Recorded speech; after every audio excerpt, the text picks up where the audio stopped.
See, you're still fine. Fine. I'm traumatized now. You're alive and in the hangar, are you not? Last time I did this with H3, he got blowed up. It's floor level. You'll never make it to the stairs because you get gravity taken away from you. But which gravity is going to be bigger? 90 is stronger. Than the moon? Because it just sucked me into your ship. But with a gravity cat nearby, problem solved. Well, that's why I landed on my feet. Okay, you got that suit on your way. Oh, look at that! Okay, I gotta get a screenshot of this. Oh. Exactly. Phantom rocks. We call that the gravity glitch. David Copperfield's fucking playing this game. Yeah, you're. You guys can find a safe route to that. You can cook down there. Rocks? Like you're in the rock garden. You could have followed the edge of the rock garden and you would have seen the clear No spot. rocks. Yeah, well, I came in a straight line almost basically to you, so. Rocks? No rocks. Rocks while being upside down. Don't hit me. No All right, rocks while being upside okay, down. I got the line. So Yeah, I'm on it. I want to be right edge. Yes, extreme right edge. Copy right edge. I mean, keep Get these out, rocks get that used to way you out in on your front of right. Yeah. Hager's Club. What is that? The Alright, hacking? yeah, It's the hacking chip, yeah. What about that? You went the ice pick it. Oh my god. it just stuck on the scaffolding. If you want the fastest one, you get the Ripper from Gripex. Ice think I'm pick in is collector. faster than the Ripper. Louis says it sounds Yeah. like he needs to get on and collect some It's more bounties. expensive too. I think Louis wants to come after us. Sure too. Oh, yeah, oh my god. We you know, Crywo, Ice pick. that guy. I'm looking. Are you up in the bridge? Somebody I got see, me all up. right. I see Raging's tag. oh, here's another turret. Yeah, that's the one I was in. That's the top left turret. We got a medical rescue. We have someone down here. All right, I'm gonna stay with you, Dark. Let's just stick together and run around this thing, cause player killer. But at least with your marker there, I know I'm looking up at the sky. I don't have to worry about hitting the ground. Oh, I just hit the ground.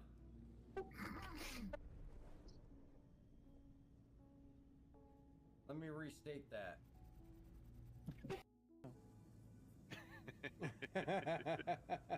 What's the worst that's gonna happen? It's gonna fall. Oh, what the hell? Gravity just got yeeted by his own ship. Shield under attack. Warning. Power critical. Shield surge complete. Warning.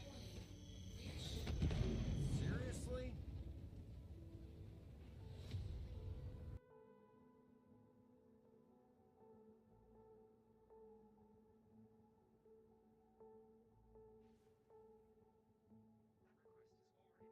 I'm actually strafing down to go out.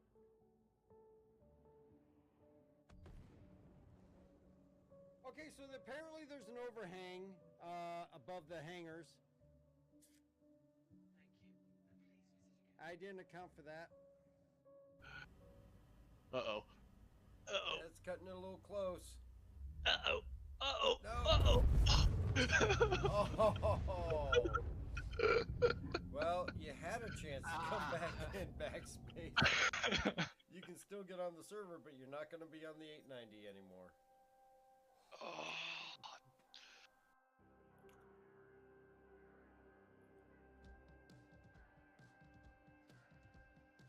We're almost in sync. That's hilarious.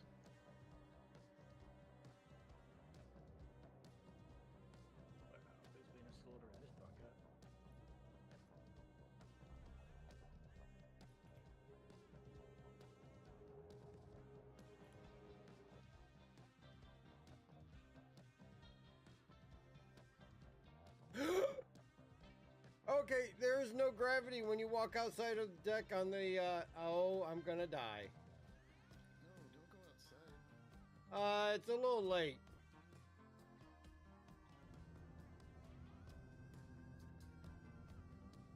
I can't tell what it is from low. Whoa! Ah! Well, that's one way to do it. I think that was Flex. Who just crashed into me? I especially appreciate the people who are able to keep track of dates. They, call us out.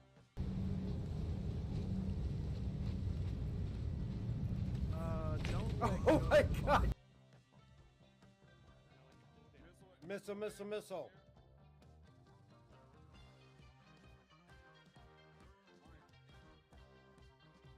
Ah!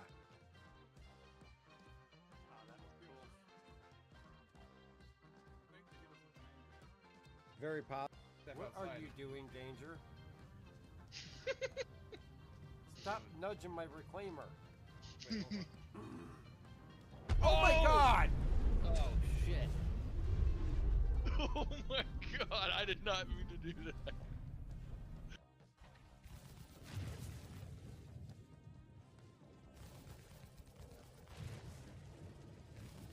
Moab away. And he hit it! And he killed himself. He hit it! It destroyed him too, but it took a hell of a dent out of that thing.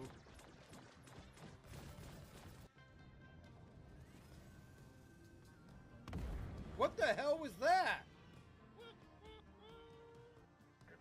Oh, nope, I am in Glacier. Oh, now the Idris is getting into a fight. Oh, the Bengal is... Oh, no, that's... Yeah, the Bengal is shooting now.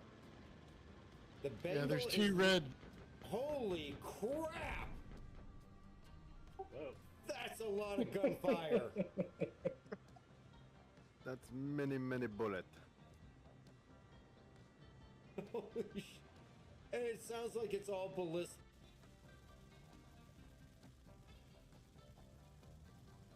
Oh, that's gonna hurt. Yep. Oh, there it goes. I'm dead.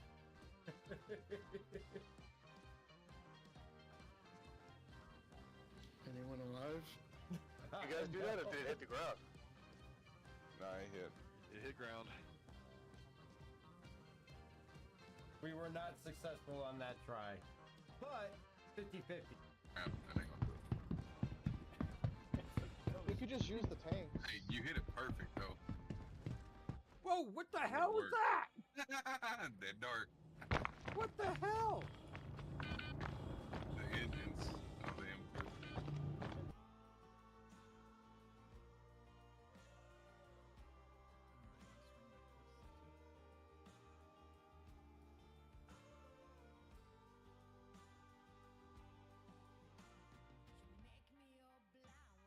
Oh, what the hell?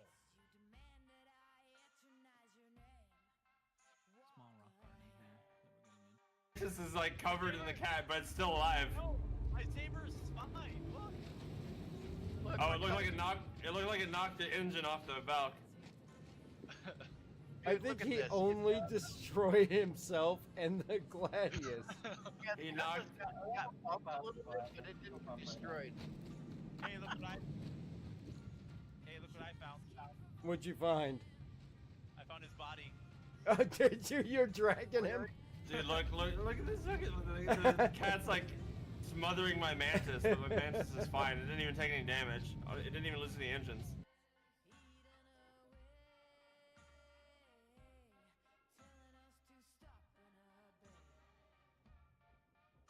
Let's just put you guys all up here on Coffin Rock.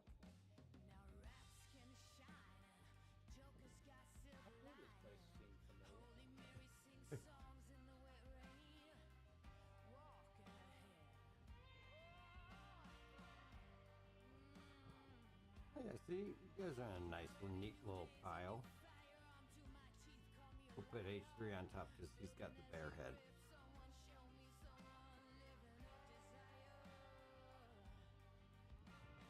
Oh, he fell off H3.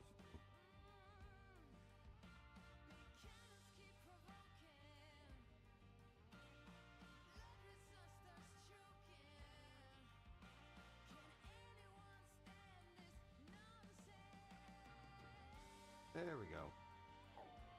Getting unruly.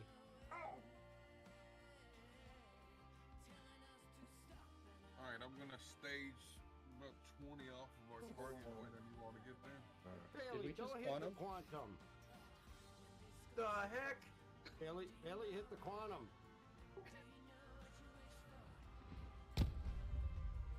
That's not how you fly a razor. Looks like Dark's dead. Oh, no.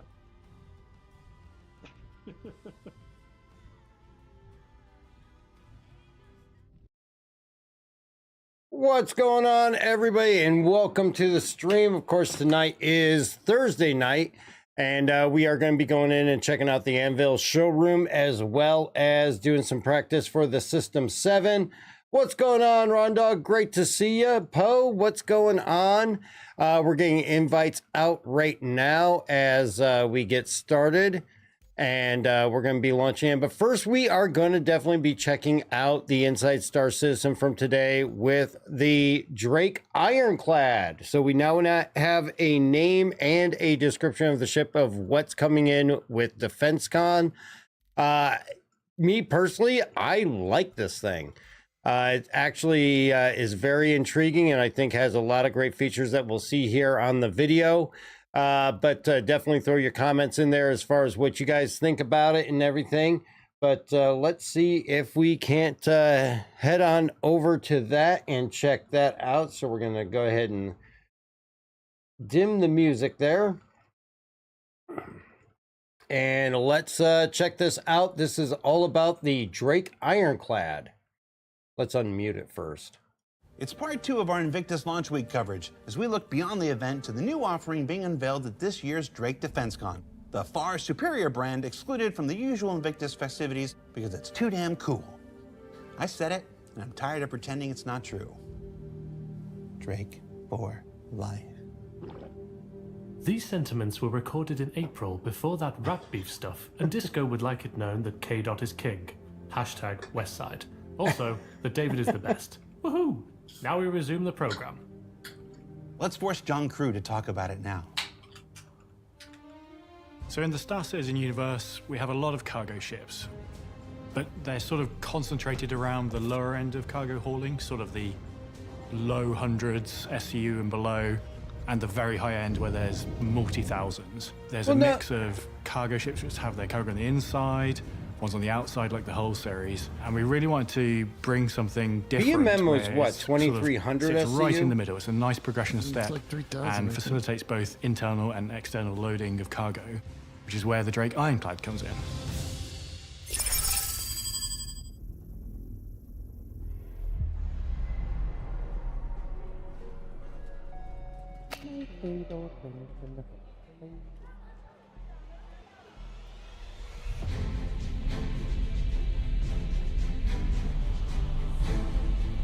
So the Drake Ironclad is the kind of next step up for Drake cargo ships. It kind of builds on what the Caterpillar brings, but in a much larger form. The Drake Ironclad is a 6-person multi-crew armored freighter. A large proportion of the ship is dedicated to the cargo bay at the front of it, which has both a front ramp for loading and unloading cargo There's your and mule small vehicles H3 on the ground, as well as a retractable roof for doing that in space with EVA as well. I do like the top load hanger. Cargo ships doesn't necessarily lend itself to when you're out in deep space and you're trying to quickly move some cargo from one person's ship into your ship. Really, you want as much kind of access to be able to do that as you possibly can. So by having this kind of much larger opening on top of the ship, it allows us to kind of bring cargo in much easier. So its role being a sort of armored freighter comes from 2 distinct ways. One, the cargo itself is more protected. It's within the cargo bay that has the armored roof section that covers it. So unlike, say, a Hull C where the cargo's on the outside, you can load it from the outside but then protect it with the Ironclad. Is also more heavily armored than the Caterpillar, so it kind of gives Ironclad a little bit more is just security a to very your kind of Drake precious name. cargo.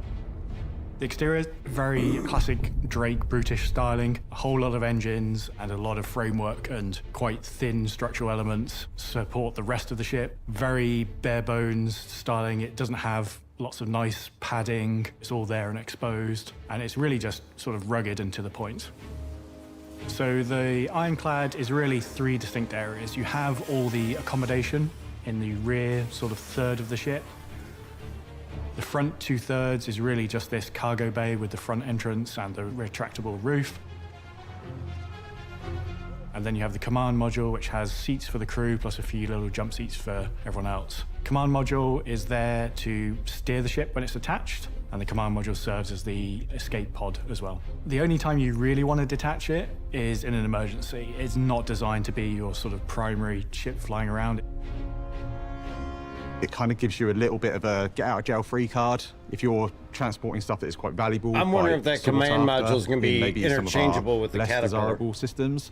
What it allows you to do is kind of have a little bit of security. So if you're getting attacked or you're getting yourself into trouble, if you want to save yourself, you can kind of jettison your cargo and try and get out of dodge and kind of get out to safety. And I think that's like a really important thing as we get closer to Death of a Spaceman. With some of the recent tech that's come online, it looks a little bit fatter. Implementing command modules properly. So not only will you see this detachable command module feature on the Ironclad, but as well it will happen on the Caterpillar. Interior-wise, you've kind of got 2 entrances onto the ship. You can either enter via the command module, and that takes you straight into a kind of corridor section. I It's guess kind of it like does look pretty almost like a mezzanine. You can either go up to the habitation area, which is top floor of the ship, gives you like super nice views out both the kind of cargo out the front and the rear of the ship, or you can kind of come down the ship into the main habitation area. Alternatively, you can enter through the dock and collar airlock, which is on the opposite side of the ship. At the rear of the interior of the ship, we've kind of got the heart of the engines. It's the big kind of engineering area where we've got all of the kind of main functional components needed for moving such a large ship. We will not allow if you kind of gravity come cat slightly back further there. forward, got we call it the kind of like the command deck. It's not a bridge, you can't fly the ship from it, but it's where you operate the tractor beams. It's where it kind of gives you good views out over the front and into space. You've got the tractor beam turrets, but also, visually you can kind of stand in this area or sit in this area and look out over the front and over the bow of the ship and kind of really see what you're trying to pull in or what you're trying to capture into your cargo hold. As we come downstairs, we've got a little kind of covered area at the rear of the cargo hold, and that is where you can store a couple of small ground vehicles or some of your equipment for moving vehicles and cargo around. And then you're into the main cargo hold of the ship, and this takes up the majority of the interior space, is this large cargo hold. One of the things that we were kind of really if the keen command to do module was give interactable lots with the of different Kraken. Views and different angles down into this cargo hold. Again, as we're exploring slightly less lawful systems, we wanted to give the players as much opportunities as we can to kind of be safe aboard their own ship. So either side of the cargo hold, we've got these gantries that run completely front to rear on the ship, and they give great view down into your cargo bay. They also give that opportunity of if there's someone tries to board you via the cargo bay, it gives you some nice cover opportunities. And we've also got a few little windows that kind of look down into it as well. As you move to the kind of like the very front, the very nose of the ship, those gantries lead into a secure cargo area. It's somewhere that's a little bit more difficult to get to. I think when that's you kind of called enter the ship. piracy. The big thing we were referencing when we were looking at it was this idea of police evidence rooms. And so these kind of individual cages where you could put your most secure cargo, whatever it might be, in this area, and it would make it quite difficult to try and breach in or out of that area. So it gives us just somewhere a little bit more secure for kind of smaller cargo items. You don't want one. Finally, at the very front, we've got access to one of the main turrets and the tractor beam turret. The biggest attraction for me with it is just the versatility of the cargo space.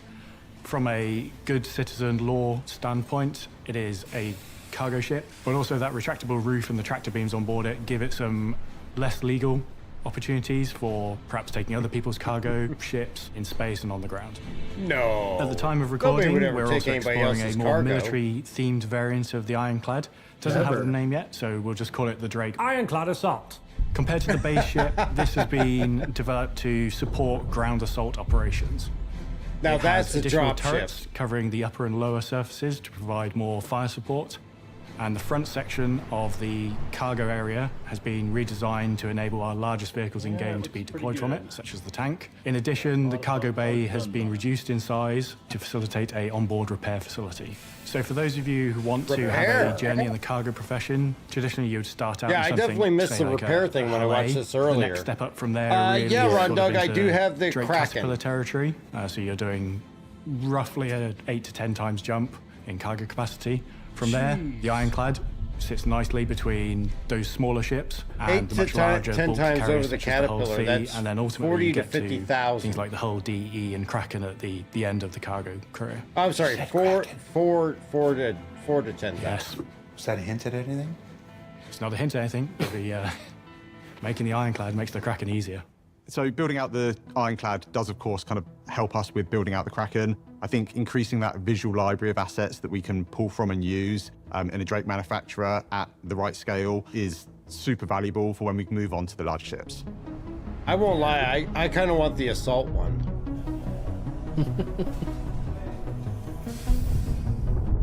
Let's get both. Yeah, true.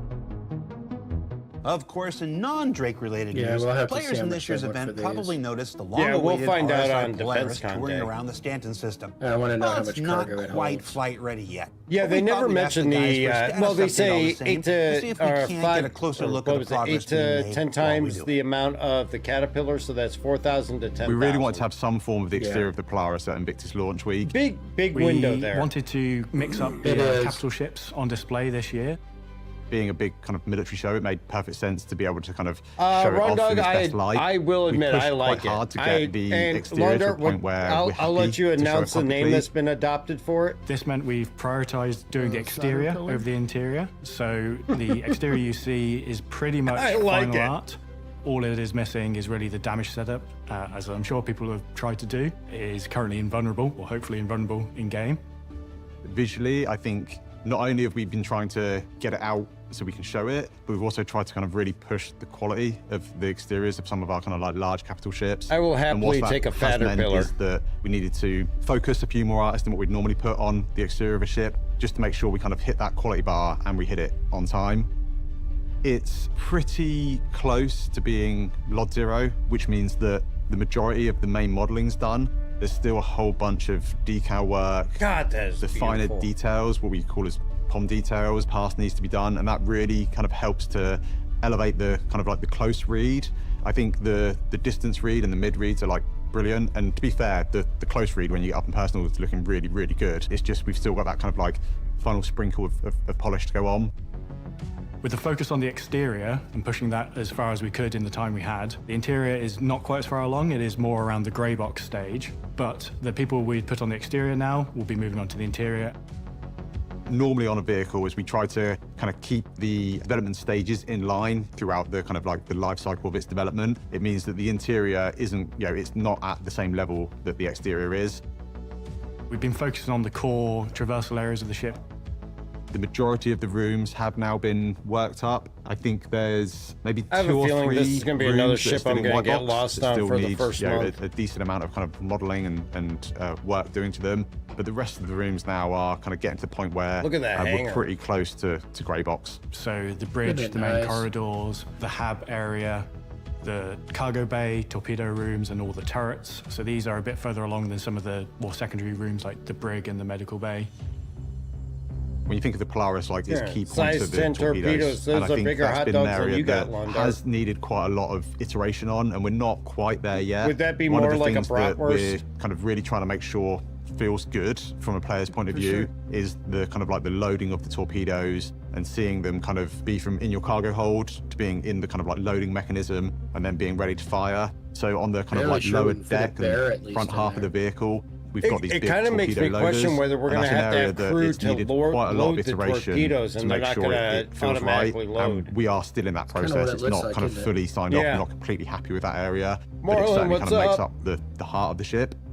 Yeah, the hangar Otherwise, on is the interior, gorgeous, the main upper Ron deck is Dog. kind of really starting to come on. The engineering section is another kind of area that I think is really important in our capital ships and kind of getting to a level that we're happy with. From it only the takes kind of one person to concept throw a introduction, sausage we in the have tube. opened up the bridge of the ship a little bit. One of the things we wanted to do was when you kind of enter onto the I bridge, like that. this should feel kind of like super Look at exciting that and view. super rewarding to the player. If they've managed to kind of get one of Holy these ships, crap. you want it to feel like they are kind of really living that kind of military life dream. Yeah, you just have to remember we've that there's spent a bit this of time big kind of ship opening it behind up, you. giving some nicer views. Honestly, as you kind of RSI, I was enter expecting onto the more bridge struts itself. in your point of view.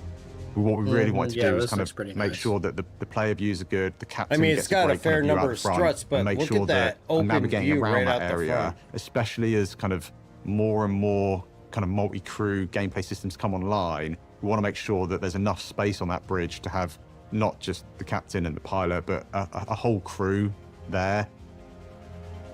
Compared to the concept mesh, one not big change but unresolved area was the hangar opening. It's quite a complex shape to open, so we spent a lot of time working on that, but that's all resolved. And then another thing we are looking at in the future is actually doing some more upgunning of the turrets. So I it's mean, if not it fits just a Scorpius, it torpedo should fit a boat. Vanguard, It no can sort of hold problem. its own against other capital ships with its turrets. You'll see more of that big as we get guns. closer to releasing it, which we are aiming for at IAE this year. So, what did we learn this week? Well, we learned that the Drake Ironclad is There's the gonna next be cargo Polaris ship from Drake Wars designed to fill that gap throughout between the Stanton. Caterpillar and the larger whole series offerings. That working on it helps to flesh out resources needed to bring the long-awaited Kraken to life in the future. And that You the and me Polaris both, is Ron coming Dog. along pretty nicely, even if it's not Drake, which we didn't learn was the best because we all already knew that in our hearts. But Disco says KDOT is the best. And with that, this very long 17-episode season of Inside Star Citizen comes to a close.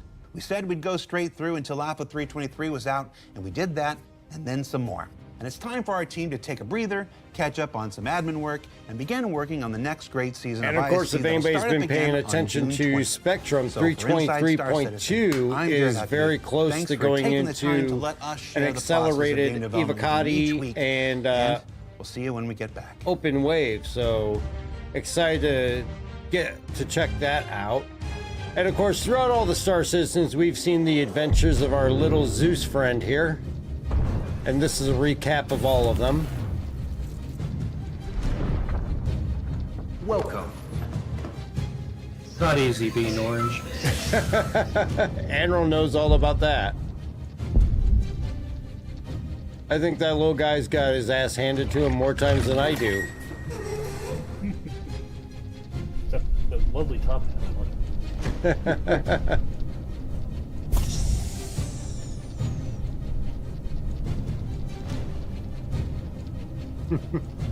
And it's Jared.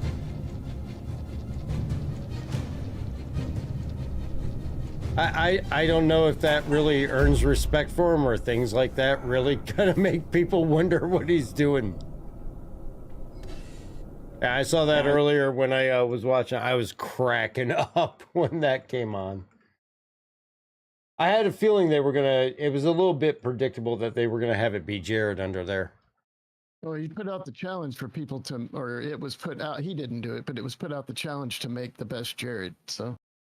Oh, see, I remember seeing the challenge for the contest for best character customizer, but I missed the one for creating the best Jared. Yep.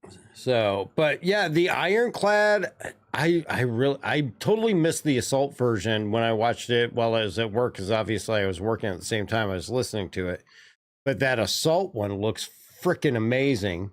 And I wonder what the SCU capacity between the two of them are going to be. How much are you going to lose by going with the assault over the cargo variant? I guess we'll find out on DefenseCon Day. It was great to see, and obviously they had some white box in there. So we could see some of the white box construction as far as the layout and the build out of the ship itself. So it's in somewhat form of development. So it's really curious as to what time frame that's going to be coming in, whether we're going to see it around Invictus or IAE next year. We know that large ships like that can take them up to a year and a half or so. How much do I think it's going to be? That's going to be a tough one. We know the Caterpillar generally is, what's the Caterpillar now? Like 315, 335 or something like that, or 350, I think they bumped it up to. And this is a fatter pillar, so I wouldn't be surprised if for concept, I wouldn't think anything lower than 500. It may even be higher than that on concept. I think once we get to release, I could definitely see that being in the 650 to 700 range. Really, as far as the loadout on it and everything like that, it'd be interesting to see what the difference is, because obviously they talk about the guns are going to be more plentiful on the assault version than the cargo version. So if there's going to be a price difference between the two, they didn't mention modularity, so I don't think it's going to be something that you're going to be able to flip back and forth on. That'd be kind of a big ship to really, introduce modularity on to go back and forth. So I don't think that's going to be the case. Your thing around Liberator price 575, that's very, very possible. And I mean, it would definitely be a great ship for me to move my Prowler up to, because my Prowler's just sitting there not getting used, and I'm looking for something to CCU that up to. So that would definitely be a great option. Hell, I could probably pay for it if I just melt all my FS9s. You laugh, but it's probably true. I'm excited about the Ironclad. I think it looks like a great ship, and I think if they're talking 5 to 8 times, 8 to 10 times more capacity than the Caterpillar, that's going to put in the 4,000, 10,000 range. Like H3 and I were talking about, that's a huge gap there. So really, I would imagine that it's going to probably fluctuate up and down until they get the final iteration of it out. But even so, like Lawn Dart posted in there earlier, 3,500 on the BMM, which we all pray we'll see one day. It could be right in line with that or just over that. It's definitely going to be something that's going to be for system travel. So you could even use a small carrier in place of the Liberator, I would imagine. That cargo area looks pretty vast, and you could probably get a couple of F-7Cs in there, a couple of Gladius, the smaller light fighters in there if you want to get them transported over into a new system and all that. And obviously we saw with the assault version, the space that it has for the Tonk. So I'm excited about it. It definitely, Ironclad is a very, very Drake name. Kind of like they just took the scraps and threw it all together to see what they could create. So something to look forward to. Hopefully we'll get more information come Defense Con Day, which should be Saturday. Yeah, definitely cool looking. What's that, Anro? I need another invite, please. Not a problem. I'm sending them out. Just sent one to Andy. And I think I got everything there. Gravity Cat's still in his own room down there. So we will go ahead and launch on in. Into the laggy Invictus Hall. Now, of course, if everybody was paying attention to Spectrum posts, they are, I guess you could effectively say, retiring the F7C Mark I, the original Hornet. Of course, those that have been longtime backers know that as the ship as that started it all. If anybody remembers the original Kickstarter campaign that showed off the Hornet with Chris Roberts' video sitting in it, and the initial graphics and maneuverability of the ship. So that is being retired. And those owners that have the F7C Mark I or the F7C Mark I Wildfire, they're also doing the Ghost, the Tracker. You are all receiving the Killian paint if you own it as of the time of the announcement today. And it's a Killian blue paint to kind of celebrate. Now, those vehicles after Invictus will no longer be available for purchase as a game pack or a starter pack or even in-game or from the pledge store. Those are going to be retired and replaced with their Mark II variants. Of course, we saw the F7C Mark II introduced. We also have that upgrade if you finish the overdrive for the F7A. And the other variants will also be getting their own Mark II corresponding ship, such as the Super Hornet, the Ghost, the Tracker, and I don't know about the Wildfire. And the Heartseeker is kind of something that's specific to itself. So if you have a Heartseeker, you have the Mark 1 in any of those variants and all that, you're going to have definitely a legacy ship that is not going to be available for other people to get. There will be events that will make it possible to earn those ships in the future, though they have not expanded on what those events will be. But definitely very interesting, especially for those longtime backers or people that picked up those ships. You'll still be able to CCU from those ships to other ships, and you'll be able to melt those ships. And if you melt them, they will be available in your buyback. So if you do melt a F7C Mark 1 or a Ghost or a Tracker, you will be able to buy it back from your buybacks even after the retirement because you previously owned it. But if you CCU it to anything, obviously you'll get the original buyback for the original ship, but you won't get the CCU to the F7 Mark 1. So if you had, say, a Cuddy Black and you bumped it up to an F7C Mark 1, if you melt that, you won't be able to regain it. So keep that in mind. Definitely, it's going to be one of those things that will, I wouldn't say so much a badge of honor, but definitely a ship to have as a kind of spoken piece as to how long you've been a backer. Kama, what's going on? Good to see you. And of course, the Killian paints have already been actually handed out to the people that were owners up until the time of the announcements. You can go to Invictus and you can pick up the Wildfire. You can pick up the Tracker, the Ghost, the F7C Mark 1 with the Killian paint in the pledge store. So you do have that option of getting that Killian paint still if you buy it during Invictus. It'll be interesting to see what the Mark II versions for the Ghost, the Tracker, and the Super Hornet are going to be. I personally love my Heartseeker, and I don't think I'm going to get rid of that because I do like the nose paint on it. I can't imagine what they may come up with for that, or if they'll even do a Heartseeker option. So it'll be interesting to see if they do anything for that one. But oh, go ahead. It did state specifically that all versions would get a Mark II version later, which should include the Heartseeker, I would think. Well, I mean, the Heartseeker's basically just a Super Hornet with a paint job. It just has the nose art. There's nothing different about it. Well, you could say the same about the Wildfire. Yeah, very true, because that's the one I have. I don't have the original F7 Mark 1. I have the Wildfire, but I love that paint job on the Wildfire. What's going on, Biker? Great to see you. But definitely was news I wasn't expecting today, seeing that notification come out about the retirement of that ship. But definitely be interesting to see what they come up with. We know the F7C Mark II has actually been fairly well received. And Biker, that's what the Heartseeker is supposed to remind you of. A World War II nose paint job. Where they had the women painted on the nose and all that. The ships had specific, names to them, and definitely very nostalgic of that World War II era. All right, so we're going to head on over to Invictus here, and we're going to check out the Anvil floor. And of course, for those who aren't familiar with what the Heartseeker is, it's actually a ship that is limited to the Coromore Festival, which is the Valentine's Day festival within Star Citizen.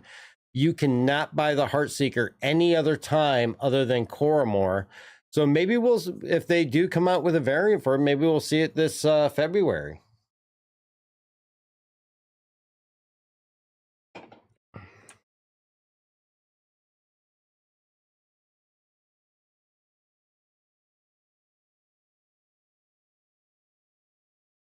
Cobra 9 Delta, what's going on? Good to see you over there on YouTube. Hope you're doing well.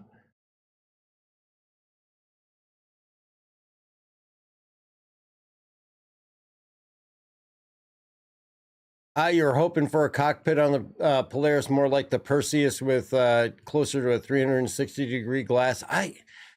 Being that we know how the Connies are set up, I was expecting something more like the Connies with a lot of struts blocking your view, but it actually looks gorgeous.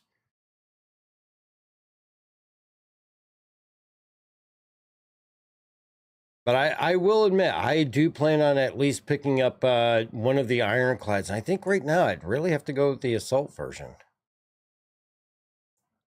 I mean, I have a whole C, a whole D, a whole E. I've got the cargo capacity all sorted out for whatever I want to haul. So an assault version would actually be pretty nice.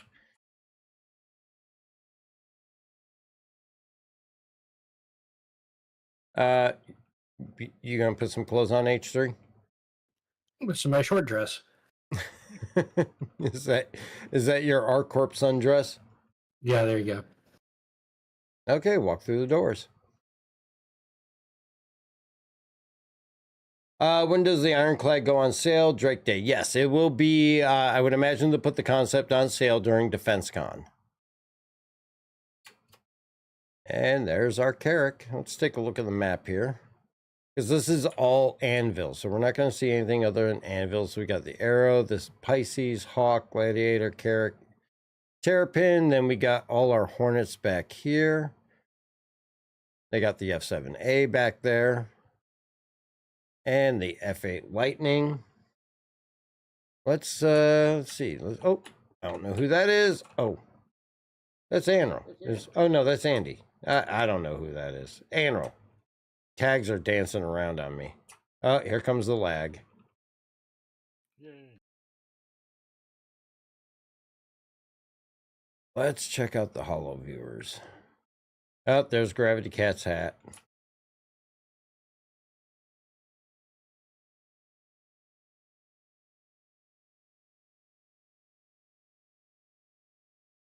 Oh, yeah, the Ballista, the Centurion, and the Spartan. I can't remember the last time I pulled my Ballista out. I actually CCU'd it to an F7C Mark II so I could have that and my F7A from doing overdrive. Yeah, we just don't use those.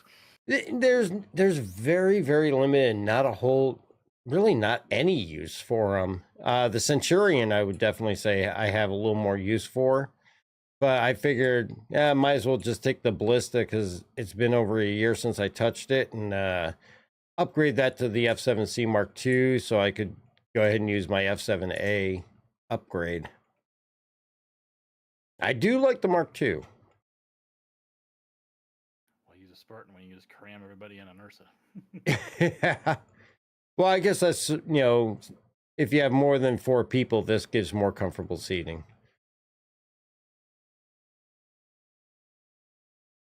It is fast. It's the fastest of the 3 between the Ballista, the Centurion, and the Spartan. The Spartan is the fastest. It seems like that seems to be the go-to if you're going to use a larger truck for Daymar. They'll take the Spartan if they don't want to use the Ursa.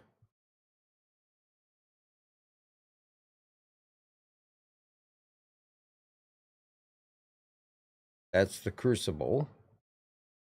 I can't wait till that ship gets in. Yes, please. That will definitely be a very welcome addition. Heavy repair, multiple Hornets can fit on it.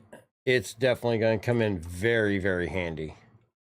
Especially for as much as I blow myself up.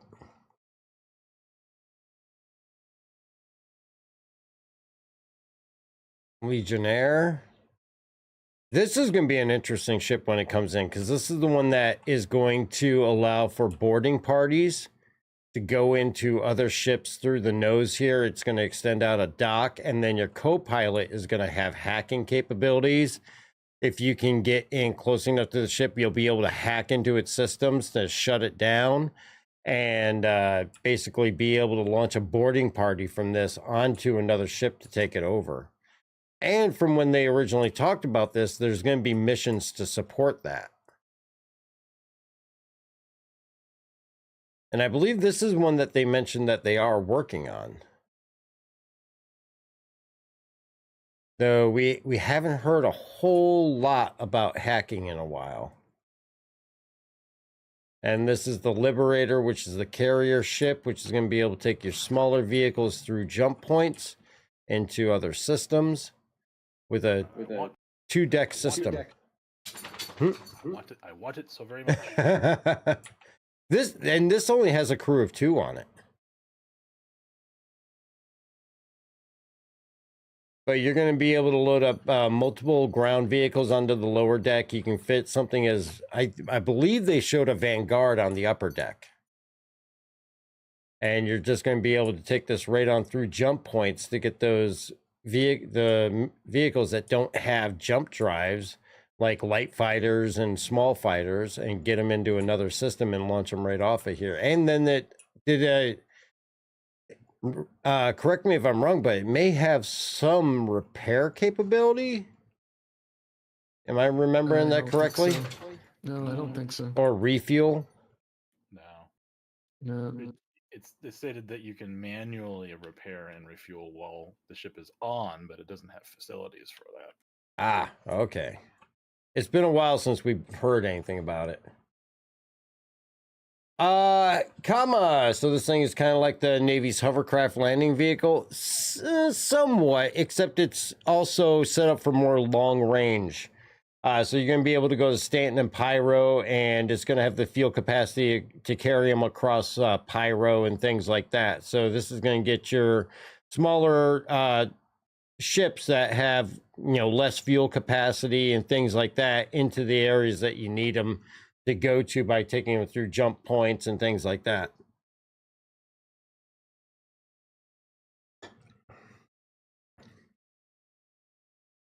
Because if I remember correctly, things like the Gladius, the Hornets, they're not necessarily going to have jump drives. And they'll need to be ferried across on carriers and things like that. Which makes sense.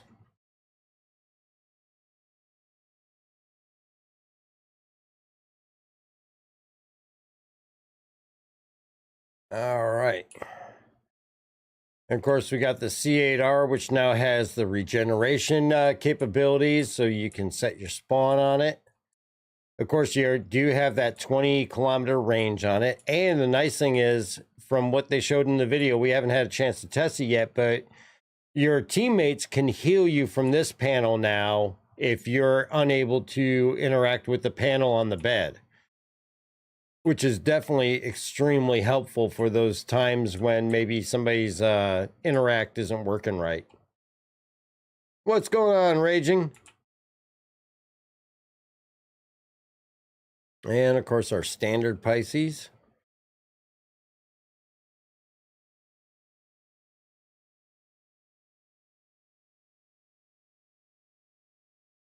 I love the look of the Hawk. This ship actually is really sharp looking. I like the prisoner transport on the back. Pisces is a great ship. I just cannot use the EMP on this thing for the life of me. But the great thing about this is, for those of you that like to log out from... Did they change something? Yes. What happened to the prisoner seat? It's a prisoner transport handle. So you can't log out from bed on this thing anymore. No, it doesn't have a log out bed anymore. Okay, well, I was going to say, the great thing is, for a small fighter, you can log out from bed, but scratch that. When did I miss something? When did that change? I was like 21, I think. That shows you how little I use my Hawk. Yeah, we're waiting for the death coffin now. Yeah, I mean, do we have a carbonite encasing or something?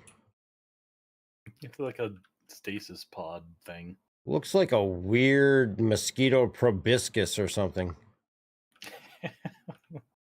Just fits the aesthetic of this weird ship. Yeah, it does. I mean, the ship is definitely sharp looking. I mean, it looks like a freaking Hawk. It is fun to fly, and it's actually pretty well armed. But my biggest benefit for this thing was that you could EVA right out to the back and log out from bed in there. But I guess that's a no-go anymore. No carbonate, but we still have duct tape. I would not be surprised if I found myself waking up to being duct taped and encased in a prison of Flex seal or flex tape or something. Oh, we don't need to see that thing. You guys know what that is. I'm not looking at it. Turtle.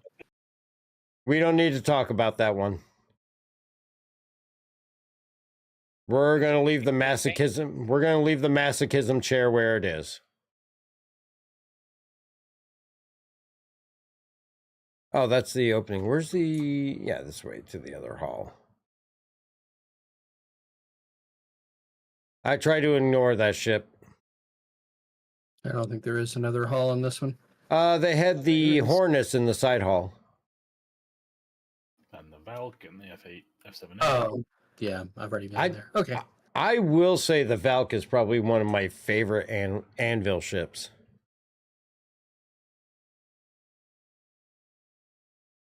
I will say that is one you could not pay me to get rid of.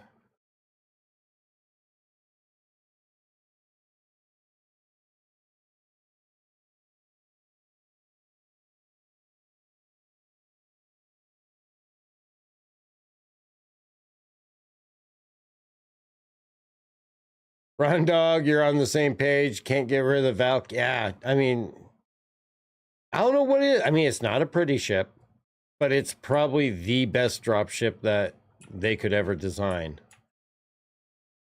This is our F8C. This is the Lightning.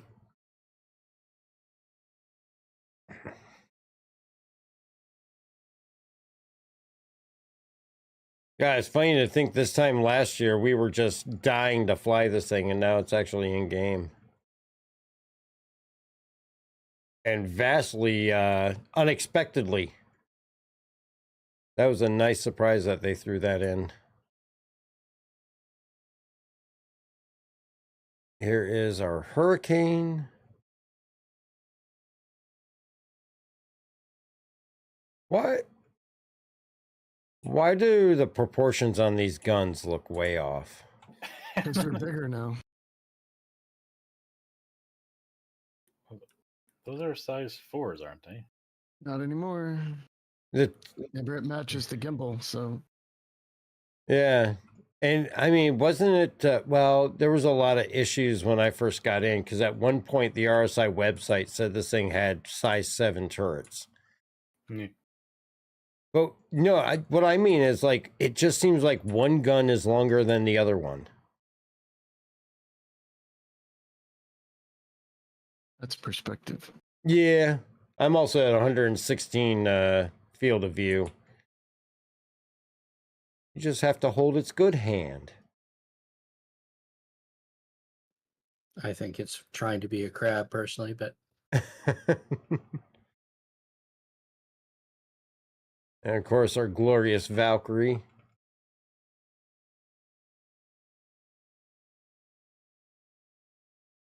And here are our Hornets over here. We've got the Mark 1. This is the original Hornet. This is the one being retired. And of course, there's a lot of customizations that you can do on this. You can get the ball turret. Now, and correct me if I'm wrong, but they said that the components for it, as far as the ball turret, nose turret, and all that, will remain in-game, obviously, for use and all that, but they will become no longer available in the different shops, and you'll have to earn them through different things that will be coming along in the future. But if you have them now, obviously, because you got the ship, then you can still use them and take them on and off. This is the F7C Mark II, so this is the upgraded version. And then we got our F7A, which this is the ship that you get if you upgrade your F7C Mark II from your overdrive.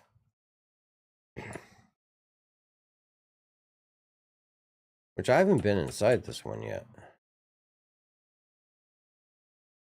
You're owning the F8C, but ever since its release, toying with the idea of getting the F7C Mark II, sadly did not make it in time for 7A. Honestly, yeah, I would. If you own a F8C, the F8C I think definitely will overpower the F7C. The F8C is just a beast. The F7C does extremely well. You can also put the nose turret on it. You can put the ball turret on it, and you can definitely outfit it to be a very heavy hitter. But I think the F7 or the F8C just has a little bit more. I mean, unless you guys have a different opinion on it. The 7s are more maneuverable. The 8's a heavier fighter. But it has more armament. Oh, so they don't even have the screens at the top of the canopy anymore. I like this. So I pulled my Hurricane. The front guns are Rhinos. Oh, size 4 Rhinos? Yep. We'll swap those out for some size 4 cannons. Rondog, no, the F7A is a single seater, but there is going to be a Mark II variant of the Super Hornet. So as we see that's retired, they already announced that there will be a Mark II version of the Super Hornet itself, which I think the benefit of the Super Hornet, and I'm really curious if they're going to carry it over, is that if you don't have a co-pilot, the co-pilot's gun automatically slaves to the pilot. It's one of the few ships that do that. So it's going to be interesting to see if they retain that if they come out with a Mark II version of the Super Hornet. Because that's one of the features that I definitely like about that ship.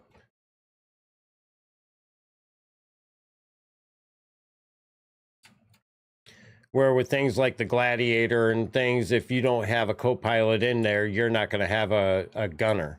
And you don't get control of those guns if you're a solo pilot. Which was kind of I thought was a kind of a weird thing, because they did it on the Super Hornet, but they didn't do it on the Gladiator to allow a little bit more versatility with a solo player. But as you get Blades and NPCs in, you'll be able to fill that slot. The lag is real. All right, and that's about it for Anvil Day. Not a whole lot of anything new. Of course, probably the newest thing coming in is going to be on DefenseCon Day, where we see the Ironclad on the Holo Viewer most likely, as well as go up for concept sale.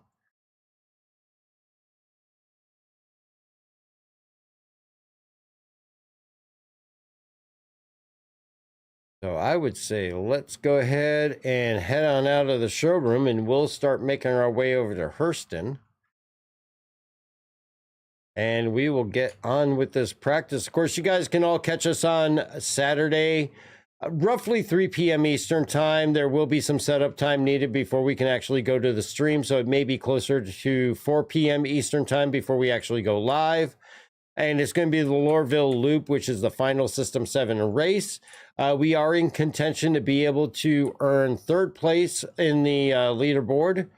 So we will be definitely vying for that. And you'll be able to see Gravity Cat, Flex, Anvil, and myself all racing a different leg of the course.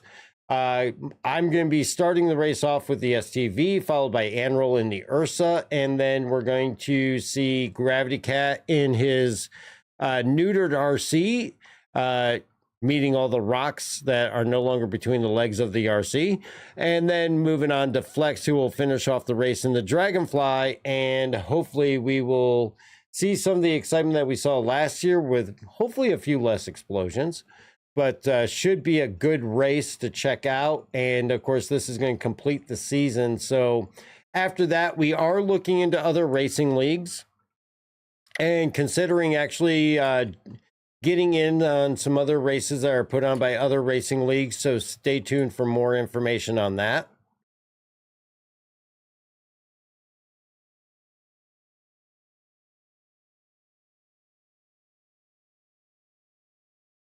Anvil actually put some clothes on. I had clothes on. I just have my flight suit on now.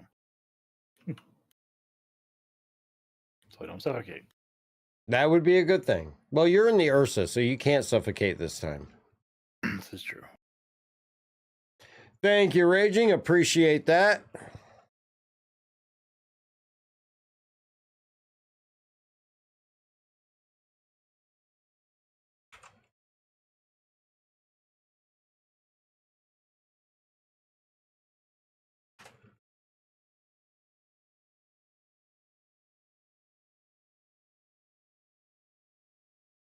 And actually, I just noticed that one of the notifications from last week's race is still going. Got to take that out.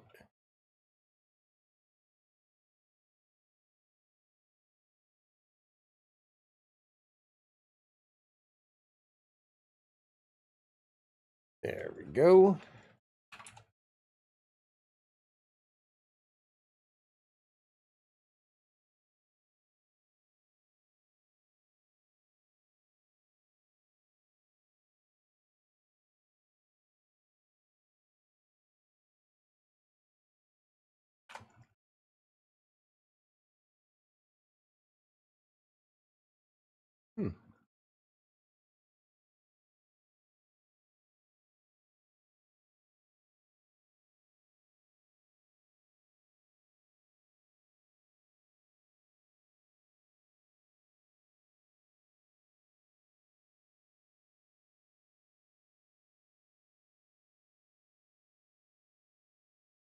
I'm pretty sure I applied my upgrade.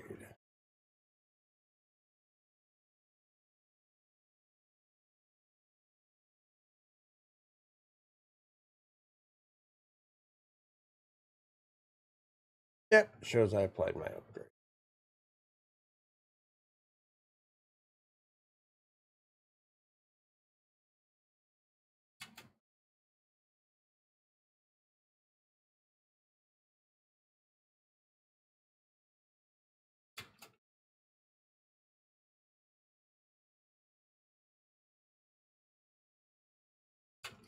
I will say this, the Firebird, I am loving that ship.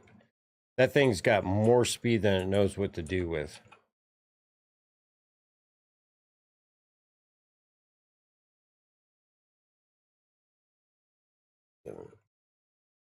All right, so my upgrade didn't hit game yet, so that's fine.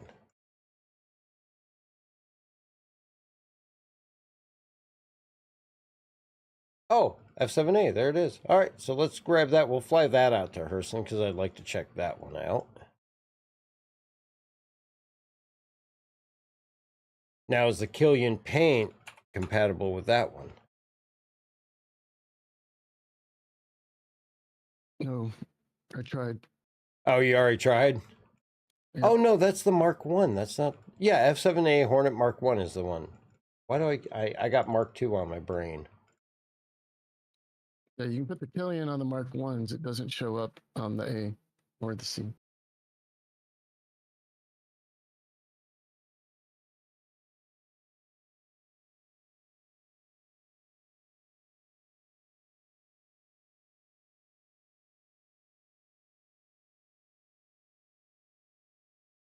Okay, so the F7A Hornet Mark 1 is the original Hornet.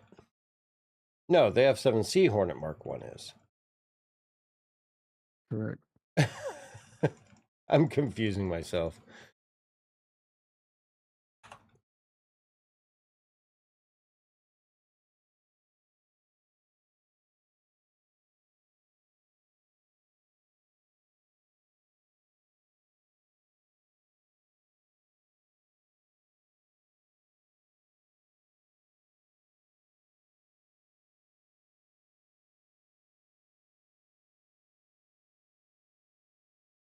All right, Hangar 1.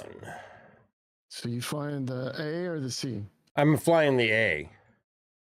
Okay. I'll bring the Killian paint if you want to see it. Okay, and it's weird because the thing let me put it on it, but you're saying it doesn't show up?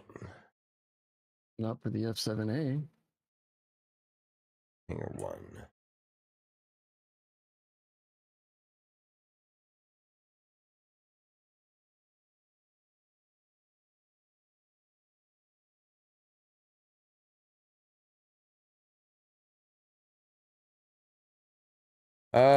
Yeah, it did. Hold on. There's shenanigans going on.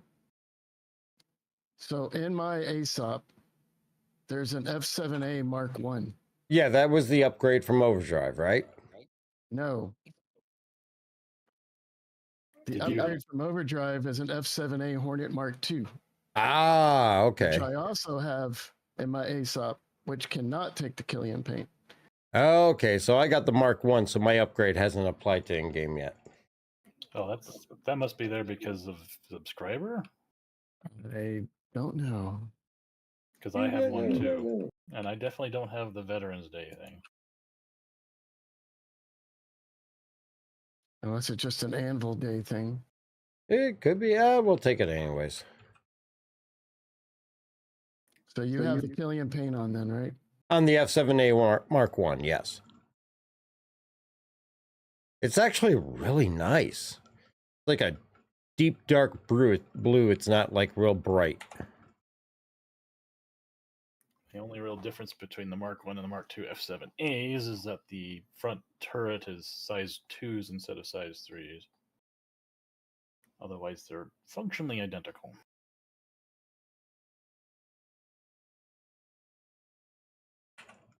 Yeah, I haven't Urkel compared.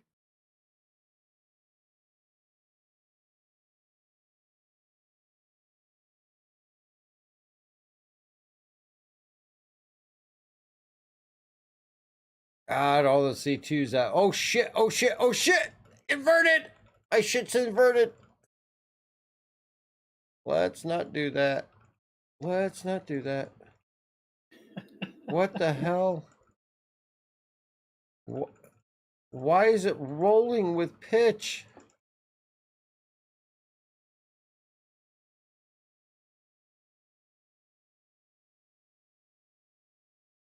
Flight movement. The hell did I do to my sticks? Pitch. That. Yes. Yaw. That.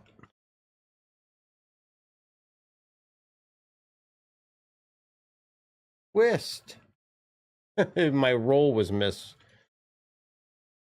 misabound. Yeah, you're not getting a death off me that easy, Poe. There we go. Oh, that is a bright engine flame.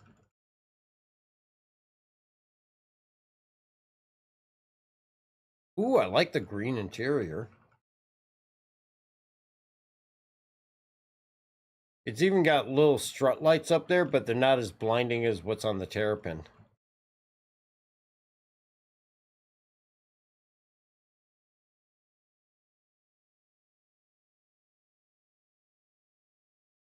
And we may have to Google that because I don't know if we've been gifted those because of the retirement or what. Like, I haven't seen anything about that, and they're not in the store.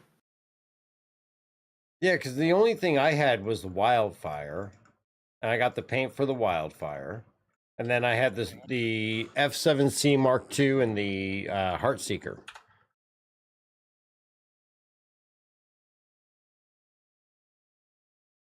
And I applied my overdrive upgrade today after I upgraded the Ballista to the F7C Mark II. So I just assumed that was my overdrive upgrade. Well, every F7C variant on the store has a Killian paint Right now, as yeah. well. Yeah.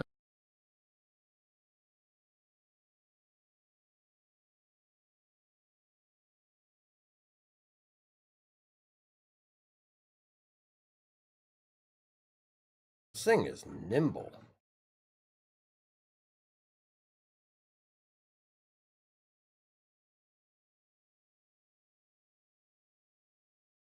What the hell?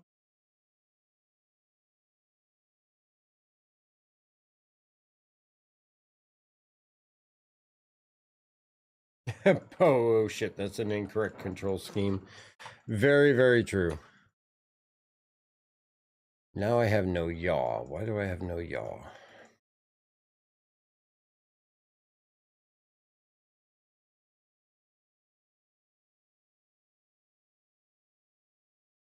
There we go.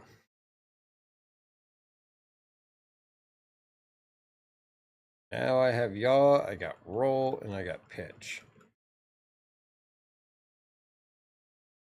No me to screw up my own controls.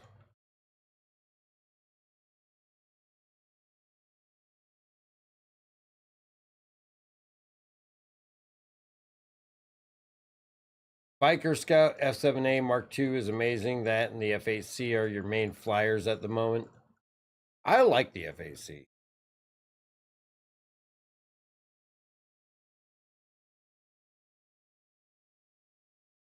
And we are off to Hurston. All right, so while we're heading out to Hurston here, I'm going to leave you guys with a little bit of music because I think this does have a slower quantum drive. And then we will get down there and be practicing for the System 7 and doing the STV track and hopefully getting our time down to just about low 9 minutes. So we'll be trying our best. But we will be back with you. Enjoy the clips, and we will be in Hurston soon. If my buttons work.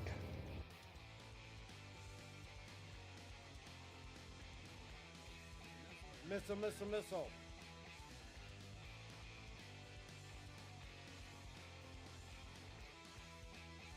Ah!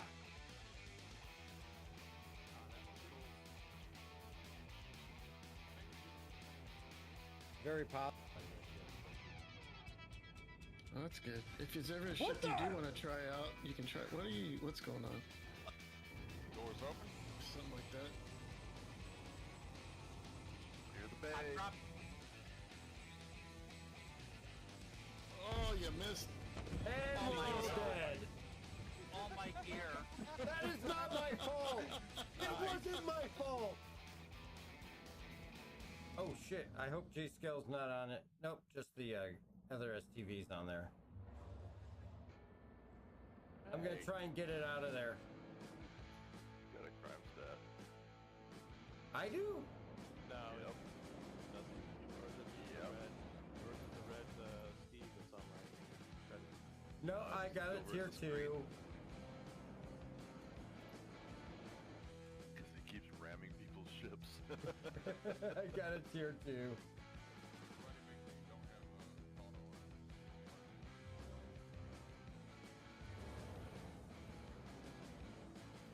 Oh shit, I almost ran over somebody there. That was Rumik. Barely missed him. Is that my Cuddy Red?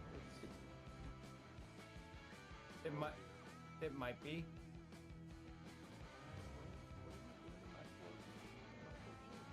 I was trying to get the other STV.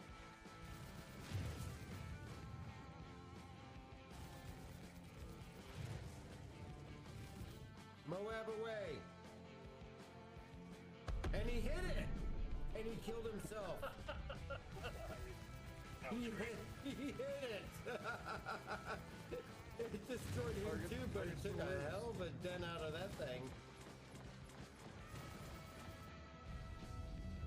I'm at the vehicle. I'm at the big pad. There are pieces of my ship down here. I think that's one of my turret guns. You just straddle the pad.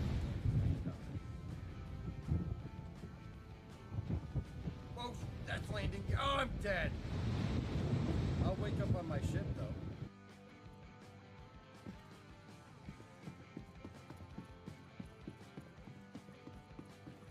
I'm in the cockpit.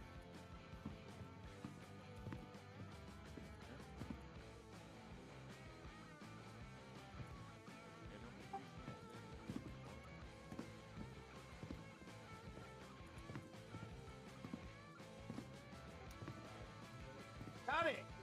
Oh, there we go. I am in. Let's go! Idris just popped in right above me. Yes, he did. Oh, let's go! We finally stole the Idris. Yay! All right, I'm We gonna head have an down. Idris. Yes. Yeah, don't blow it up, Dark, because I do want to fly it over. What are you doing, Danger? Stop nudging my reclaimer. Wait, hold on. Oh my god! Oh shit! Oh my god! I did not mean to do that. Taking it out of the ship. Oh! Nope, I'm at Hurston. Alright. I did. You got interdicted? Yep, but I just ran away. Run away!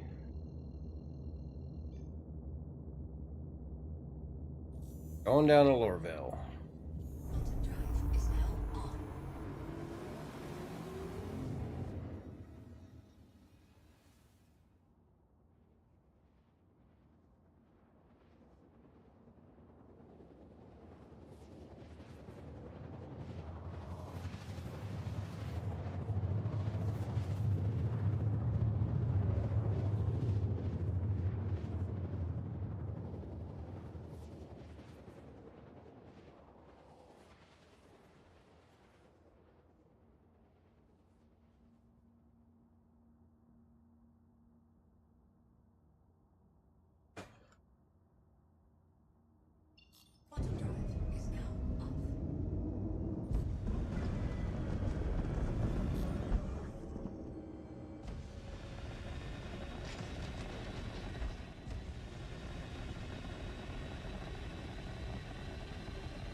Where's... Oh, there's our tower.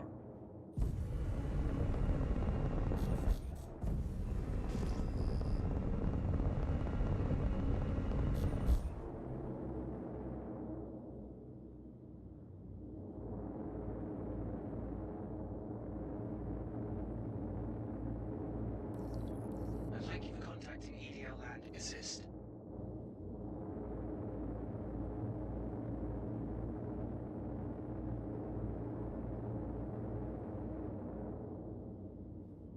Warning, you are leaving a safe zone.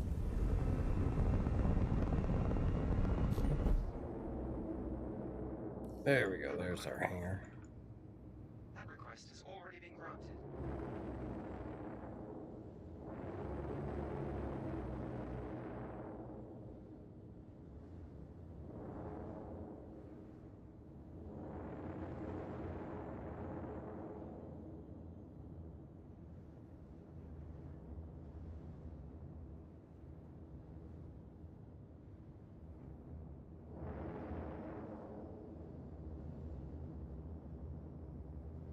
Oh shit! No, not my hangar. Not my hangar. Not my hangar. Flight bay. Please vacate the vicinity. Yeah, I vacated. Oh, they won't put me in the little one. Okay. I just assumed.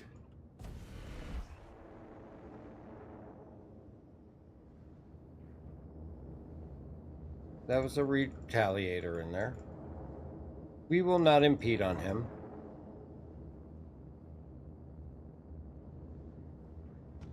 Ow. You are clear to launch.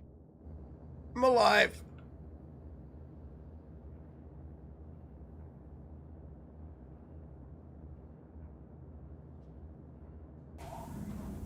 And in my own hangar. Yeah, actually that is a nice paint.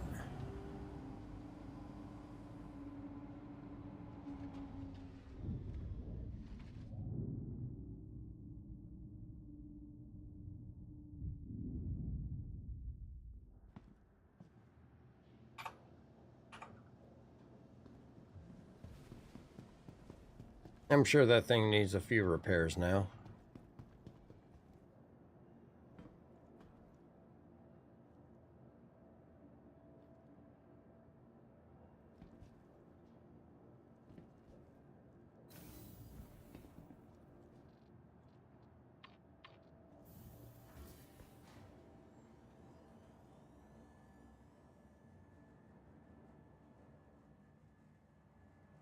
Ah, Gravity Cat's in the chat now. Let's get him an invite.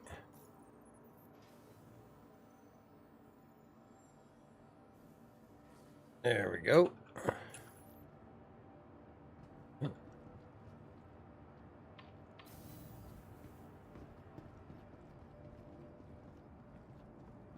are clear to launch. Welcome to the ASOP Vehicle Retrieval System.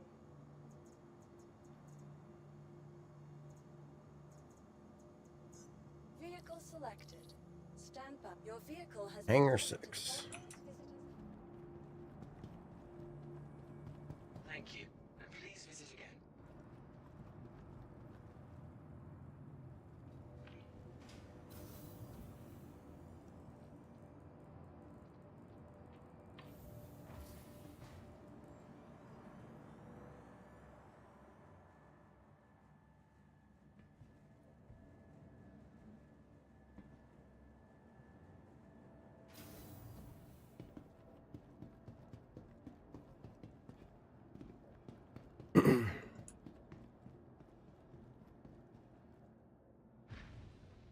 Wonder if my armor's still on here.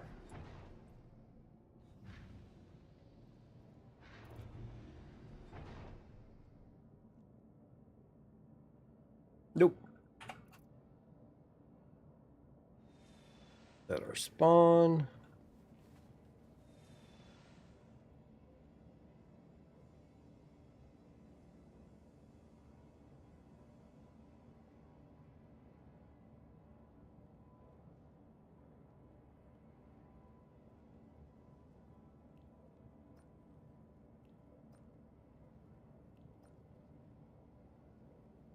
There we go. Complete. Have a pleasant stay.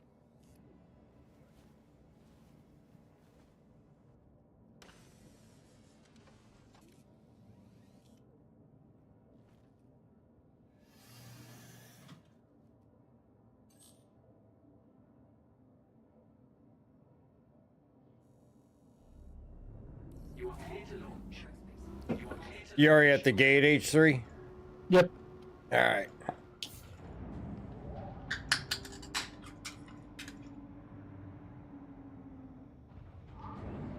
Thank you for putting the links in there, Biker. I appreciate it.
Gravity Cat CTD'd.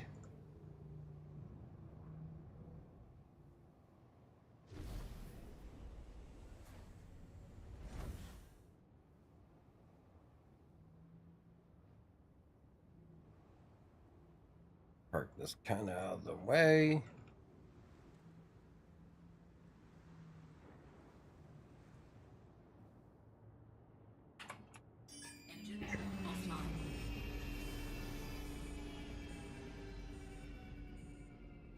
I don't know why my Pisces always has the missile warning going off. All right, you gonna set your spawn? Yep. You just like dropped out of the sky.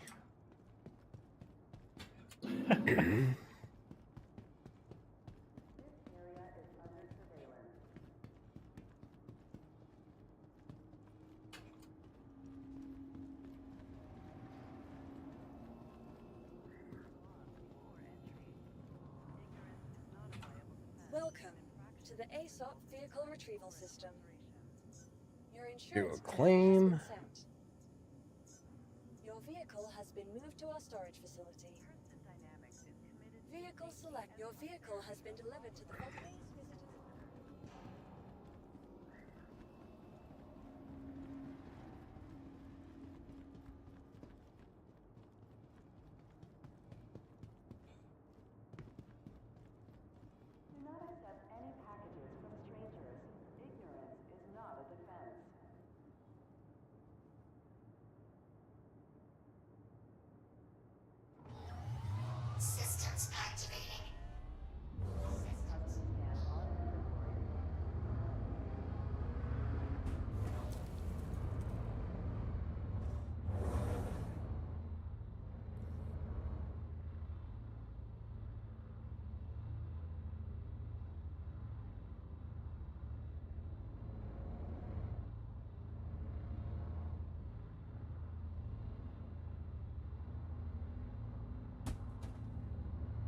Package is in.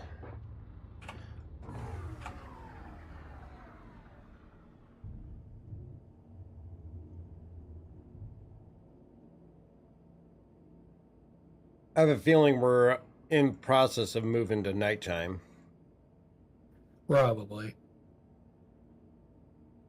Still got a little bit of time. Yep.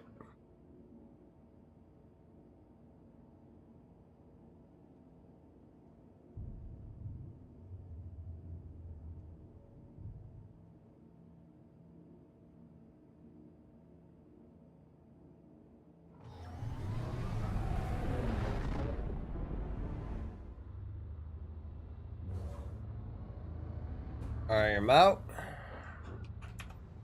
Adjust the camera.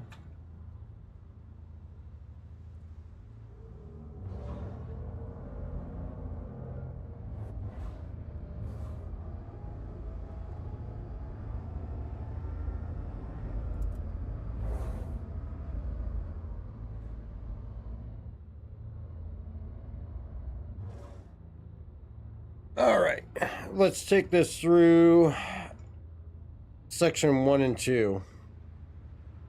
Alrighty. Get a timer set up here.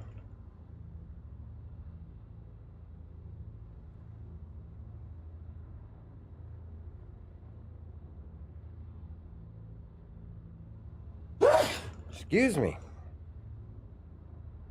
I have to make sure I don't mow my lawn the morning of the race so I'm not sneezing during the race. Advisable. Take a lot of Benadryl. Mm-hmm. All right. 3, 2, 1. Thank you, Biker Scout. Oh, what the hell? Excuse me. In a bad spot. Yeah, it's just when this thing gets on a lot of ground vehicles, if they get a downhill slope, they don't want to move. And that's going to be an issue if in the race, a lot of people don't start moving. So it might be best to give it a little bit of back before I go forward. Yeah, see, like right now, I'm pushing full forward. I'm going nowhere.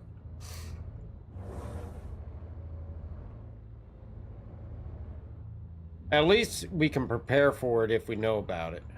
Mm-hmm. All right, go. Yep.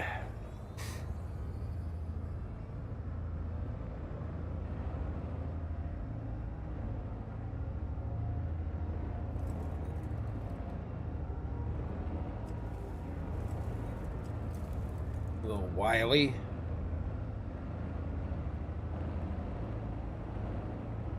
Avoid the pumpkins.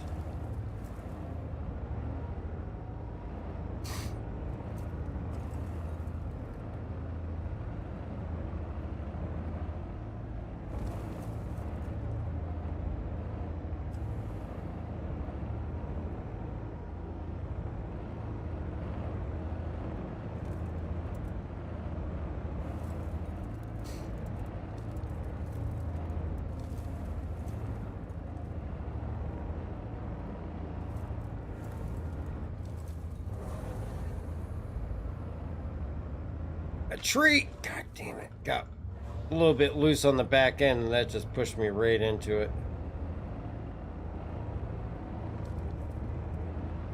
Get over there. Get over there. Back end seems more loose than usual. That's a fresh climb.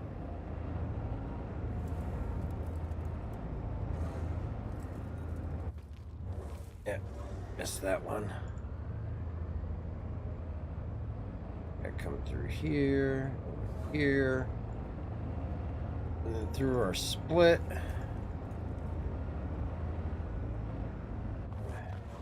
I hit the split.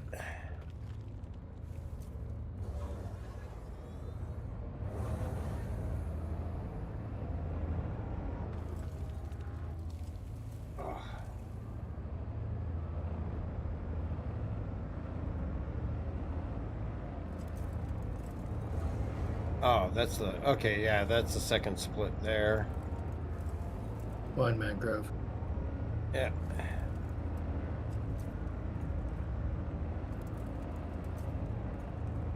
That should be our 2. Yep.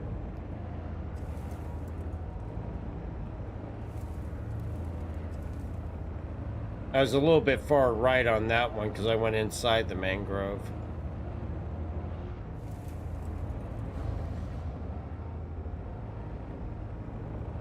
With these.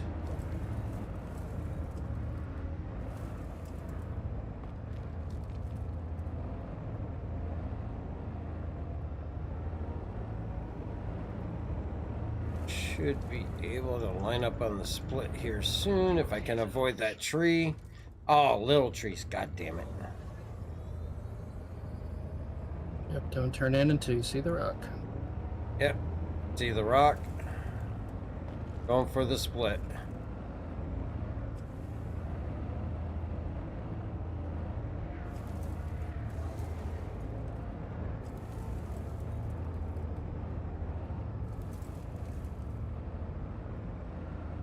And You found another tree. Yeah. This is just for a refresher. Thank you for contacting EDL Landing Assist. Here's our split. Please visit again. And then from here, we're hugging the left side, going for that gap. Is that Gravity Cat there? Yes. I had a feeling with it being an Omega.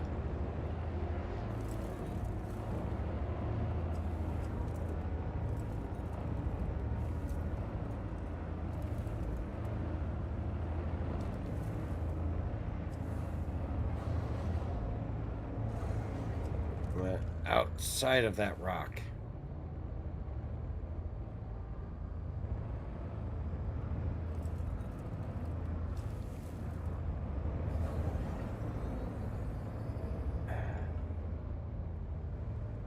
Ah, it just feels loose. Maybe it's just because I've slept. Could be. It could be loose sometimes, and it's a thing.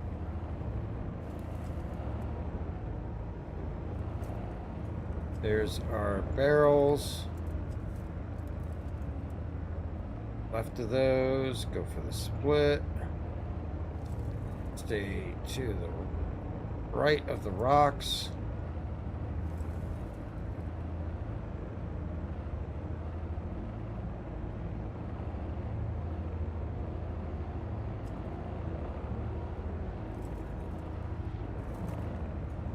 This is the transition over to the left.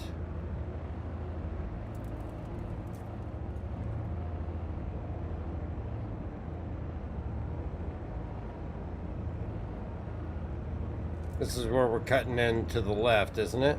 Mm-hmm. Follow the wash. Ah! Gotta hit the wash itself. Yeah.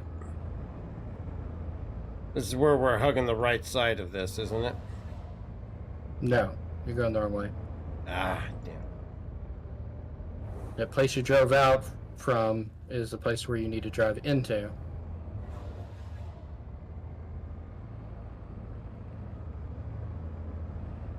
All right, so I just gotta be more left of this pancake rock. Yep, and then turn right. And you're gonna go between the pancake rock and the mound. Wrong place. Wrong mound. Yep. It still works though. Yeah. It's just harder to get through.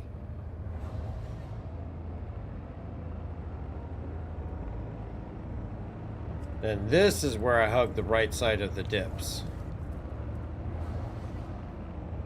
Yep, I believe so.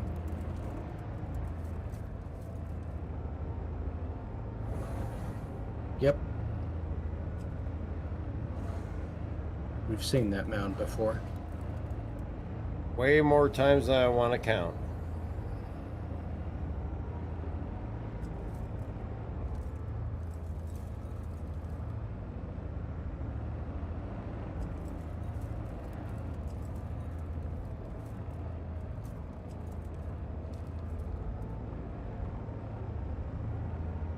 This is where I split the barrels.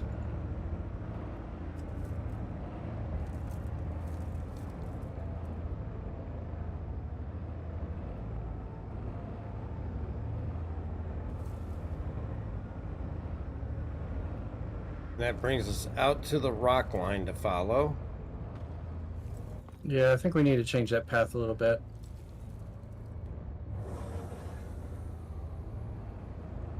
We can adjust when we come back through again. Yeah, because this is the ideal spot here because it gives me that direct line right on the rock line. I'm not weaving between pancakes.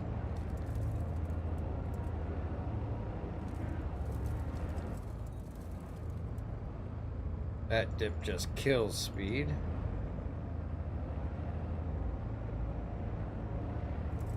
Now, if you keep going straight there, yep, that way you get to a clearer line. Yep.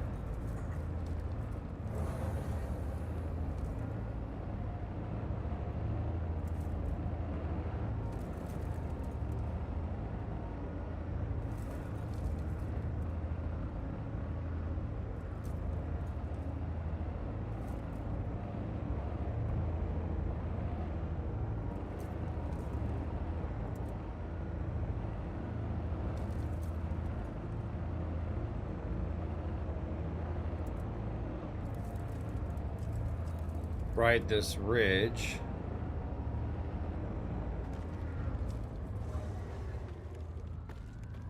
I just nicked that crate.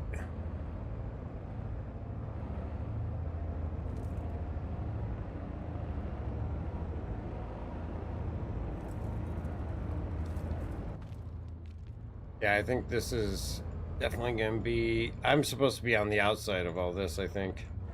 No, I think this is fine. Maybe.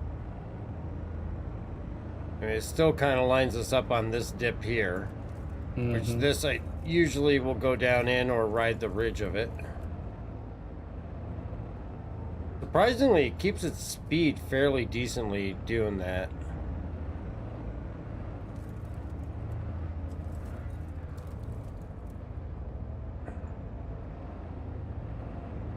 Then we gotta bring it back in towards the wall.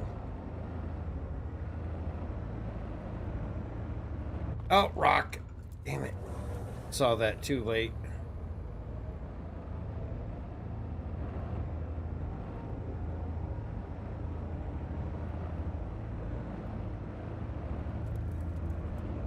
Then from here, we're pretty much clear.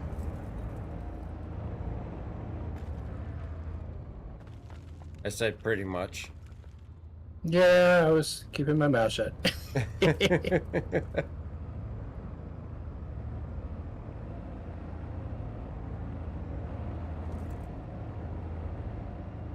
Now, according to the thing that they put in Atmo today, they now want us parking the vehicle between the two ramps. Okay. What? Yeah. Well, the in this area here, the big wide open area, not the little one, and then running up that center ramp to do the handoff. Yeah, it's the same as last year. I thought we had to park on the far side. No, it's in front of the ramp, and then you run up the ramp and run over Yeah, to the middle ramp. I'm in. Yep.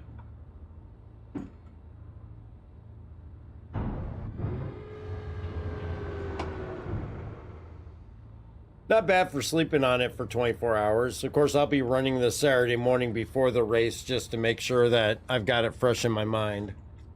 What was the time on that one? That was like 10:30. Okay. Which I expected the first run would definitely be. Gravity Cat abandoned Moreland in his chat room.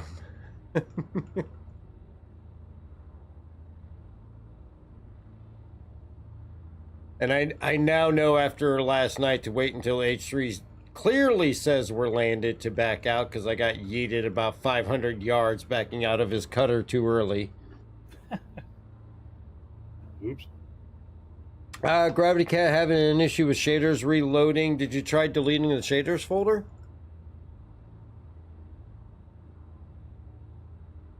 Yeah, that's what I just did. Oh, okay. Are you running Vulkan? Yeah. Try turning off Vulkan and DLSS and see if it helps. I might.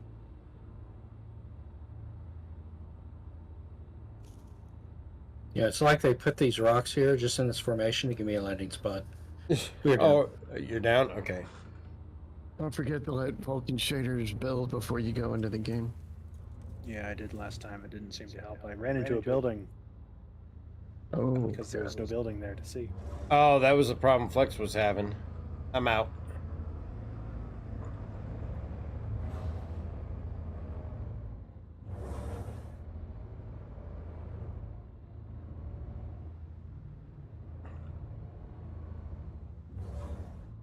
All right. You ready, H3? I'm ready. Okay, get going, go.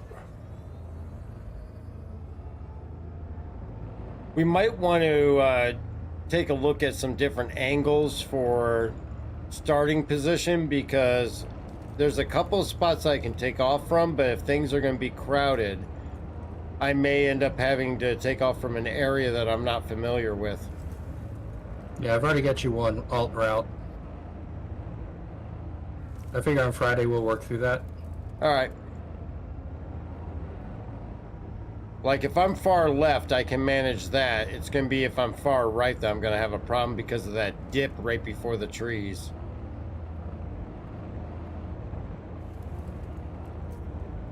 Come on. No. Don't start sliding on me. Do you want a different vehicle? Do I want a different vehicle? Yeah, I'm wondering if that one's messed up. I mean, it was a fresh spawn. It shouldn't be messed up. They act that way sometimes. It's server health. Okay. I mean, I definitely got my frame rate capped. Rock. Yeah, just don't flip it. Yeah, that's going to be the big thing, is making sure we don't flip these. Gravity Cat and I have the most dangerous part in the fact of flipping the vehicles, because it can be a game ender if we do. Pause for a second. You've changed up a little bit. Come back. Oh. This time won't count.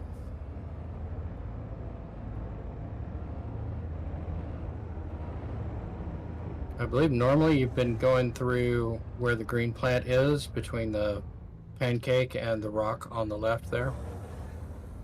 Through here? Nope, come back over here. Actually, this isn't a bad path. It puts me right on a clear turn right to where I'm going. If I can split that mangrove there. But you're talking about further up?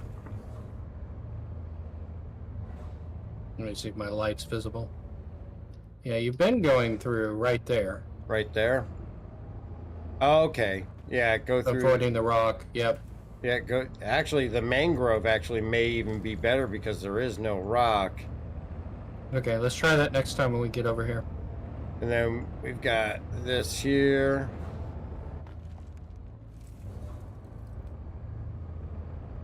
Well, let's just go ahead and pick me up now. Let's go ahead and run it. Who's in the Hornet back there? Me. Oh, okay.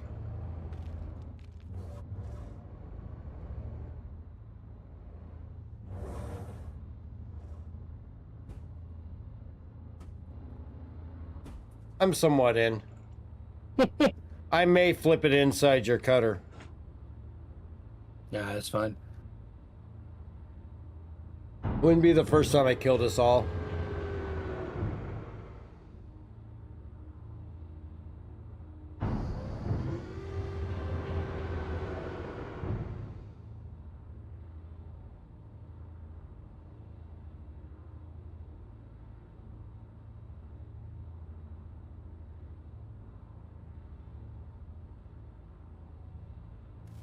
If I can duplicate the 304 to 310 that we were seeing yesterday on this first third, then I think the second third will go smooth. That seems to be the area of least issue.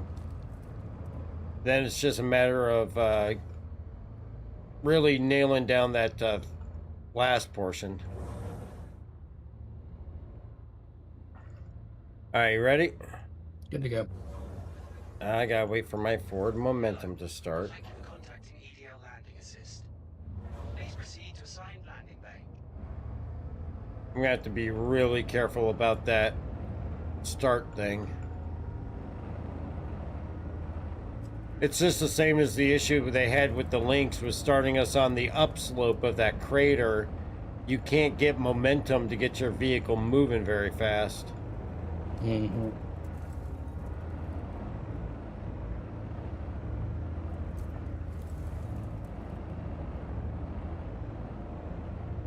Hello. Thank you for contacting EDL Landing Assist. Come on, come in. Trying not to overcorrect. Come on, come on, come on. Don't do this to me. Landing complete. Have a pleasant stay.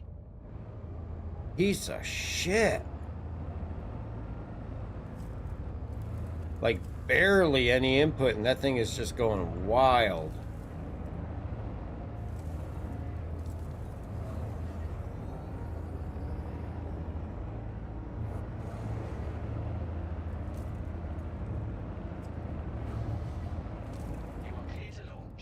At least I can go a little high there and not have to worry about rocks. So the one thing I don't want to do is go low.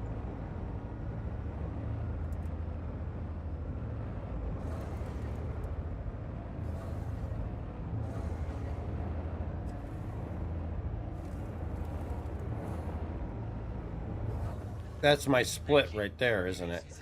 Mm-hmm. So that path works cutting through there. I Yeah, just we gotta could probably remember. go more right than what we did and just go around that. Oh, what the hell? Come on. I overdrift one direction, then it won't correct the other. Yeah, maybe we'll swap this thing out. Just give that a try just in case.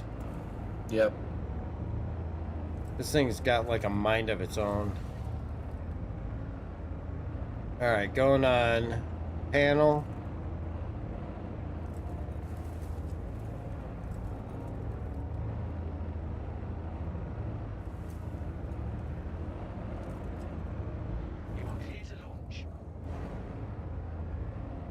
Right now, just try not to overcorrect it.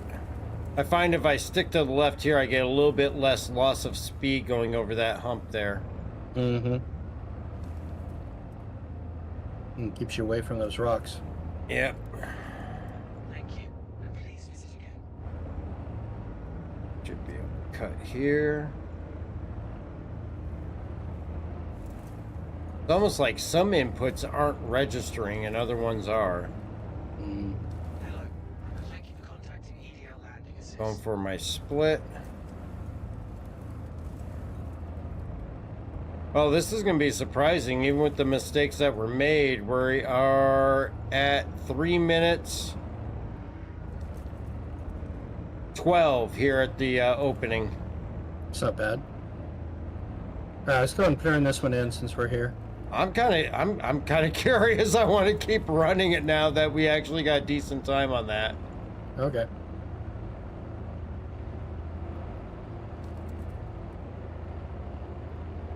Yes, Biker, if you didn't catch the beginning of the stream, they are retiring the F7A Mark 1. There will soon be a space station museum for ships. Yes, there will be. Oh, shit. Rock, rock, rock, rock. Yeah, you turned too soon. Yeah, this is what I get for looking at chat. No offense, chat, but you distract me.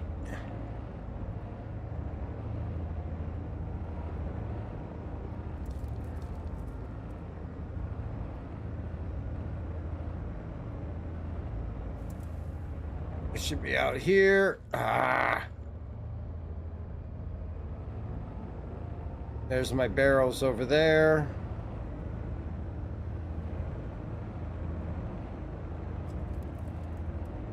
I know I got a path to the right if I need it. If I, stupid tree. Mangrove.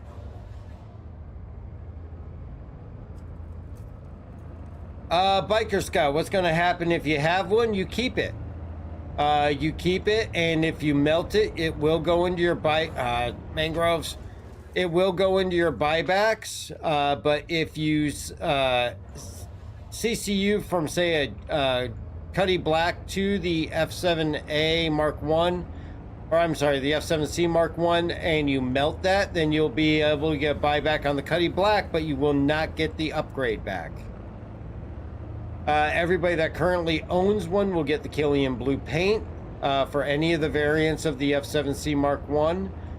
And it is going to be kind of just a relic. It's going to be kind of more of a token of, you know, time in game. Now that rock again. Yeah, I got offline with trying to do chat. No problem there, biker. It's okay. But yeah, if you've got it, you're gonna keep it. You know, you can still fly it and everything. It's just it's not gonna be available for sale on the pledge store at all. And yeah, this one's kind of shot. Go ahead and land. It's not going to be available on the pledge store anymore. It's not going to be available for a starter pack. And all of the F7C Mark 1 ships, such as the Ghost, the Tracker, the Super Hornet, will get Mark 2 variants. Now, you will still be able to earn the F7C Mark 1 in-game, as well as some of its specialized components, but they have not announced what those plans are for that, but they will have events that will be able to provide it.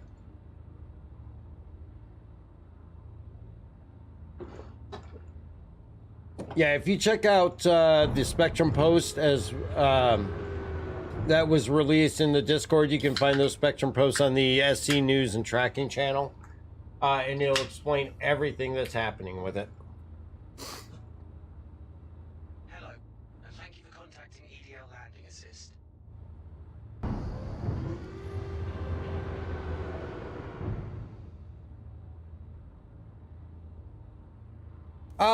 Biker, if you have an upgrade, you're going to keep the upgrade until you apply it. Once you apply it, oh no, take us all the way back. Let's go to the swapping out. Oh You're yeah, swapping. that's right. Yeah, change out this hunk of junk. If you apply the upgrade, then you're going to keep it, but keep in mind if you melt that ship later on, you won't have a buyback for the upgrade.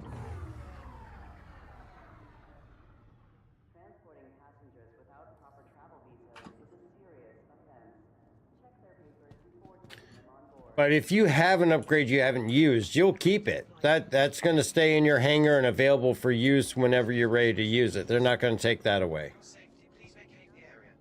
Thank you for your cooperation. Welcome to the ASOC vehicle retrieval system. Initiating ship storage procedure.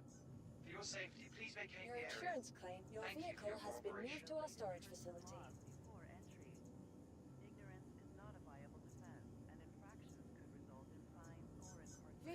Your vehicle has been delivered to. Please visit us again.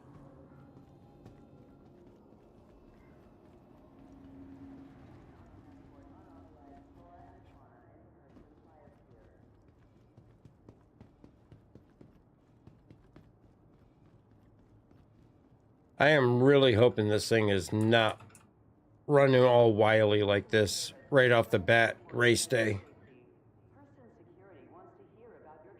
Might not help that we're kind of beating it up, putting it in the cutter.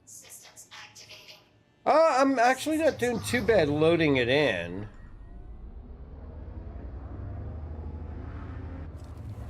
I may want to start adjusting gamma though with the sun going down. Yeah, I think we're about to lose it. Gravity, Enro, how you guys making out? Thank you, and please visit again. Oh, just practicing, getting my muscle memory down, Pat. Feels like I'm sitting still. Well, you missed it at the start of the stream. I talked about how your RC has been neutered and castrated. Hmm. And there's more rocks on the ground than your RC has. Yeah, no, you won't lose those upgrades, Biker. You'll still have them. You'll be able to apply the CCUs later on, even after the retirement, as long as they're in your hangar.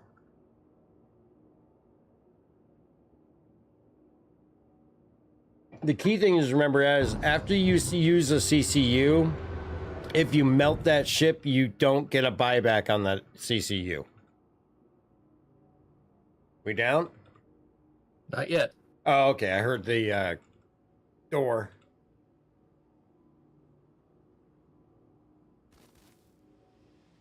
No, we're done. All right. Oh, when the engine's on.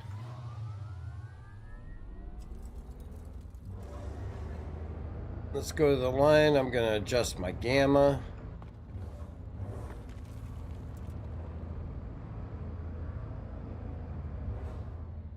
I know Flex is going to join us right around 9 o'clock, so he is going to be coming in. Where's my cactus?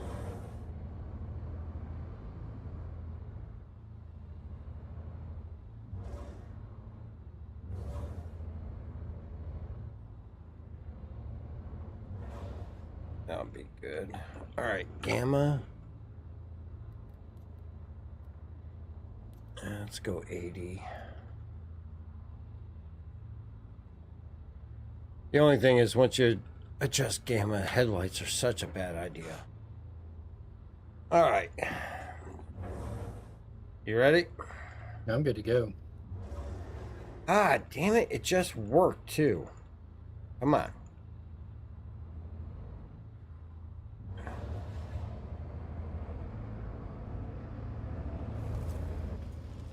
What the? What? Okay. What the hell? This is... Nope, those are rocks. What the hell? Is that Gravity Cat in his RC next to me? It is an RC. I don't know if anybody's in it. It is. Did you have enough of your track for right now? Yes. All right.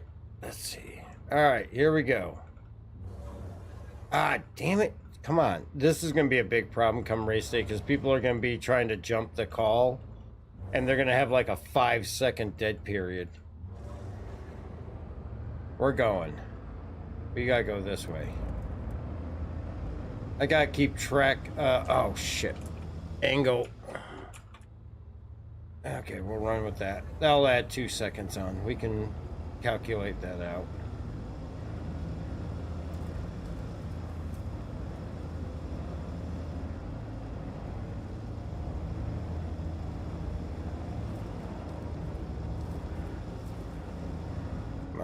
Just keep the tight control.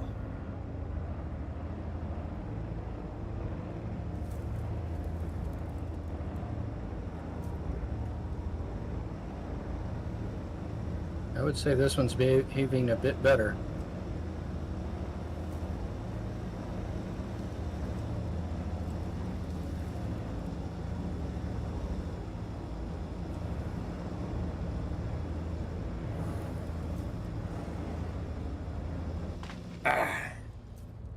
Well, almost.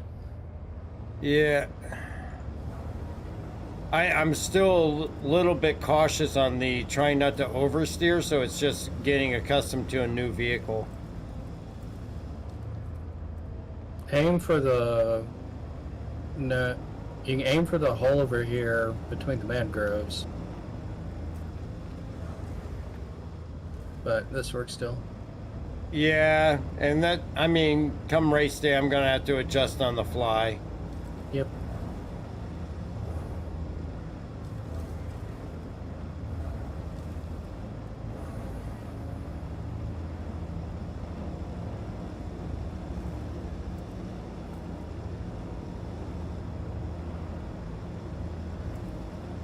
I'm not sure where you're going, but you're going there. I'm not even sure where I'm going. I got offline. I'm just trying to make the best of it.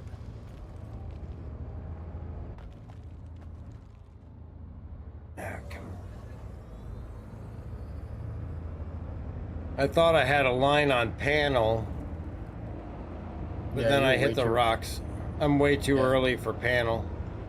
Yep.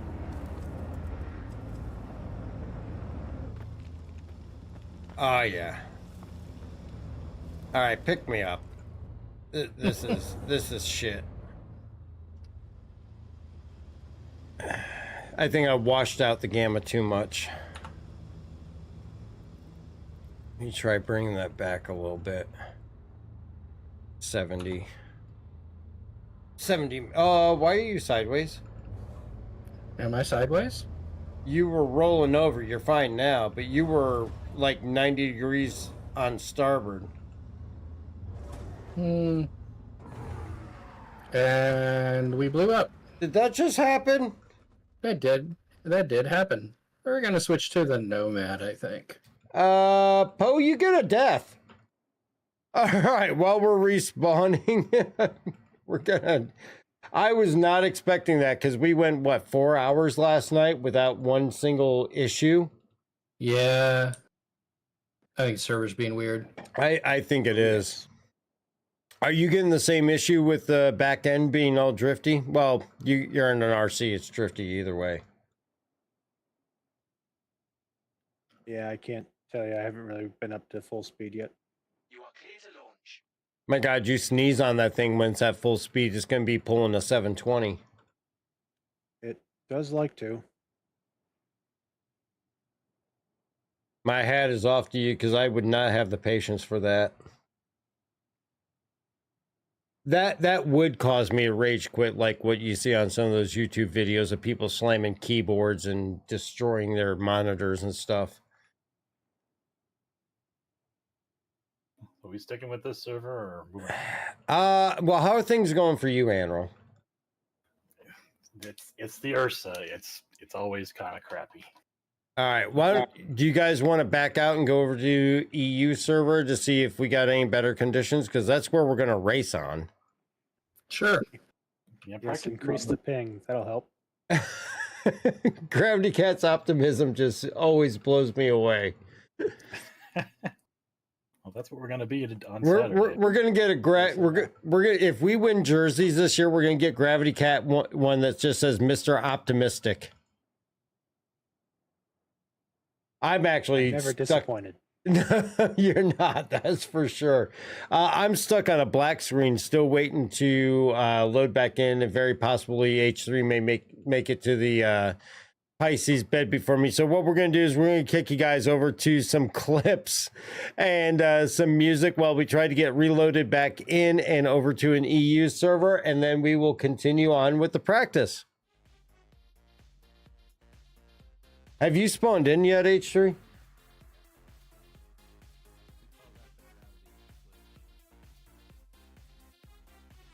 David Copperfield's fucking playing this game.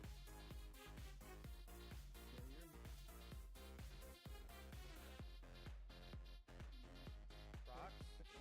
Like shooting the rock garden. You could have followed the edge of the rock garden and you would have seen the rock. Yeah. Well, I came in a straight line almost face you.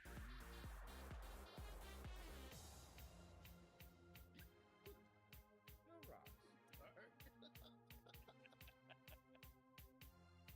Rocks while being upside down. Don't hit me.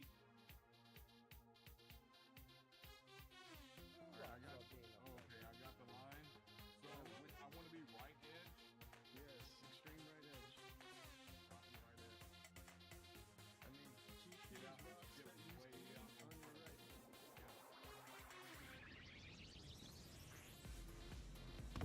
What the hell was that?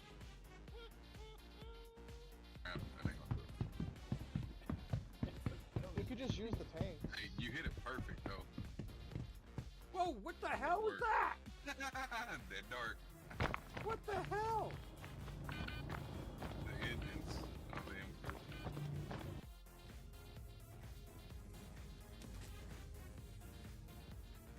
Oh, nice shot! Wow!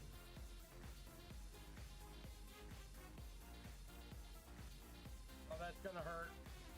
Yep. Oh, there it goes. I'm dead.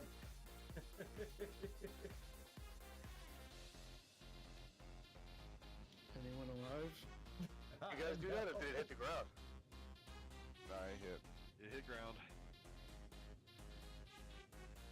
We were not successful on that try, but 50-50. Sure though. I DC.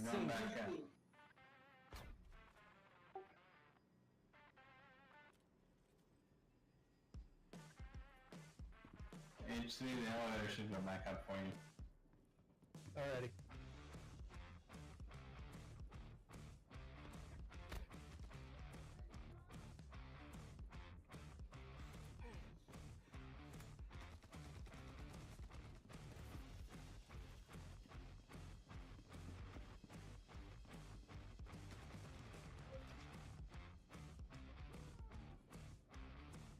FS9 right there. I'm still knifing people. Oh, You get a knife. Oh shit, these are civilians. Sorry. Are this? Oh, do I not get a crime could stat kill for them, that? yeah. Oh yeah, you get a knife then. Yeah, you can kill them. They won't. You get a knife. They don't give you. Remember, this is just a normal night in Star Citizen. Yes. Whee!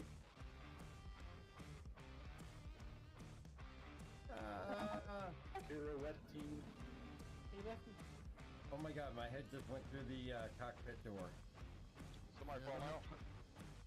Just a word of warning, if you get in the co-pilot seat of the Tonk, it may put you out the roof when you get out of the Oh, I got yeeted again. Damn it. Somebody get rescue dark. Are you down? Who's in this? Is this Louis? Is this Louis? Louis, go forward. Of me. Go forward, Louis. I'm Yeah. almost at the door. Can you switch seats? The girlfriend's getting ready for work, so I can't fly it. Perfect. Stay still. Cargo bays are open. Oh my god, if this works.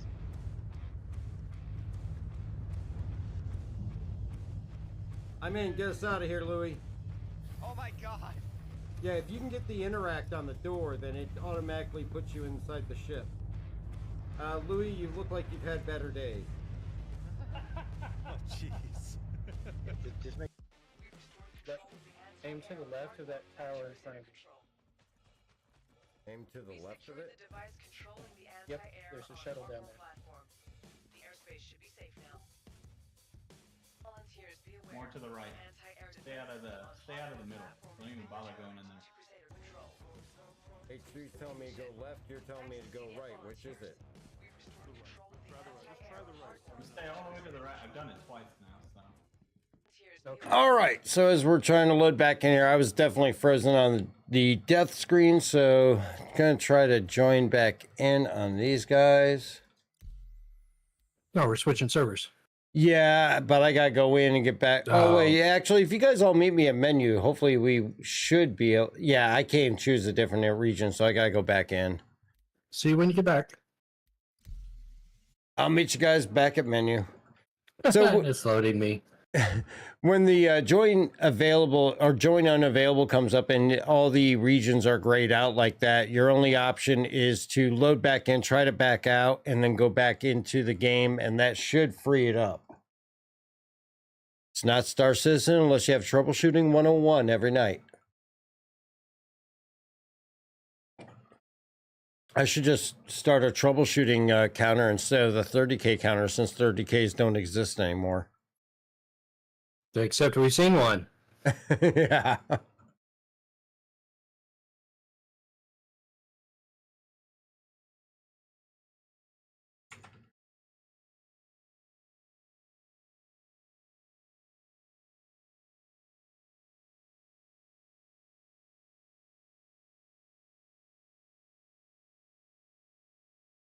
All right, so while we're loading, we're just going to run this. If you're in the market for a first or even just a new gaming system, check out darkhourpc.com. We offer a wide variety of choices in our pre-designed category to fit all needs, starting at $629 US. From a first gaming PC to your 10th, we can get you set up with one that suits your needs, from light gaming to even the high resource intensive AAA titles. Our pre-designed PCs offer a wide range of options, including additional hard drives and all-in-one water cooling. If you do not see something that you need, check out the accessory area where we have RGB lighting, sleeve cable extensions, and more to give it a more complete look. If the pre-designed models don't match what you're looking for, then darkhourpc.com offers customization services where we can learn what programs, games, and uses you need your PC to cover and work with you to put together a system that's going to handle your needs. We even offer refurbished systems at times, and this is constantly changing, so check darkhourpc.com for current availability. We're actually able to ship out systems across all the lower 48 United States, and if you're in the Indiana area, we also offer upgrade and repair services as well. So if you're ready for a new system, check out darkhourpc.com. If you're in the market...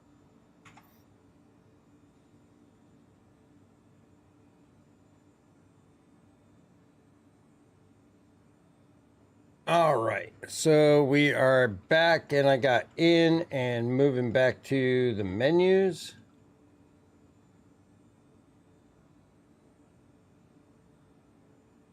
Come on, I clicked proceed to menu. I'm at least in my hab, so that's a good sign. Shadow Jack, what's going on? And his name is John C.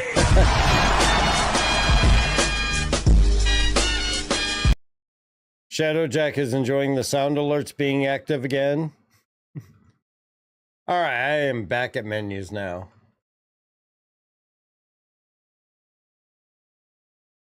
General, how you doing? What? What happened? Well, we got taken in because Dark had no choice. Right. Okay. So come back out. Yep. Andy? Yeah, it's supposedly loading screen.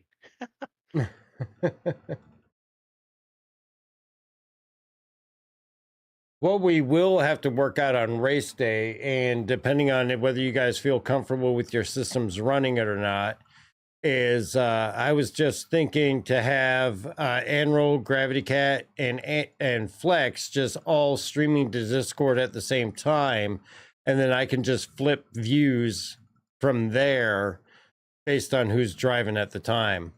If you think your systems can handle it. I'm fine with trying.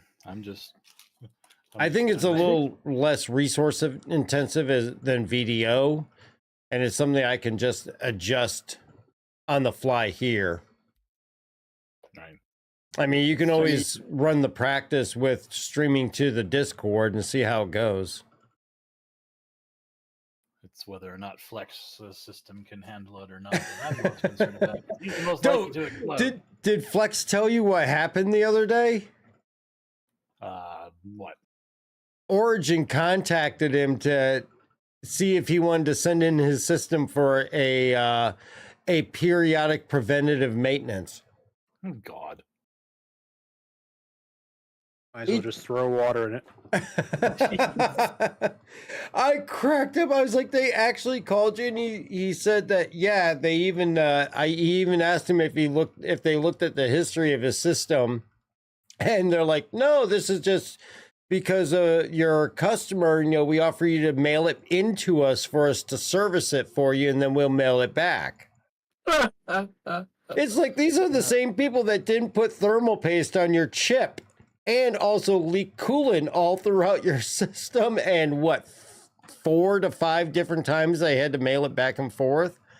It was like, can't put the right RAM in. Yeah, they put incompatible RAM in. It was like, oh my God, you'd be crazy to send it back to them. They'll probably send it back with no thermal paste again. Andy, you good? I show Andy, Anvil, and menus, Gravity Cats and menus, Gray, and H3. So we should be good. All right, I'm going to go ahead and take us over to EU then. And I am launching. Same. I've got confidence, I guess. Well, I mean, it's just clear indication that one department doesn't talk to another, and they don't properly note customer orders for when there's issues that are going on. I mean, he dealt with them for over 9 months trying to get a working system, and several times being shipped back and forth. And then, they contact him for that. I couldn't believe it when he told me that. It's like, you want your system service, send it to me. I'll do it for free for you. And really, there's no service. You blow out the dust. That's all you got to do. 1 year's not even enough time for thermal paste to dry out on you, or at least it shouldn't, depending on what they're using. Shoe polish? Yeah, I don't know of a single thermal paste that won't last that long. Yeah, I mean, maybe toothpaste. Yeah, I wouldn't put it past them. I'd be really curious to see what their list of services are that they do to service people's systems, because I'll bet you 99% of it's unnecessary, other than blowing out the dust and just double checking connections. blow out the dust, replace the screws, add a keylogger, you know, and stuff like that. Pour Keylogger. water all over it.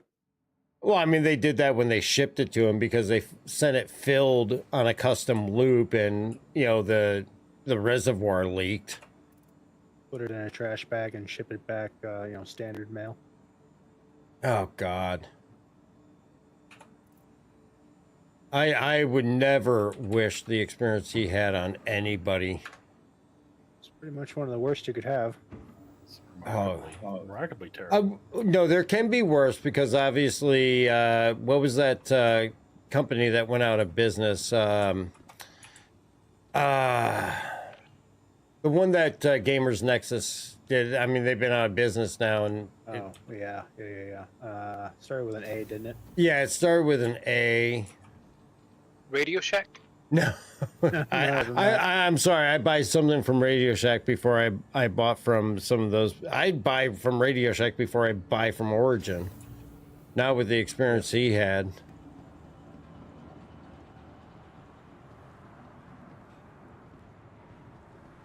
I mean, my God, I am small beans compared to Origin, but I would be embarrassed as hell if anybody that bought a system off me had that experience. It should have been full replacement immediately. Oh, hell yeah. It should have been a full refund after the second. Yeah, after the second issue that he had with him, it should have been a full refund and, here you go. Here's your money back. Oh, what was... Just to save face.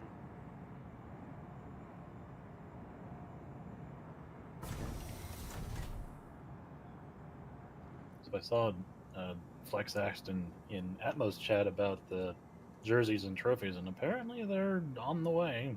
Yeah, actually, I was Gravity Cat and I were with him in chat when he posted that because I was like said something and he put that in chat and he swears it's in process. So.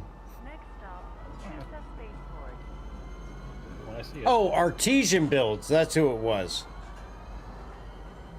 Artesian Builds was the company that went under because of all the issues. Sunset Carson, love the paint, needs Fang decals. I wish we could put Fang decals on stuff in game. But yeah, Artesian Builds is about the only worst experience I can think of what he went through with Origin.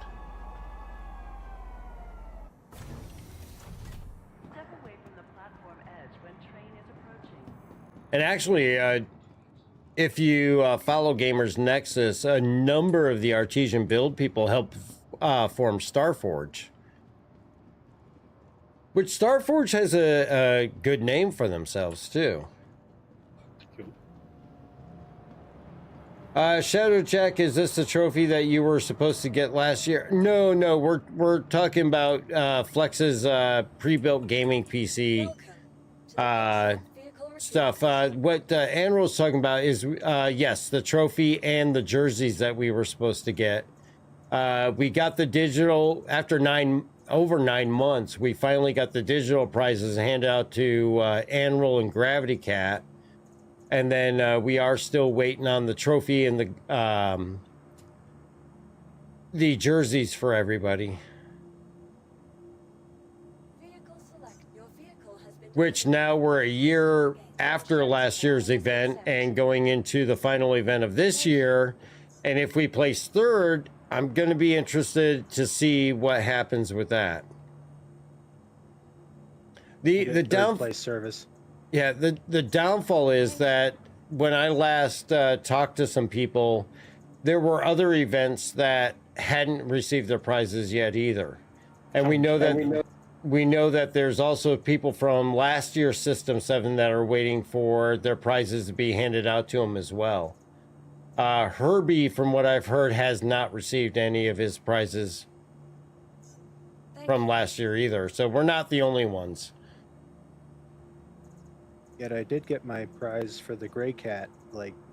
You got it with like a couple weeks. Yeah. Which was one of the points that I brought up with the fact that, you know, you guys hadn't received your stuff for last year's System 7, but like 2 weeks later, you did the Grey Cat Social and you got that prize immediately. And we know that there was logistic issues with the jerseys, which should have been resolved by now. And then, of course, the trophy fiasco between the different manufacturers of the trophies. The original person that was supposed to make the trophies ended up backing out. Then they had to find somebody else to make them. And now we're going on a year without being able to receive what we earned. Which, I mean, to some degree, we've kind of just accepted the fact that we're probably not going to see it. But it'll be interesting to see what happens if we place third this year, if we're going to have to go through the same stuff. Which, I mean, to be perfectly honest with you, if this becomes an issue, I mean, we may just stop doing Atmo Esports events. We actually have been looking at other racing events that are put on by other groups.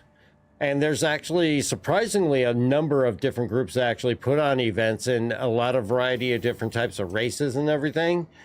And it's not all about the prizes, because some of the groups that we're looking at don't even offer prizes. But if you're going to offer prizes, deliver them. I mean, that's just common sense. You know, when I do giveaways, you know, I know they've been on hold for a couple months now, just because, you know, logistics. But if I offer a giveaway, I have that giveaway prize before I even start advertising it, because I know as soon as I pick a winner, I need to be able to transfer it right to them. And it doesn't seem to be the case in some situations. So, and I'll give Atmo credit. They run great events. They have System 7 is a great event. It's a great format. There is definitely a lot of pain points in its execution. Daymar Rally is a phenomenal event, but again, you run into some issues with communication and other things like that that become pain points that really make you not enjoy the event as much after the fact. It's sad to say, because it is a great concept and it is a great race, but there's a lot of things that are done more on the fly that are not planned for. Where the hell is the Hurston Tower? And it seems like there's inconsistency with one race to the other, especially with System 7. There's inconsistencies in one race to another. As far as, we're going to follow this line, we're not going to follow that line. We're going to allow people to deviate here, but we're not going to allow them to deviate on this race. And that wears thin on racers, because of the fact that you want to be able to follow a rule book, and you want to be able to follow a consistent game plan, and that can sometimes be a little bit lacking.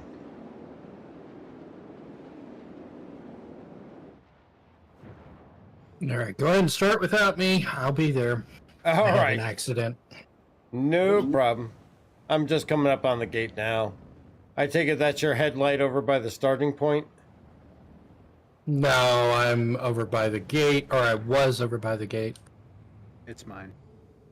Oh, okay.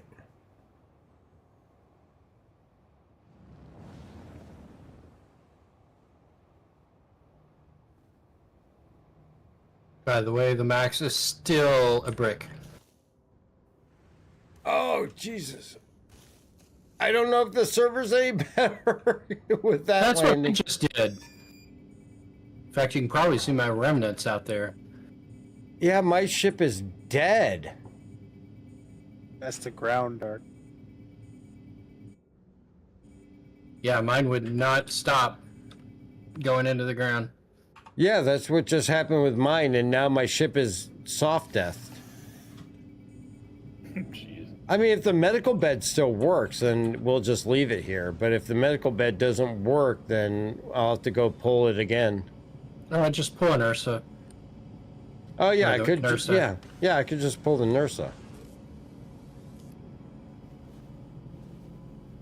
Shadowjack, think the operative word in your sentence was planned. Yeah.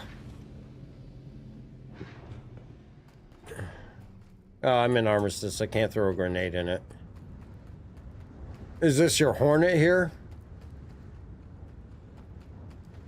No, that's not mine. Mine probably got cleaned up. It might be mine because I ended up in Area 18. Okay.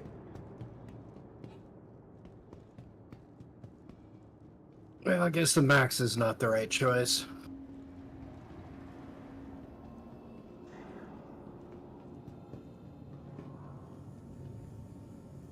Welcome to the ASOP Vehicle Retrieval System.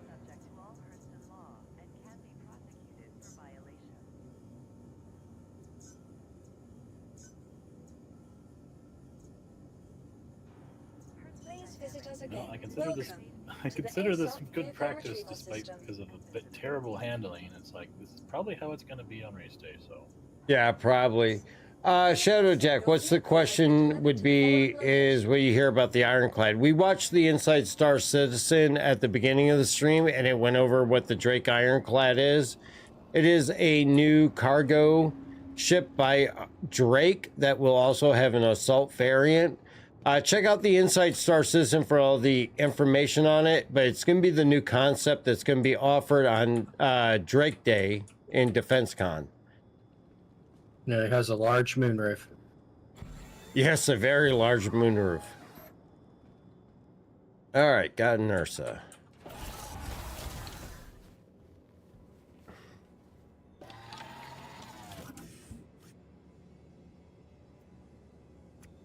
Yeah, now I want a primary and secondary med spot that you can set.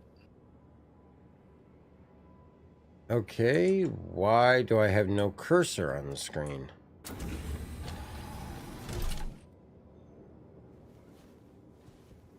Let's go into Moby Glass.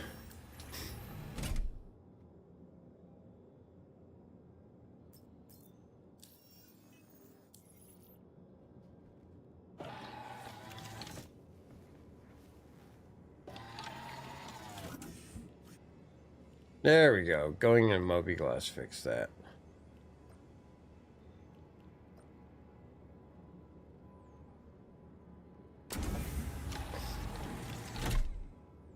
Security people are looking trigger happy again. They always look trigger happy.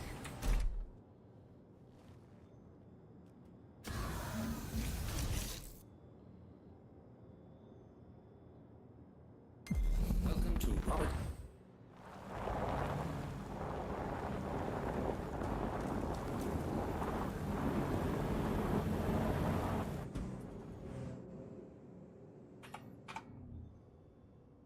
Thank you. Please visit again.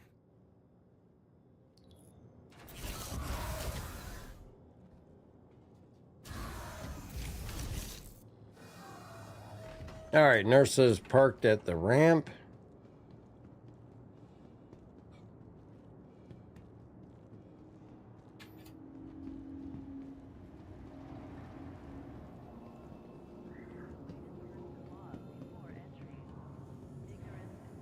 Welcome to the ASOP Vehicle Retrieval System.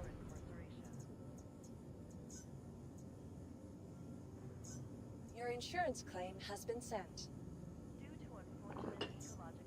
Your vehicle has been moved to our storage facility. Your vehicle has been delivered to the... Hopefully the Nursa... Oh yeah, the Nursa did stay after I brought in my STV.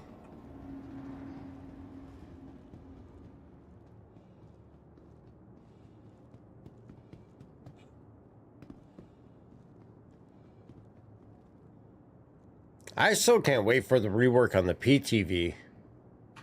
When they bring it more in line with the design of the STV.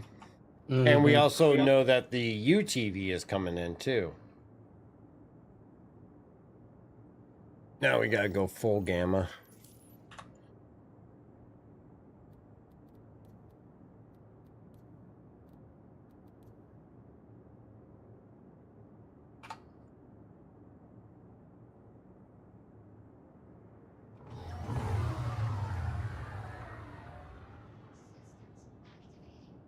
Are my engines on? There we go.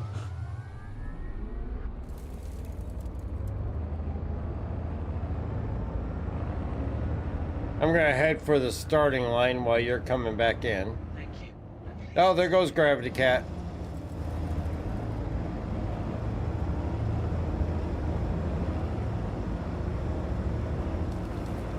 If you think following me is going to get you to avoid the rocks, Gravity, you're dead wrong.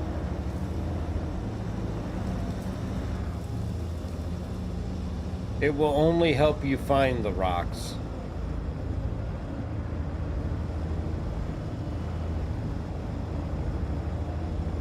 That thing's teeny compared to the RC.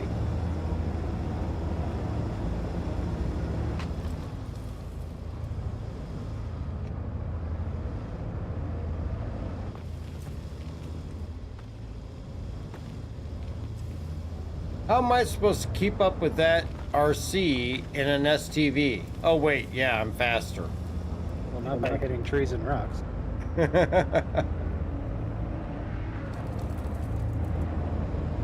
I think the STV right now is faster than the RC. If you could get it there, yeah.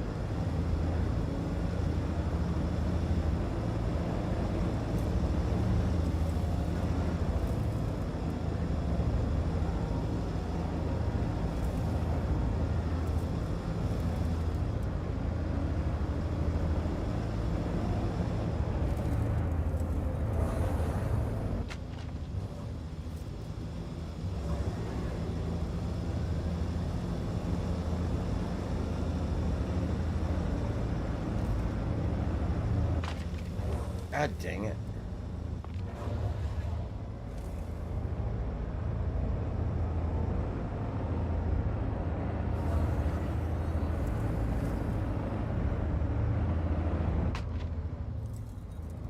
What the hell? I didn't even see that tree. Can I not hit every single tree in here?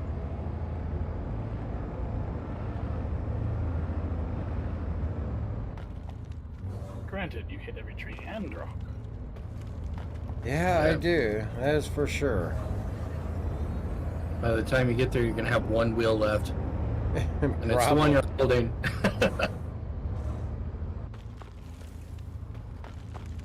That's it. They're just going to have to allow H3 to fly above me during the race. I'll tell you. You are my Rudolph. I don't know if that's going to help. We'll get CIG to design you a reindeer head. With a blinking nose. Yeah, I might go for that. Only because it has a blinking nose.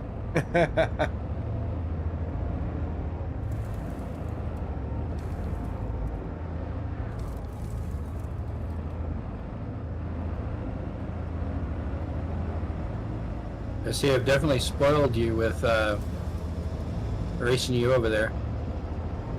Oh, yeah.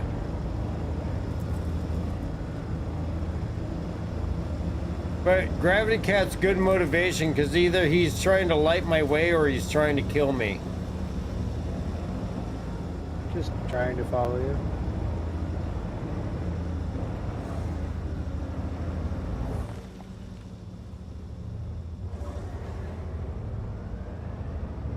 Oops. Oh, you got unstuck.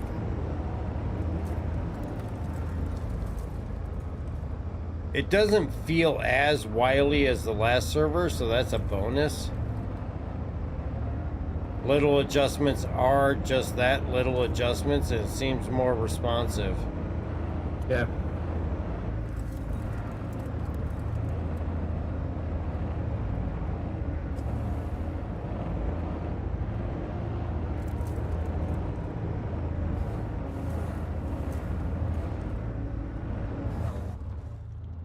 Until I hit that rock.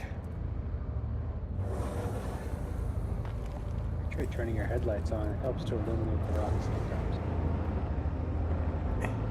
Yeah, but in the STV, it completely blinds you if you got somebody ahead of you with dust.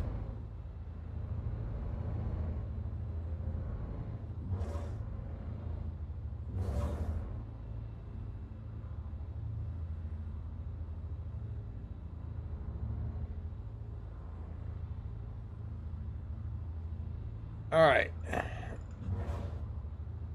Gravity Cat's got the fortunate ability that I think he retains traction when he comes to an all stop. All right. You ready, Gravity? Oh yeah, I'll give you a 1 minute head start. A 1 minute head start, thanks.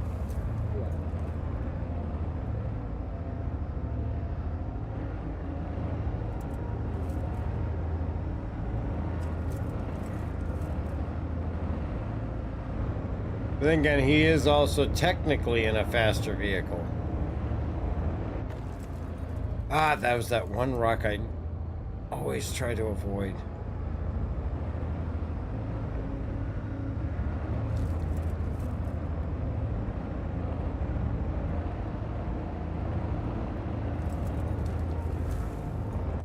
And the other rock I try to avoid.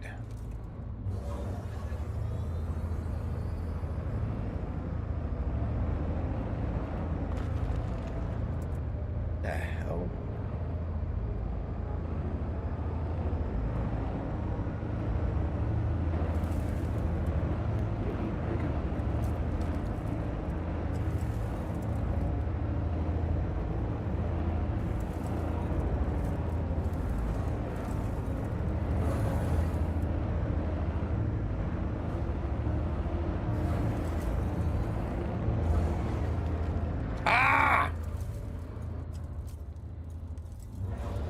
At least I righted myself. Yeah, definitely don't do that one. It's just the adjustment of day to night.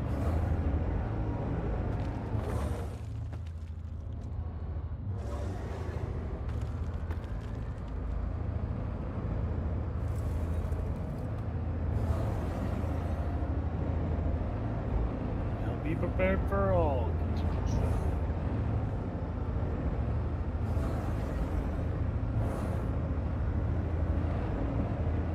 Go on the other side. I want to turn left. I start turning left. It does nothing. It does nothing. It does nothing. And straight to a rock.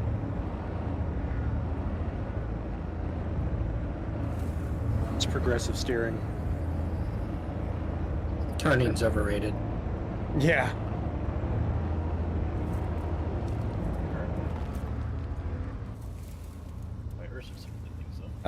Gravity, you can give me a bump. Oh, never mind, I got it.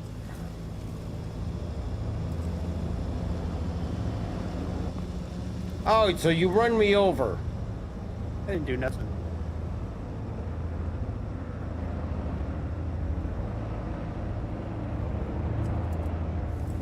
You hit a rock or a stick or something.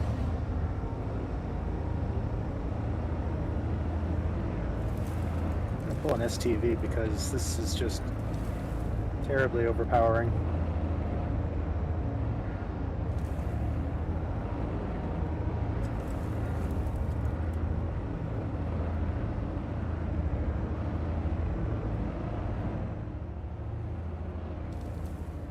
Hello. Thank you for contacting EDL Landing Assist.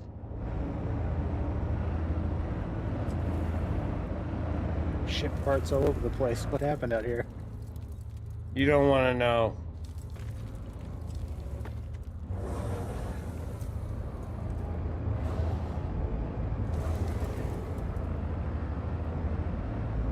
And of course I hit the one tree that's out here by itself.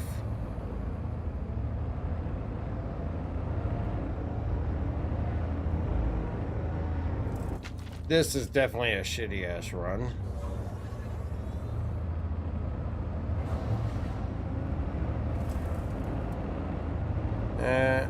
Maybe we'll try it. Is that your cutter at the gate? No, that's not a cutter.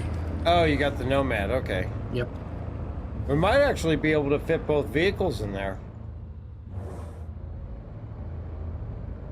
Yeah, it's gonna explode.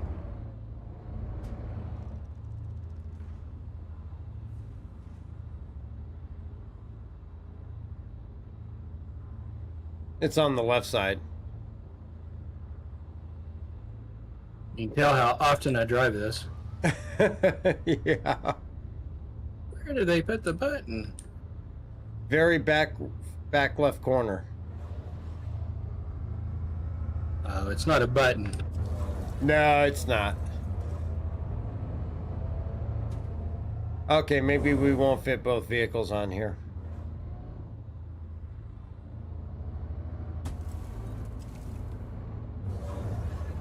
Setting my med spot real quick.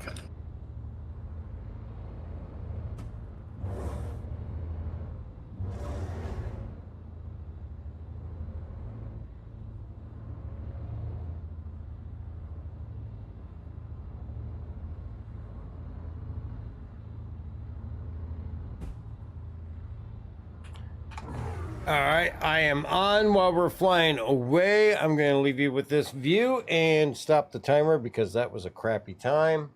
And I will be right back.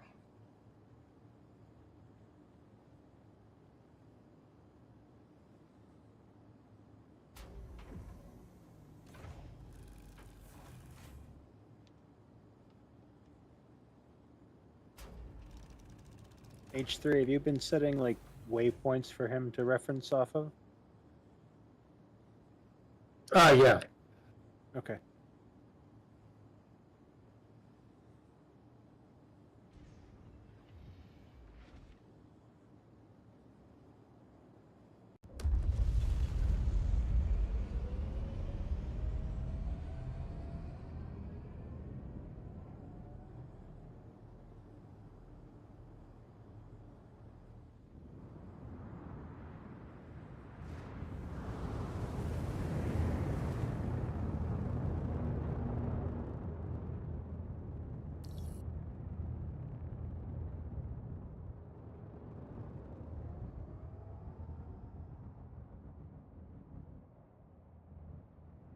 So this TV is just like a Tesla if it was powered by a 9-volt battery.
No.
All right.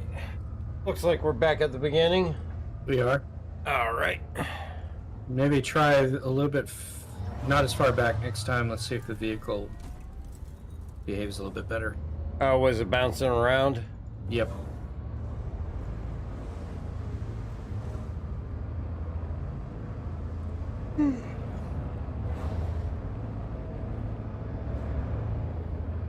Oh, is Gravity in an STV now?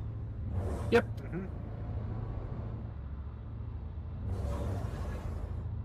Shadowjack, the Ironclad looks really nice, but think I'll rely on your Galaxy unless it has dependence. The cargo capacity is supposed to be 8 to 10 times larger than the Caterpillar, so it's going to be anywhere from 4,000 to 10,000 SEU is the initial estimates from CIG. All right, you ready, Gravity? If I can get some forward momentum here. Go.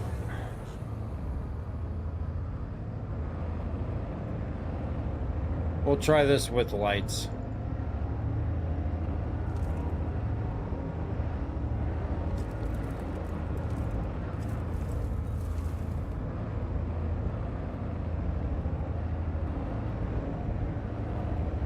Definitely feeling a little grippier than before.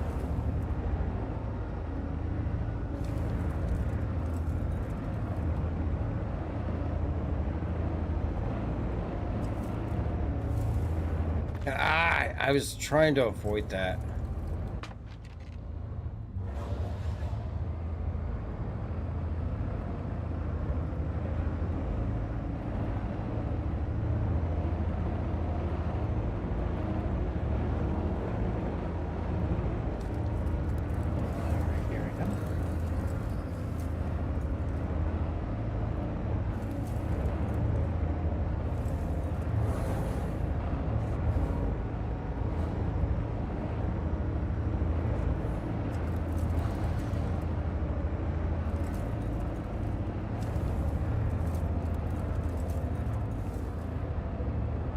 You could definitely use it as a raid ship with a ton of Furies on it if you get the assault version.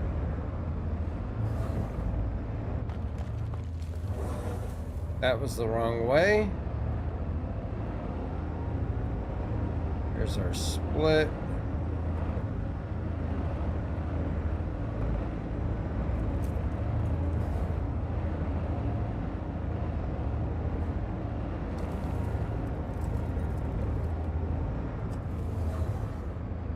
This is the wrong way to go.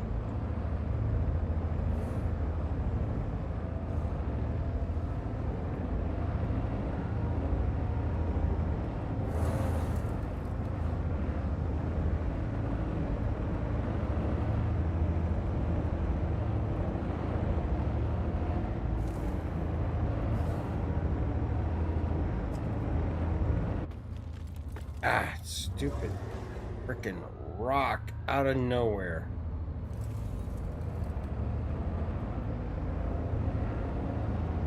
I am too far left, I think.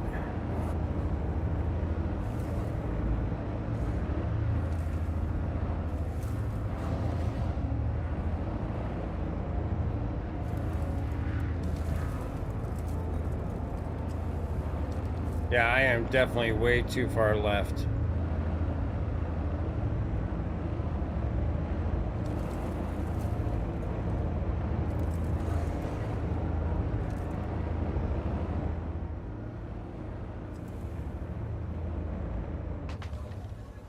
Shit, I lost panel.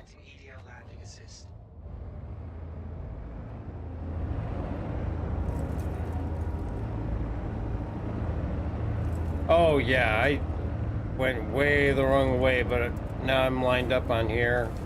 We're at 325 for clearing.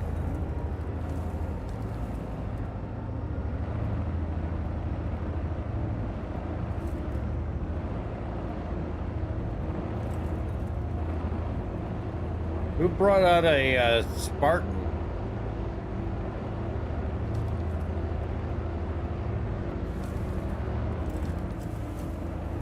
Not me. Not even there yet.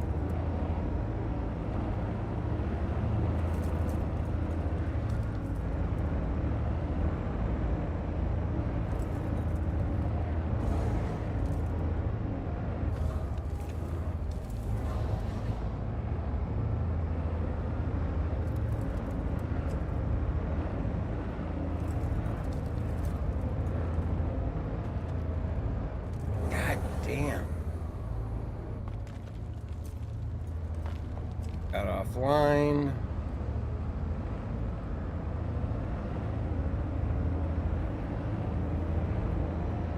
I know where I went wrong too. That's a bad thing.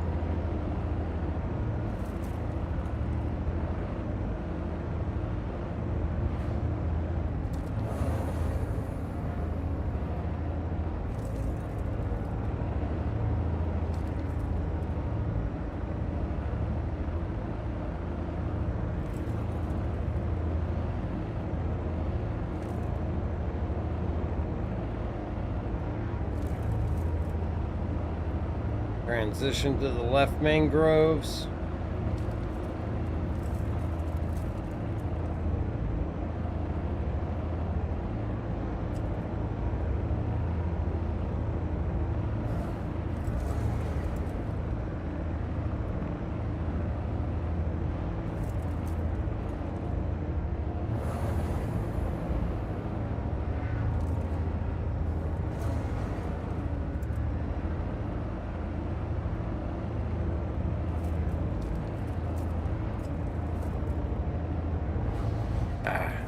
Oh, those are invisible.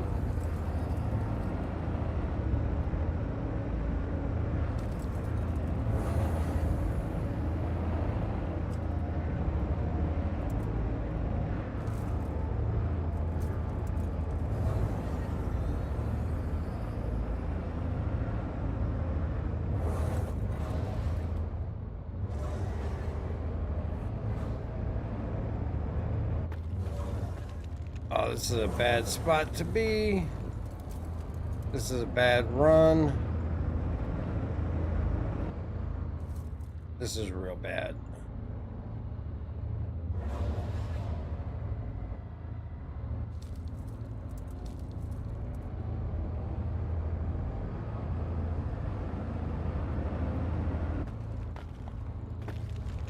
I lost my markers.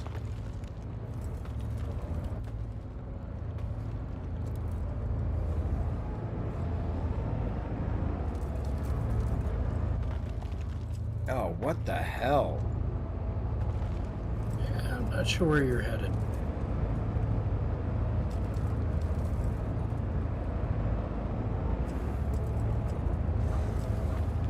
Yeah, markers went to hell. Because these are the barrels over here that I'm supposed to be splitting, so I am way too far to the left. Yep. You had your turn in right, you just forgot to make a turn. Yep.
That too wide.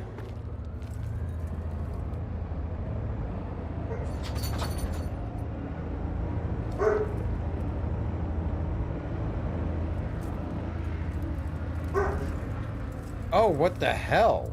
That's the first time I ever endoed over there.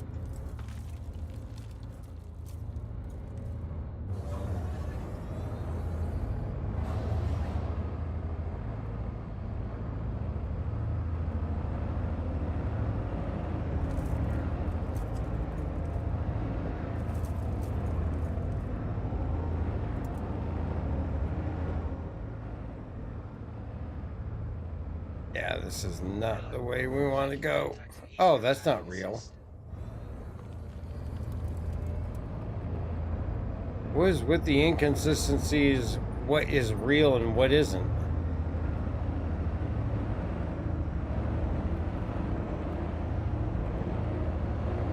Time. 10:10. 9:10.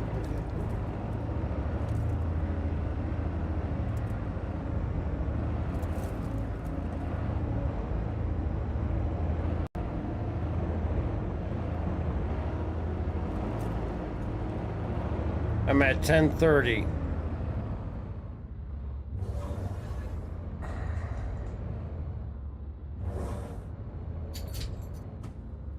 Beat you by a minute 20.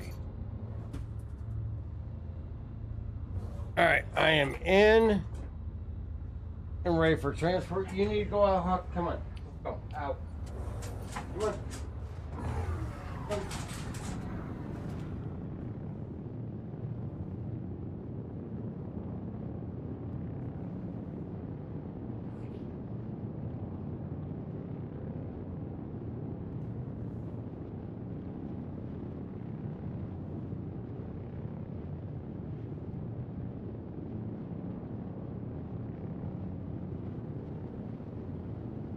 Let's go out.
All right, puppy potty break is over. Desync's being its weird self again. Yeah, I think that's just a given with Star Citizen. I'm off. Yeah. So what's your first landmark you're using, Dark? As far as for the lineup, Yeah, when you get started and you start moving out, what are you headed towards? basically the left side of the trees that, like those trees right in front of me there.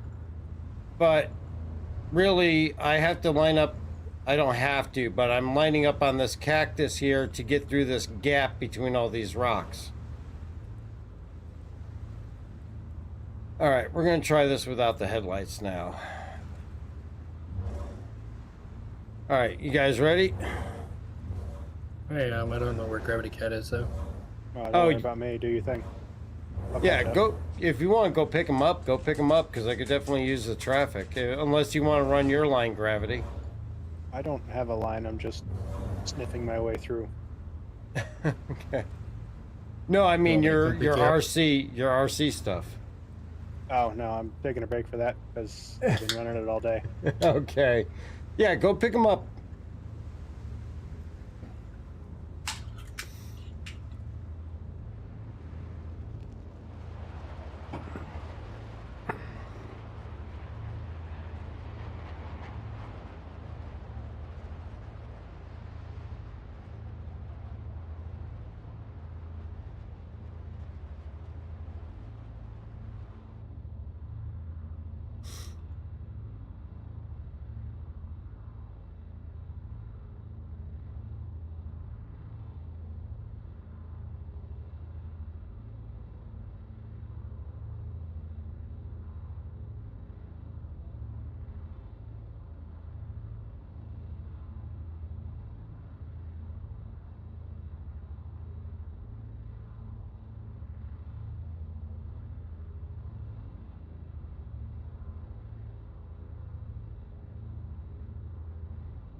All right. Yeah, we'll definitely be doing some more honing this in. We got to definitely hone in that last third. Is that Flex? Ah, what's up, Flex? We'll get you an invite. I'm still not loaded in just yet.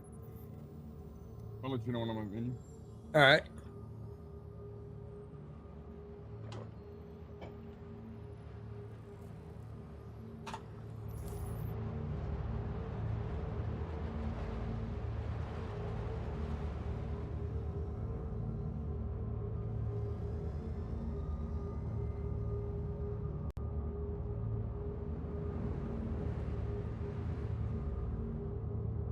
Double check my gamma.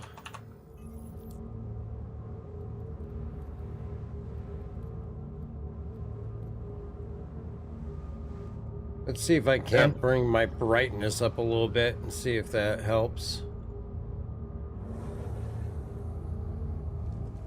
It helps a little.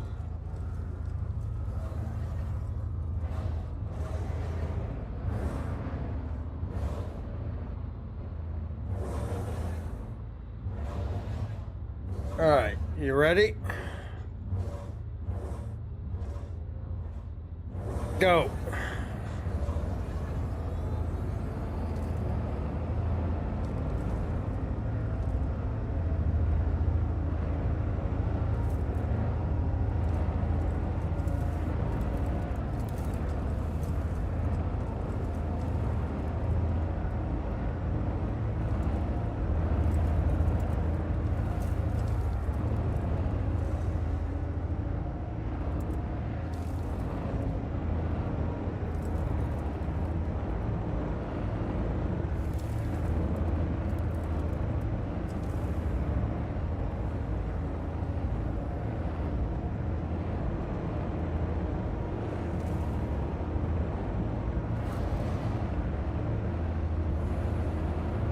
Oh, I pointed at the wrong rocks. Damn it.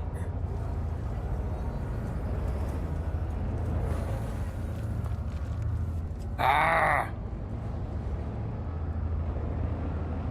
This pointy rock, not the other one.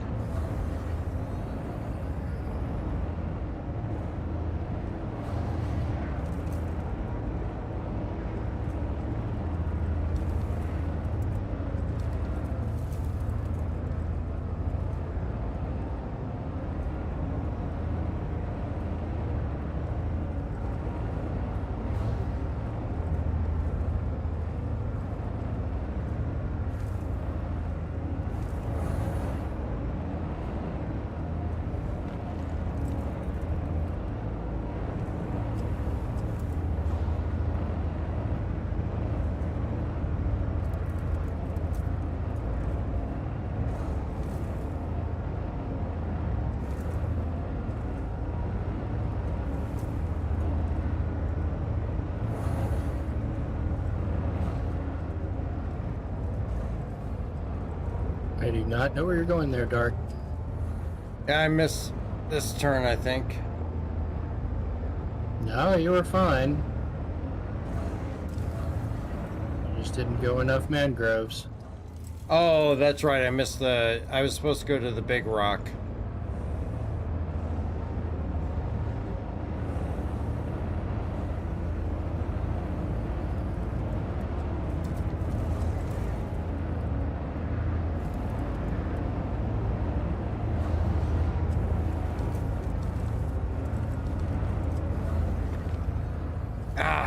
Catch the one single rock out here.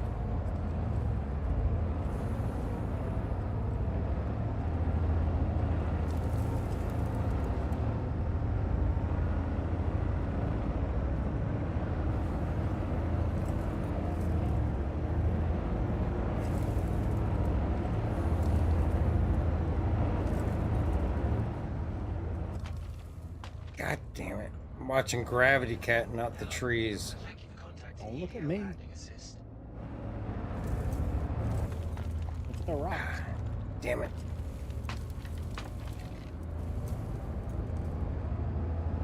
Yeah, it's one thing. Don't worry about any other racer unless we are calling that they're close to you about to hit you or something.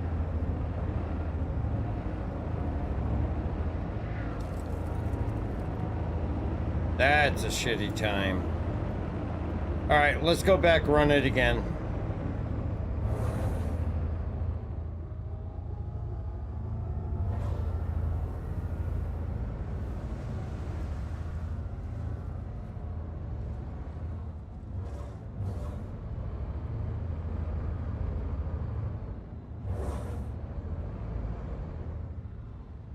I just have to concentrate on running it like I'm running it by myself and not worry about who's around me to some degree. Yep. Absolutely. You only worry about that when they're about to run into you, and then just give them space. Well, I catch myself like trying to track where you are, and that gets me distracted, and I gotta keep from doing that. Yeah, you gotta keep your eye on where you're going on this one. Kind of like what I do with Whiteout, just concentrate on my line and focus on that. Yep. Have faith in your line. Because the other guy might be doing it wrong. Like me, I have no idea where the hell I'm going. Yeah, I mean, I will say that the explosion where I landed on top of Engelref, I was too focused on the line and I didn't notice him coming up underneath me. But hopefully that's not the norm. Oh, I rolled over. I think these are quite that fragile. No, they're not. Yeah. When you bring Gravity Cat over here, you can give me a nudge.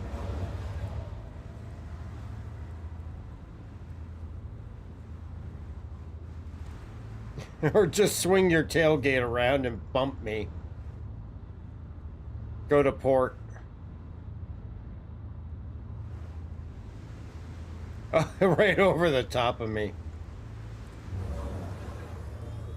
There you go. Scoop me. And up. Nose down. Close. Are you bumping the throttle at all, or are you just holding it wide open? While he's trying to right me, I'm trying to hold it wide open and give the wheels a turn. Go ahead, when you're scoop. racing. Oh, I have it wide open for the majority. I'm bringing it down through some of the areas I have to go through that are tighter. So I throttled down a little bit for going through some of the splits, just for a little better control. Yeah, feathering it can get you some grip. Especially where I have to split like 2 rocks or a pair of mangroves. I kind of try to throttle it down to keep the back end under control. You gonna go get Gravity? He's almost here. I'm pretty much here.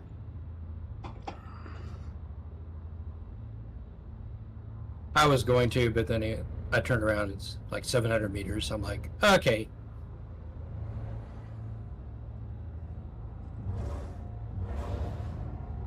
This starting line thing is definitely going to be an issue if everybody has a 5-second delay on being able to go forward. All right. An Atmo lineup. Yeah. All right. And 3, 2. Oh, God damn it. 3, 2, 1. Go.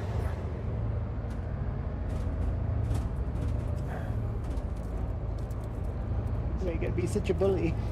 Because I need my line. The nice thing is that they are pretty durable. Yeah, until you lose a wheel. I haven't seen any lost wheels on these yet. Oh, wait till Saturday. You better find that rock. Yeah, Dark, even if you're gonna go slower, not to flip, go slower. Yeah, you just have to get there. That's really Yeah. the concern.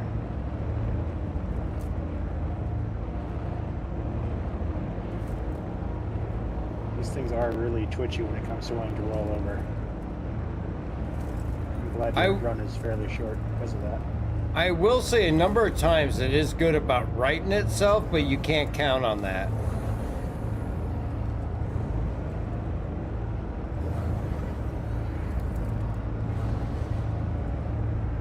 Oh, way off my line.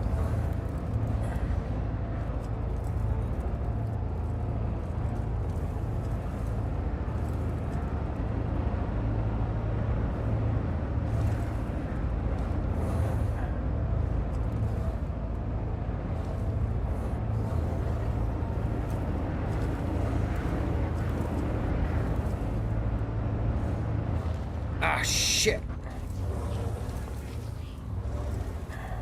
No brakes on these either, huh? No, it does not break real easy.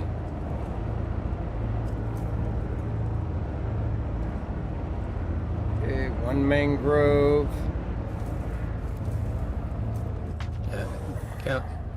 Count that as a set.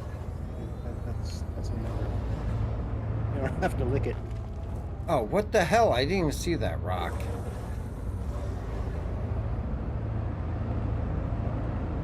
There'll be 2 mangroves. Come on to panel.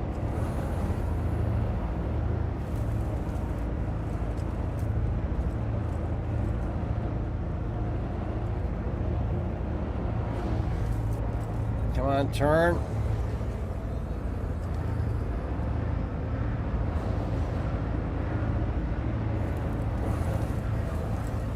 Left, then drift to right. Avoid that rock.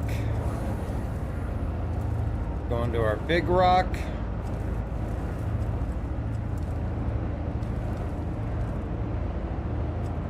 Line up on split.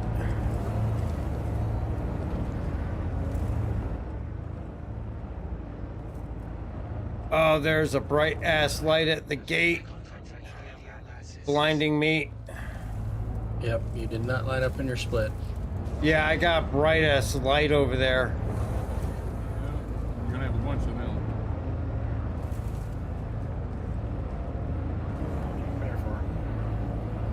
What's your gamma set it? Gamma, I have at 175 on brightness. It allows me to run with no headlights. Probably need to turn that down to compensate for the freaking bright lights that are going to be out here. Yeah, you're gonna be surrounded by bright lights. Like 70s. Zuni, is the stream choppy or is FPS still bad on planets? It's a little bit of both. I think right now I'm running like 20 FPS. Yeah, it's a little low around Hurston. Sometimes intermittently. This is where I want to try to split those mangroves and I missed it. But we can recover by going to the left. Until I get too far to the right and I'm stuck on top of a rock. See if you can wiggle off. Yeah, usually you can rotate. It just takes time.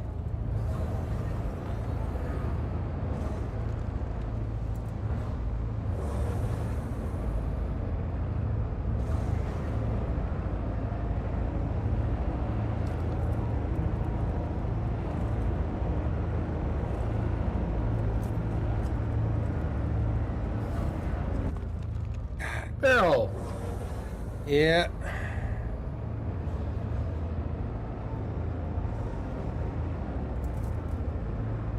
Oh, we don't want to be here. We don't want to be here.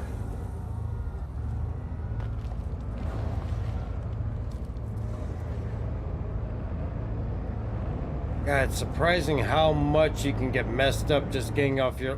God damn it! Getting off your line a little bit.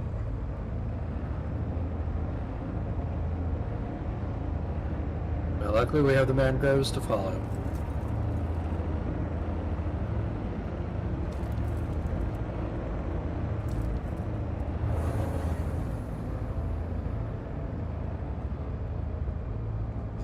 I can kind of see why you're having a lot of issues. How's that? Your camera point of view is very low to the ground, which makes it nearly impossible to make out a halfway decent line prior to you actually getting to that point. But I know you're having difficulty when you zoomed out seeing smaller objects. Yeah, that's the downfall, is seeing the smaller rocks when I'm zoomed further out.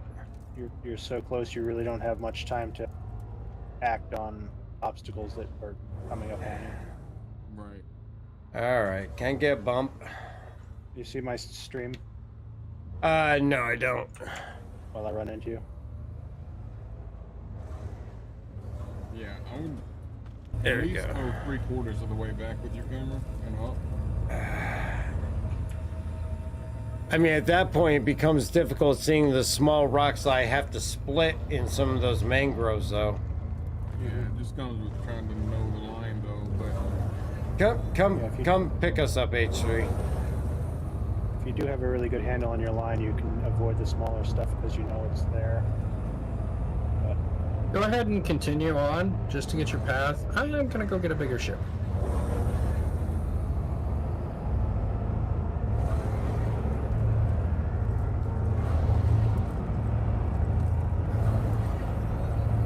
Trying to drive first person in this stuff is pretty much impossible. Oh, yeah.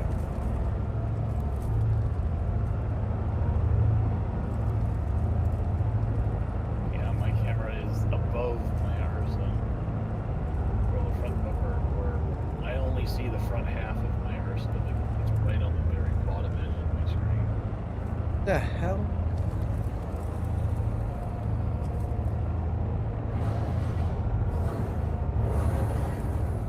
Daylight's coming up.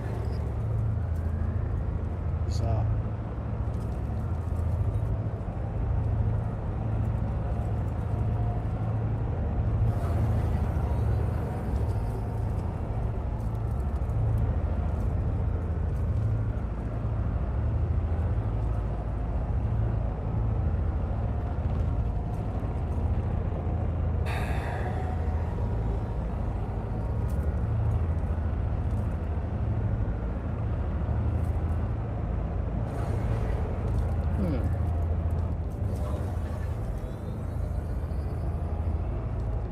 Sir is not giving me a hanger.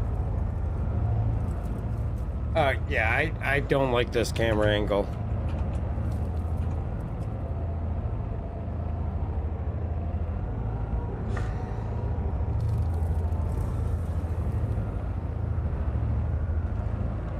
And you are going to have to know your line extraordinarily well.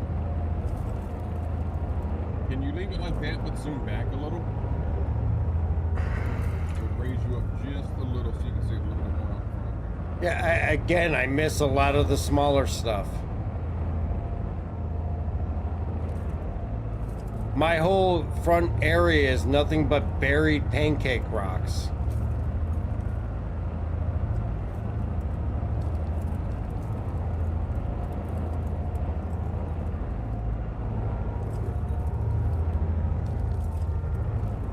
Let's see, like, So what, like your first quarter of it is the buried pancakes? yeah, it's all pancakes, and I gotta be able to see when they're buried in the ground so I can avoid them. Okay, so what do you think about doing this? Run like your first corner with the zoomed in, and then the problem you're having an issue with the other rocks, and try to zoom out for them. That's gonna take time to stop and adjust camera view. And just slow down and zoom out. If that's going to save you from wrecking and flipping, the 10 seconds it might take you is well worth it.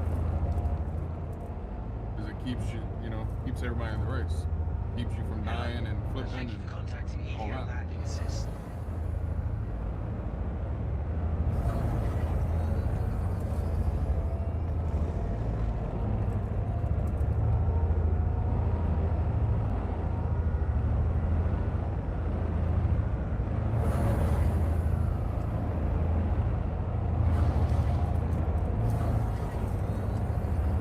Frustrated with it. Definitely is a good time to take a break.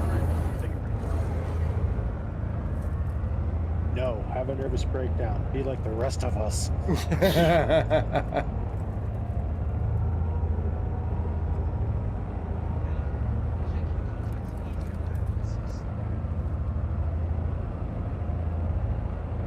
yeah, Zuni, driving with better FPS is a lot nicer. When it's choppy, it's almost impossible sometimes.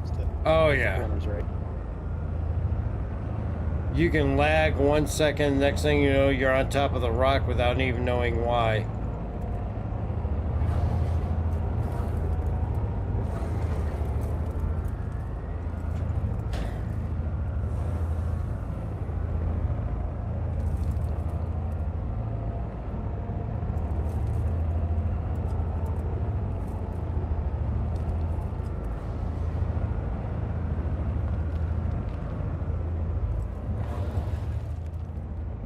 All right. Quick AFK and I'll come pick y'all up. Yes, All right. I was paying attention to the dark. I was just driving off into the sunset.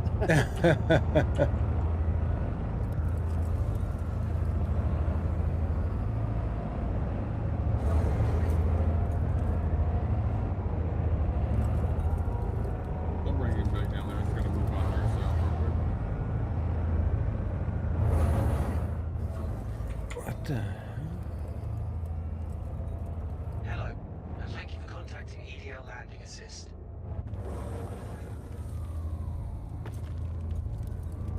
Oh, there we go.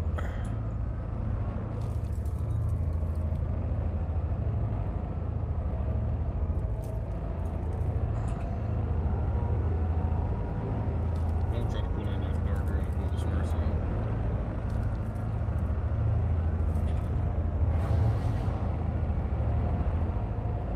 Oh, I did not notice that. Hope I can get back in. Oh, okay. This is Flex's Corsair. Yeah.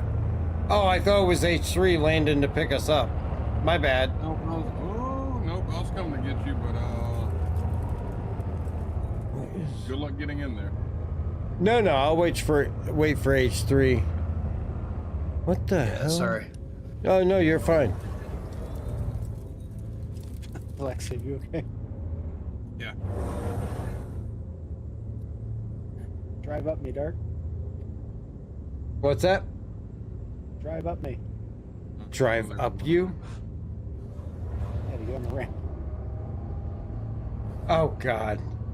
Well, H3's bringing a ship to carry both of us, I think. Yeah, y'all both can fit in here. I just have to move in just a second, but I brought this so I can show you something. So you need to get in here and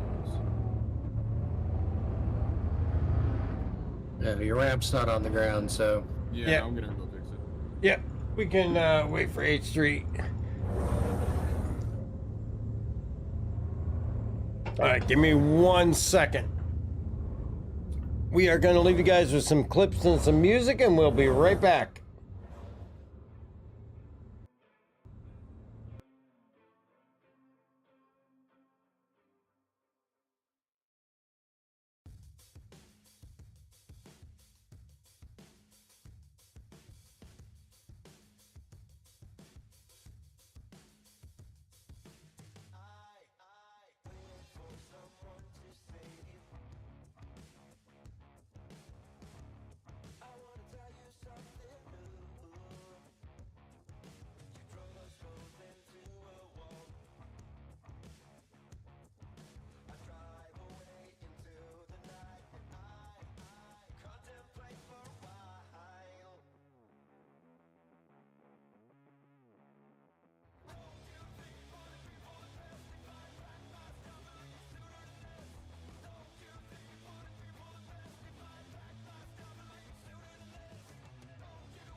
There we go. Now I can actually, once the sound comes on, there we go.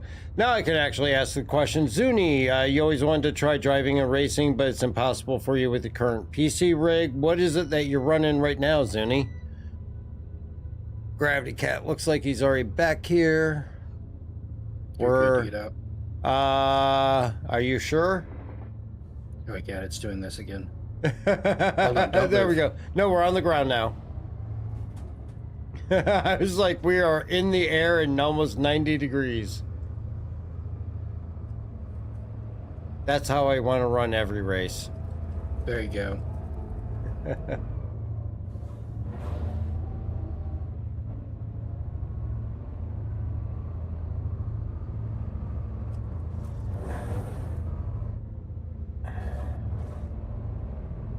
All right, you ready, Gravity? Let's run a time on this one. All right, 3, 2, 1, go. This is a moderate, decent setting here for gamma and all that.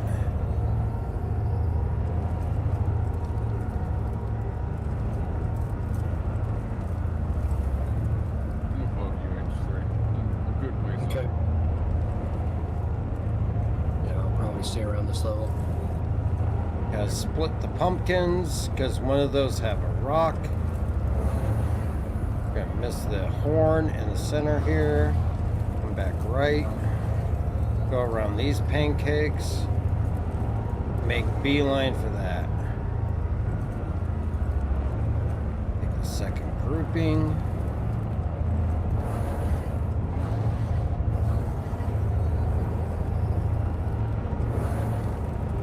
S-curve. Don't get loose. Got a little bit loose. Not too bad.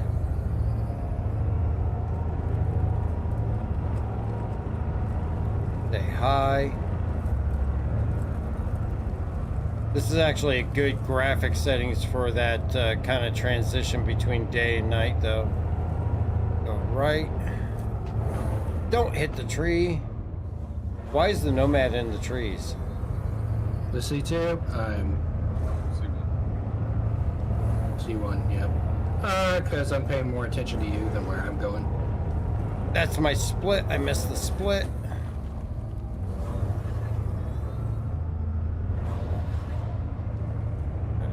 Go for the mangroves. And avoid these rocks. Stay tighter to the right. This is my second split. I gotta remember that second split. Mangrove 1. Avoid that rock. God damn. Got to avoid this shit. Mangrove 2. Panel.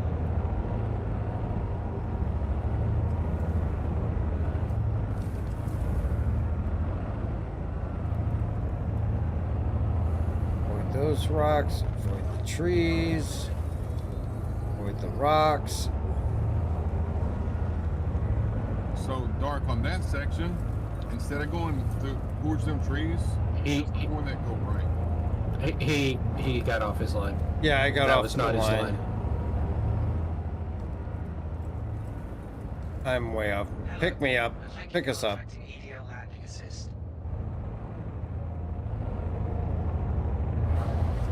I'm gonna drum this into my head until it bleeds.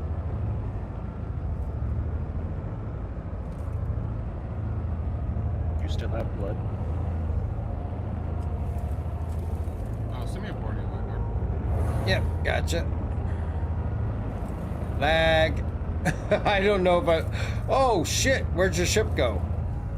It's still here. I'm landing right. I'm dead.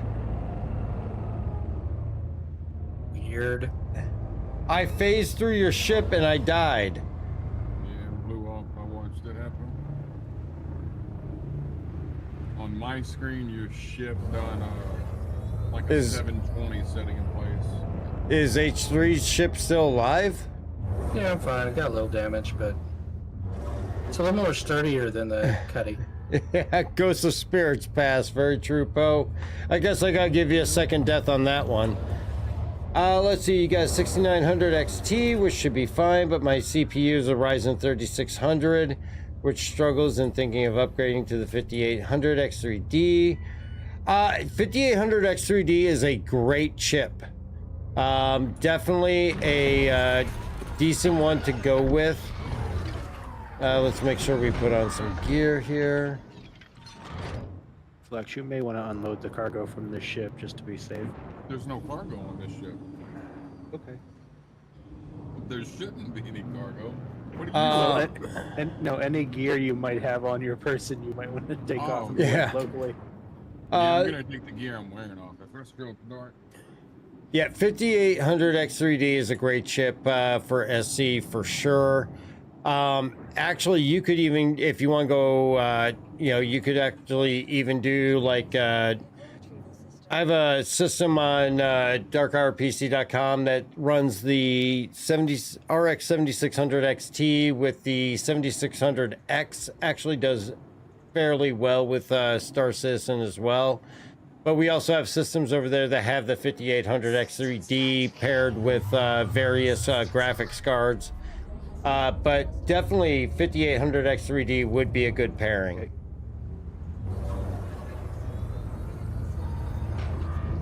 Yeah, this desync is getting a little silly. Isn't it?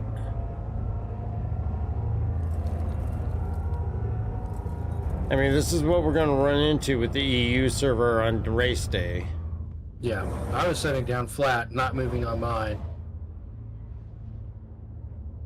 Yeah, you were like halfway through the ground, flipping end over end. I'm like, Yeah, it just...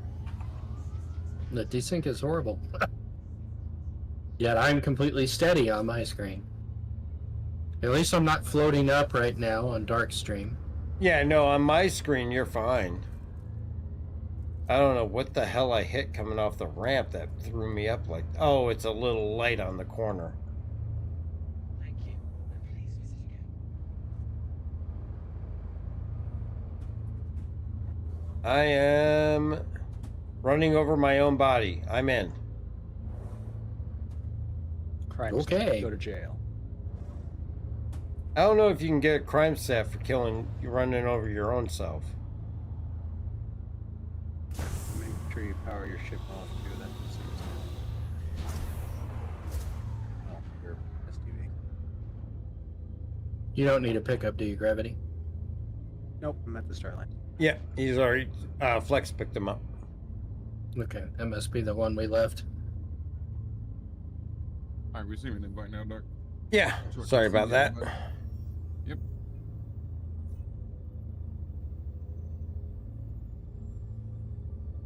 There you go.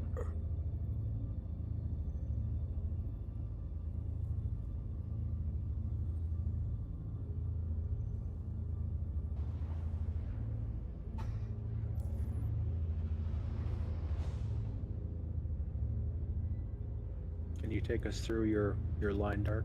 As far Yeah. as like, what you use? Yeah, I won't do a timed run on here, and we'll just go through the line itself. Yeah. Are you both here, or is it just Gravity Cat? I'm just above. All right. Oh, you're in your Corsair? Yeah. All right, so I use this... Line is from here, and I'll try to help. So I'm hoping I'm going to be able to get a starting position right here. Pick the worst starting position. This is because you got rocks right here to the right, you got rocks to the left, and you got rocks dead ahead. If you don't go right over this yellow plant, you're going to hit rocks. Cool. So I'm hoping nobody's going to pick this spot. I do have line up over on the far left side. If I have to shift over there, I can get a straight line over to where I make my turn. All right, so basically what we're doing, once I can actually get forward momentum here. Yeah, give me just... Dragonfly. Flex, one of the reasons I'm not calling out stuff to Dark today, because obviously we're not going to be there. So we come to this left side of this mangrove, we turn right onto that super LED yellow strip dead ahead of me. Actually, here, I can stream it so you guys can see it too. So you don't have to wait for the delay from the stream itself. I'm following you. All right, so I line up right here. And here you have to watch the rocks on the left and on the right. And the other thing you have to watch up here, and I just basically stay straight on this course, but when it comes to these pumpkins, I split the pumpkins because one of these have a rock inside of it. So goal is to split all the pumpkin cactus, and then we come up on this little gap here, and there's a Matterhorn rock right there on the right. So I want to be more centered right here to skip that Matterhorn rock. Then we come right around these pancakes, and then we just go right back on that LED bar straight ahead. And we stay on this until we get to the second grouping of rock clusters. And then we come between these two rock clusters and we make a left into the S-curve. Go into the S-curve. Nope. Yeah, you're making too much of a left there, I think. Well, yeah, I just overcorrected that time. So we come into this S-curve here, and then we line up just on that cactus dead ahead, slightly to the right of it, split that rock. There's a rock on the left there. And then we come up this hill and line up on the mangroves.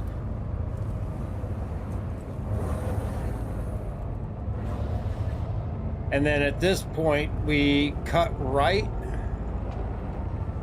Well, I'm going slow, so I hit the tree. But we cut right here and then immediately left. Go through this gap. Why wouldn't you just shoot through those mangroves here, like I just did? Which one's that? Hold on, let me back up. Yeah. That looked better. Whoa, backing up blind, I actually hit that. Yeah, right through here.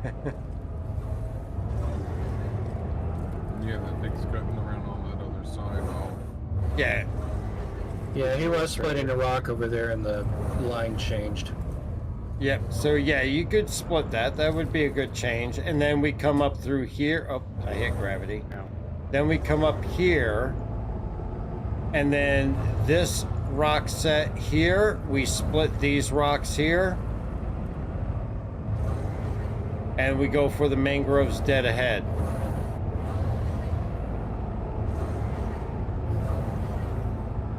And we Quick question, avoid... the rock you just split a second ago, do you have a problem hitting them? No, I haven't had too much issue with hitting them. Okay. You can go a little bit to the right and try to cut around them, but there's a rock right on the other side that will stop you dead cold. Then we come up here to these rocks, or I'm sorry, these mangroves here. And we can... You're offline. Oh, God. No, yeah, no, this is... You're right. This is where we hang a right here. Because this is my other split. This is my split here. We go between these two rocks. And you have to go between these two rocks because if you go to the right, you have this rock right here, which will immediately stop you if you don't adjust. Pause for 1 second. Gravity, back up. Just set still for 1 second. Or like back up underneath where H3 is. Keep going. Full speed, that split. Turn right, split the rocks, then turn left.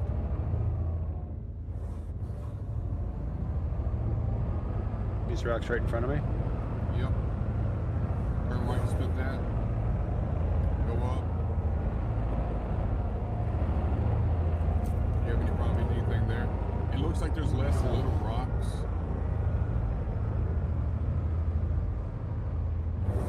Or you could come on this right side.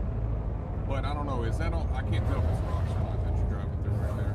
From my No, there's nothing here. Alright, never mind, then go ahead. That's This why I is- was having you back up. I thought there was rocks in them. So there's a rock here, right in front of me. And there's a rock right in front of me, right here. Yeah, these little green things from how far I was back, they were rendering as rocks. Yeah, like this thing is almost like this type of rock that I'm on right now is almost impossible to see if you're not right on the ground.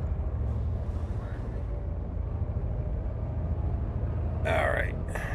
So basically, and like this little thing, like this thing is a freaking nightmare. Like this is a rock right here and you can't even see it. Right, well, if you have an invisible rock, try the right side where gravity's coming through. He has a straight line once he splits these trees without even turning right through the rocks, but you can just go straight. Let's try not to change up the line too much, because we've been following this path for quite a few days now. So you're talking about going right here. Yeah, just go straight now. Instead of splitting the little rocks and splitting the other rocks. I mean, if I go straight here... Yeah, you're going offline now. Yeah, it goes straight here. It lines me up on panel, but I have to adjust left to get around these pancakes here. Yeah, and you lose your markers, which are the mangroves. But I could definitely use these pancake rocks here as a marker. They're fairly well visible. I don't know how visible they are in the dark if we have to end up running this in the dark.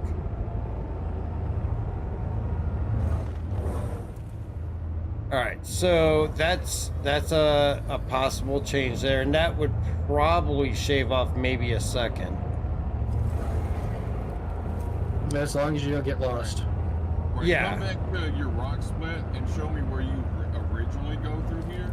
All right, hang on. Let me find it again. It's right in front of you. It's on your right. I'm gonna pull up to it. It's right by the nose of my ship. I'm off to your right. It's his left, actually. Oh yeah, I'm sorry. It was your left. That Where's was Flex? Straight behind you.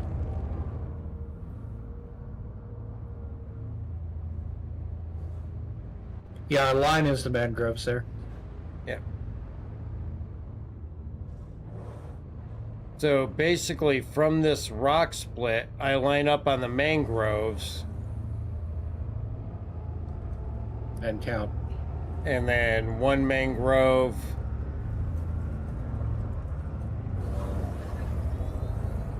And then a second mangrove set, and that brings me out around these pancakes, and then I line up on panel.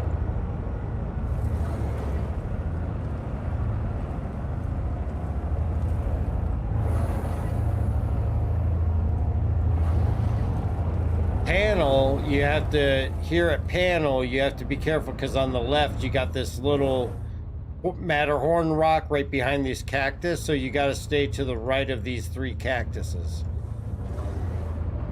And then you come up panel and you avoid the pancake rocks and you split the uprights here.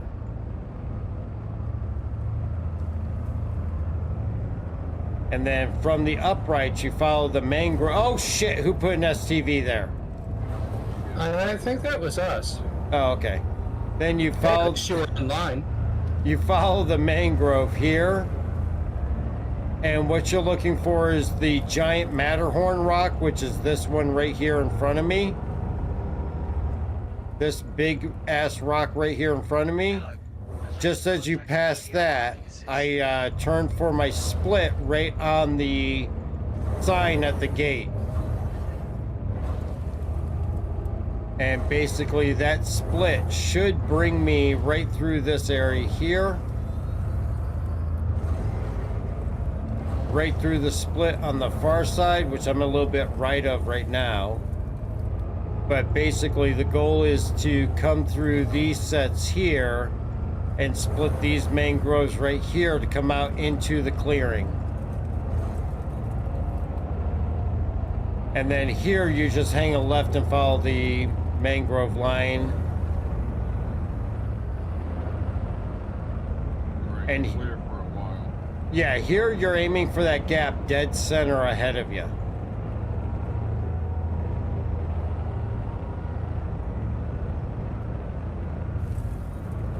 mangroves are all knowing, so we follow them. Yep. Here we want to keep the mangroves on the right.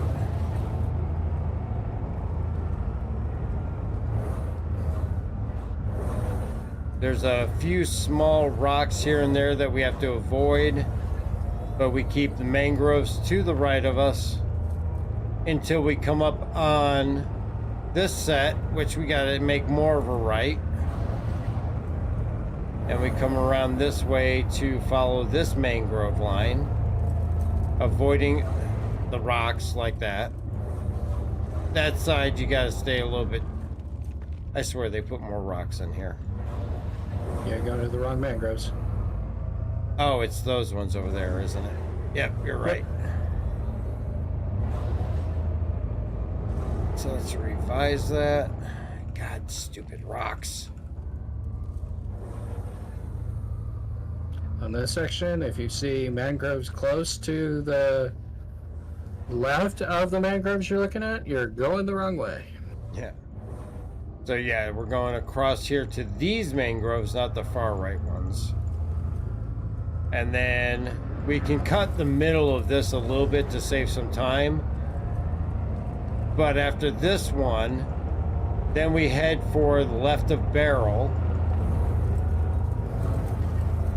And we cut right through here and pick up our mangrove line again.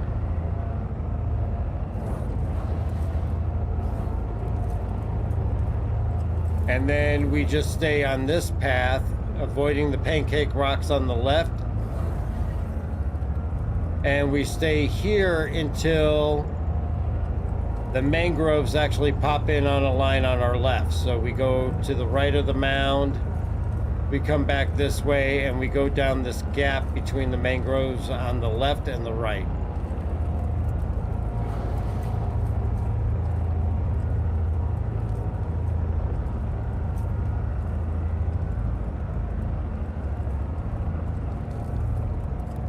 And then we come to the left around this dip in these barrels. Nope. Stop. Come back. Oh, no, this is where we hang the left to the inside, isn't it? Yep.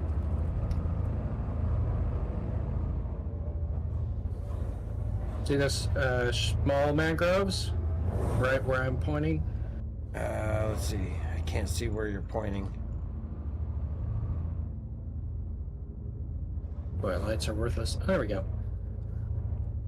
There we go. I've highlighted it. All right, so we're hanging You want to make a here. left and aim for the wash. Yep. Cut this way. Then you want to go avoid the pancake rock, of course, going through the wash. Go to the right. And there's your... Yep. Gap through here.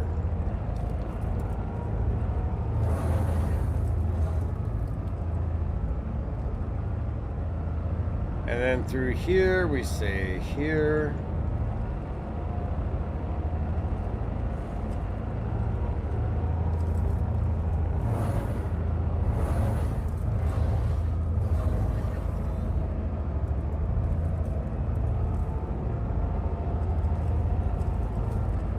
And that will bring us out up here, where we can come left.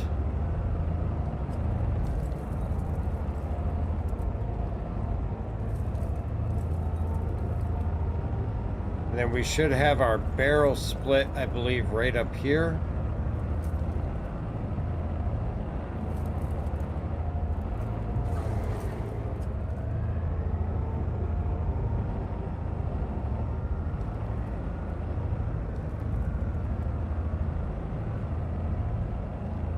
There, I think you want to go through between the barrel and the mound.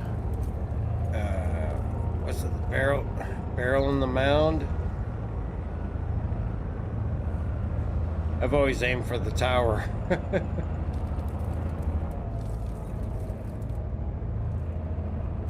Yeah, either one works. And then we're hanging to the right. And we're gonna follow this. Oh shit. Hanging to the right, stay a little bit more right, and this brings us out to the left side rock wall. and we follow the left side rock wall.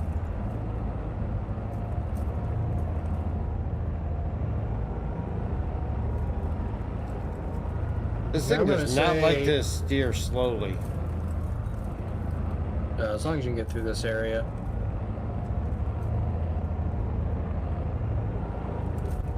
And then we can even go left to cut through here.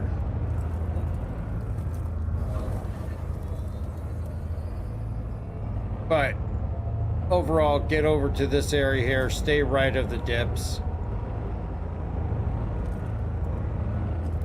Without getting too much into the dips because they kill speed, so I'm trying to stay more to the right.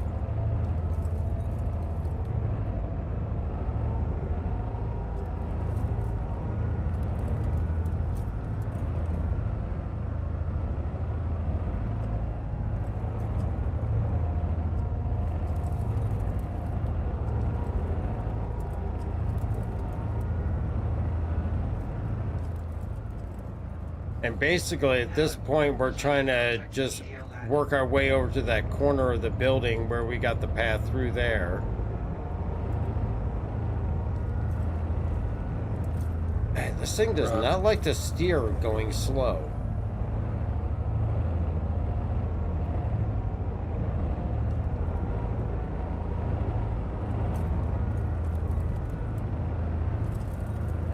And then we got this dip here, which I try to ride the edge on.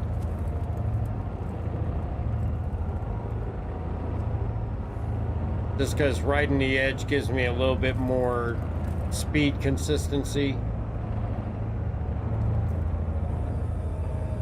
Try to stay to the right of this one and see that rock isn't even real. Nope, that rock was definitely not real. Left. Yep, go left to here. And then basically through here.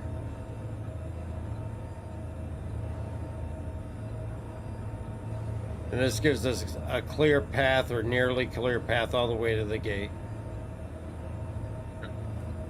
What I suggest is the like 4 spots you went the wrong way. H3 knows the line pretty well. H3, take him back to each one of them spots and have him run them over and over. So he's turning to the right. Yeah, that's what we've been doing. Because you know your line. It's just you got a few little spots, and if you fuck up on them, it fucks you up on everything else. So I wouldn't even worry about trying to run the whole line right now. I would just do the sections, and then just try to, if you get that, like wherever you first turn right when you should have went left, work on that a few times, and then back up like 150, 200 meters before that, and run into it a few more times, and make sure you got it together. Then move to the next, and just try to piece it back in together. But I mean, you know your line. Oh yeah. It's just there's a few spots that's getting you, and that's what you gotta work on and get down. Yeah.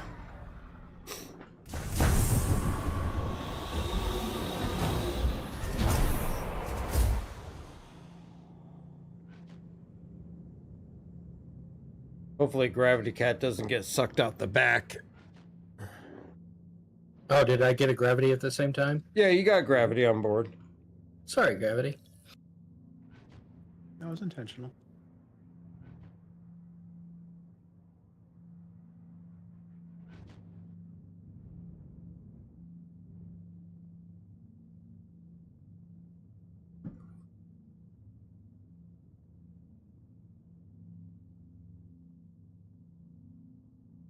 I just wonder when I get my taxi license. We'll let you keep the trophy for a month if we hit third. Let us know when you get it. Yeah. We'll just 3D print our own. It's what Lon and I have been threatening.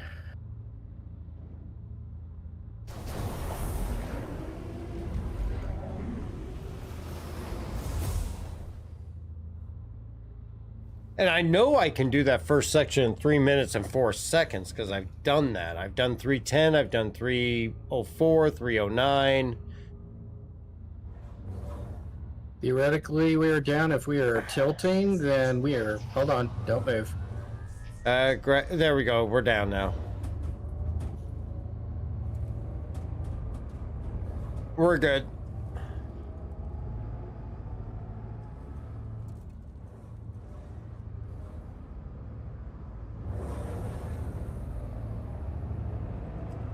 This is the worst day we've had with taxi service. I wouldn't say the worst day. Well, let's see. We've gone through a Pisces, a Cutter, a Nomad. Well, we didn't blow up the Nomad. You just swapped it out. Yeah. All right. Here we go. Oh, and a Max. Well, you couldn't even pull the Max out. No, I pulled it out. It just decided it didn't. It wanted to land, and it wanted to do it quickly. Go ahead and call out your landmarks as you're going. All right. Hang on. Going through pumpkins.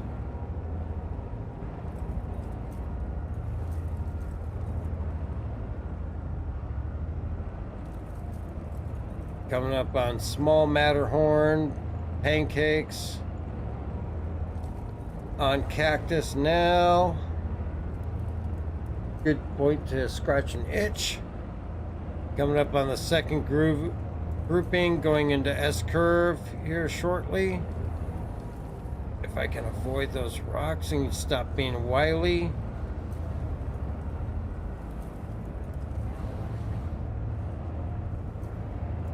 All right, through the S-curve, going through the chute.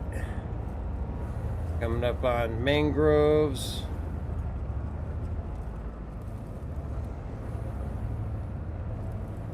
Which actually, this is the one that I said I was going to split, which I think is almost that path that Gravity Cat was talking about. But I'm going through the original path right now, coming up on first split rock.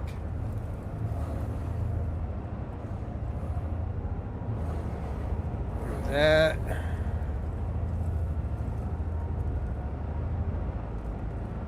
Going through second split.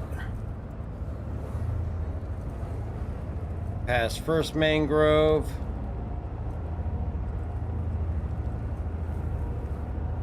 Second mangrove coming up and moving on to panel.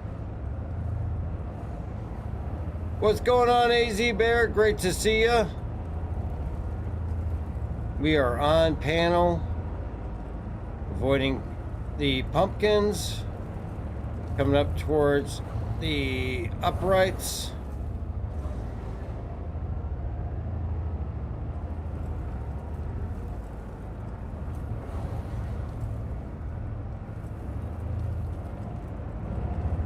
And heading for large Matterhorn.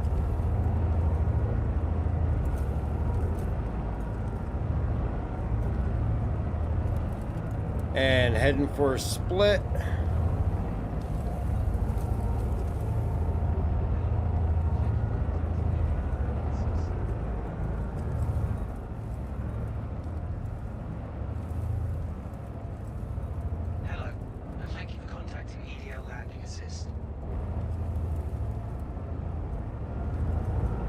And through split, and time is 3:02.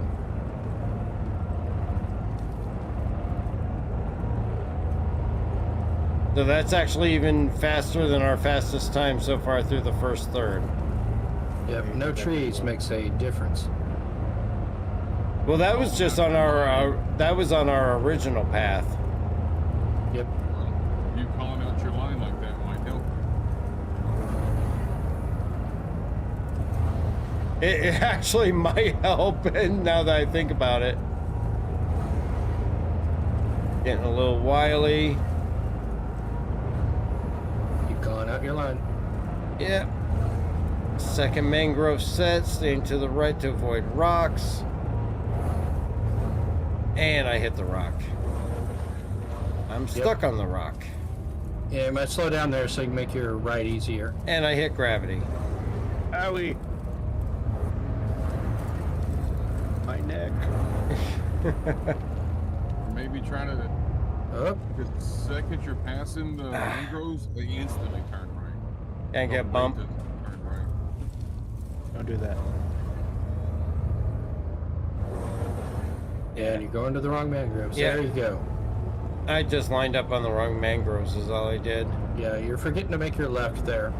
Yeah. When you get around to the cactus and the rock. I think what it is, I see the pancake rock and I immediately want to steer away from it.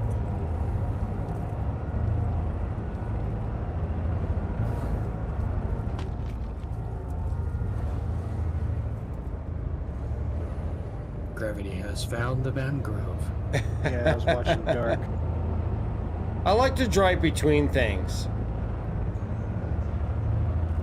Oh, trust me, I drive between things all the time. Avoid that. Ah, drifty. Left side transition.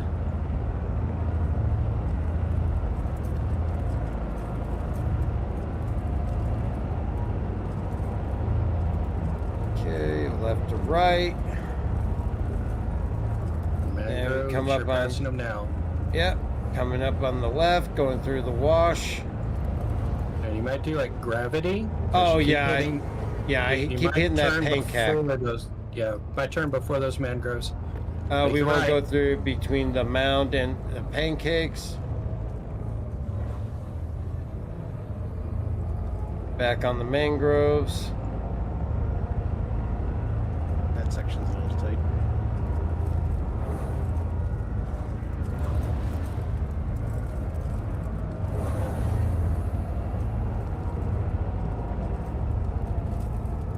Back to my mangroves. Go towards the barrels. Oh, is this our split barrels? I'm going to change your line just a bit here. See the barrels out over there? We're going to go on the right of those. What? Oh, those barrels. Okay. Yeah, we keep turning in just to turn back out, and it's like, well, why don't we just stay on a straight line? I think this is the same thing we said the other night, too. Probably. Keep going right. And just follow the line around until we get to here. Oh, mound. And then gravity's pointed the right way. Yeah. What's up, NV Hun? And just follow the natural path now. And this actually brings us right out to my rock line. Mm-hmm. Yeah, that went much smoother.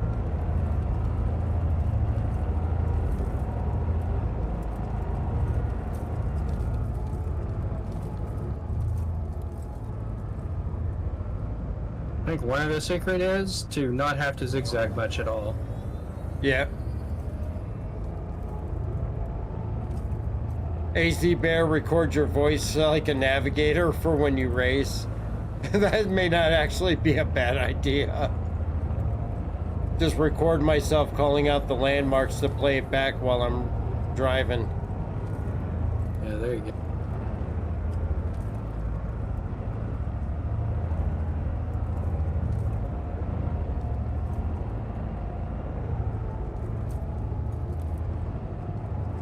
I wonder if I get more speed just staying in this wash here and then trying to go through the ripples. Oh, there are definitely rocks in here though. Yep.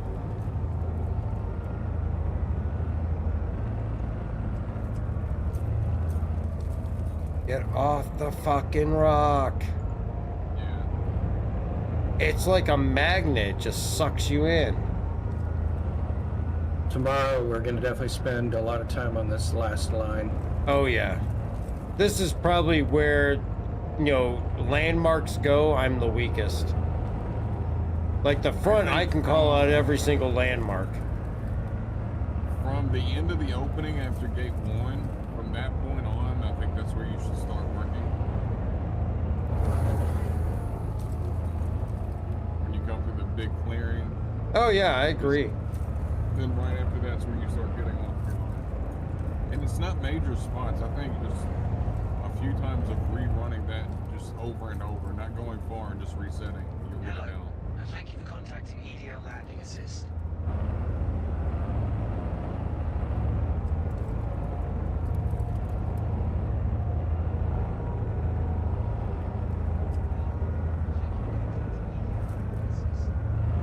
What are my thoughts? Oh, I didn't even see that one. What are my thoughts on the new Drake ship? I actually like the new Drake ship. I want the assault version. We will notice a pattern here. I talk on chat and I lose track. Yep. Yeah, I know. That's why I turn chat off when I'm driving. Yep. That's a 958. Definitely better than the other times that we were getting tonight, but definitely some minor distractions along the way where I need to adjust. Target friendly. Why'd you hit me, Gravity? Needed to. Looking at the base version, looks like it can haul tanks. Actually, any of them will be able to haul tanks. The assault version will definitely be specified for hauling tanks. The cargo version will likely have a larger SCU capacity and a lower armament, but the assault version is supposed to have additional guns and armor. So I think, me personally, with having a hull D and a hull E, the assault version is the one that I'll be looking for.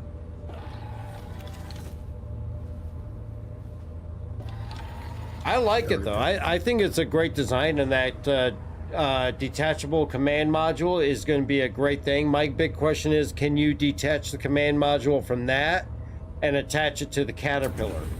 Or are you going to be only able to attach it to the Ironclad and only the Caterpillars will attach to the Caterpillar? All right, while we're flying back, I will be right back and we're going to do another run. Gravity, you're riding with Flex? Yes, I had to hydrate. I was almost dying. Dead. Ah.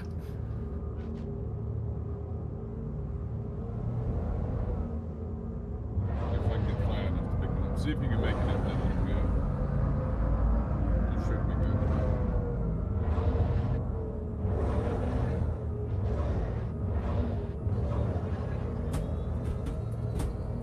What is up with that bouncing right there? Are you bouncing all the way up a ramp? Yes. Yeah, physics are really messed up with vehicle transitions. Doing it on H3s too.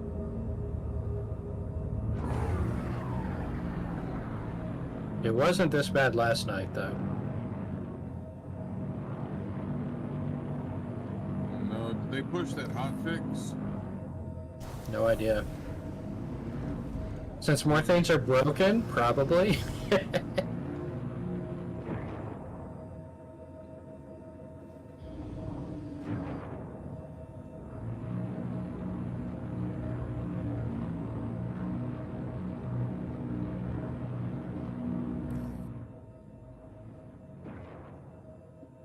Instead of starting at the beginning, I think you all should start back here. He has that down pretty well.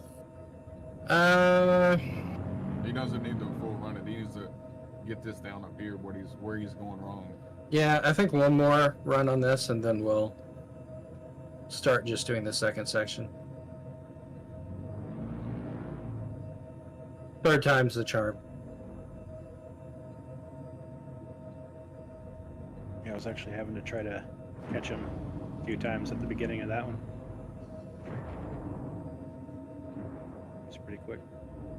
Yeah, I think if he repeats it to himself while he's doing it, he's fine on the first section. He just has to get the landmarks down for the second half. Mm-hmm. H3, are you flying to match the stream? Oh, God. This is the second time I've lifted up and gone down. Oh, okay, there we go. Wait, maybe not. Let's see if it starts floating again. Yeah, you're floating on my screen. Oh, you're God. floating upon your right wing. So if I stay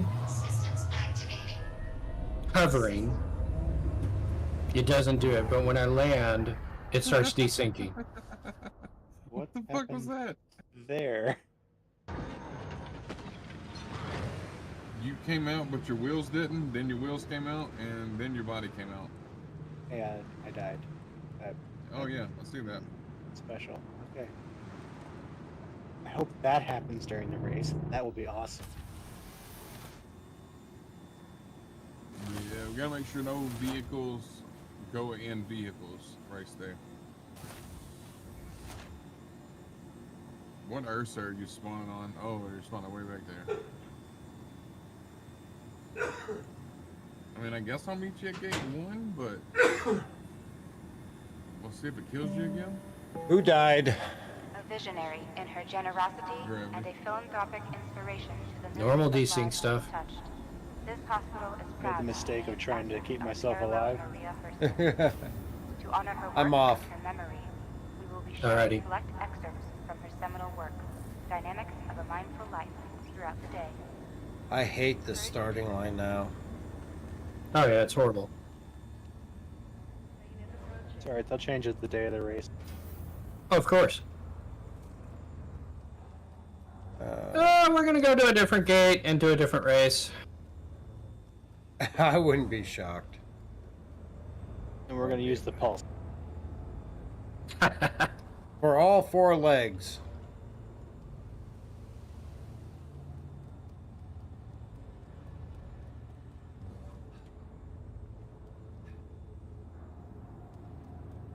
All right. I am in position. I'm hoping I have a little better luck when this is ran in daytime than nighttime, but nighttime is not too far off. But 5 minutes of daylight and 36 hours of nighttime. So. Yeah, I will admit it's sad to say, but calling off the landmarks, I did do better. That was my best run for the first third at 3:02. Do that? Because I was having a hard time keeping up with it. They said the command ship is only for emergencies. Yes, they did say the command ship is only for emergencies to bail out if you need to preserve your body because of death of a spaceman. But it would be nice if you fly that into orbit, you drop that off, can fly over to a Caterpillar hole, pick up your cargo on the Caterpillar hole, fly it down to the station, drop it off, come back up to your other ship. But they did state it is for emergency use only. But that players being what players are, we will twerk that and tweak it to whatever we decide that we would like to use it for if they make it available.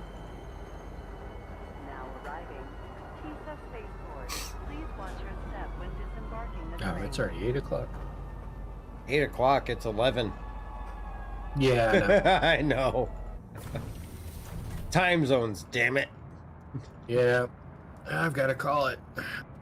All right, well, this is going to probably be our last run here, so if you got to head on out, I'm sure we can handle it. Yep.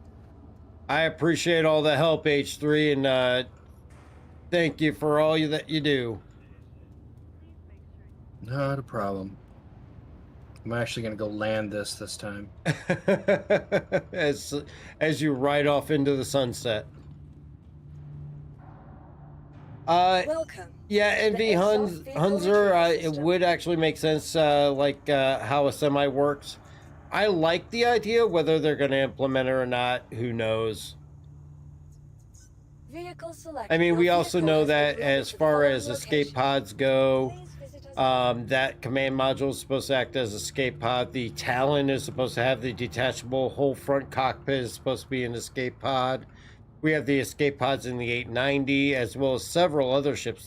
The Core has the beds inside the ship that are supposed to be escape pods as well. So that will all hopefully get implemented before they bring in Death of a Spaceman.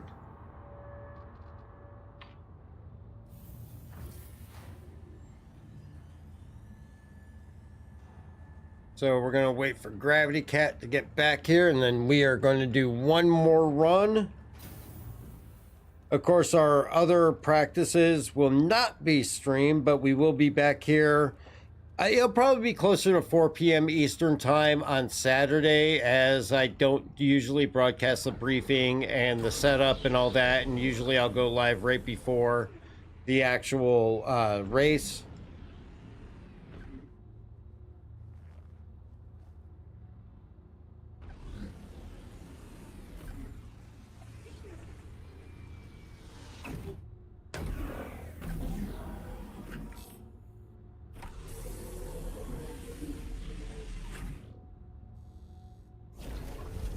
Systems activating.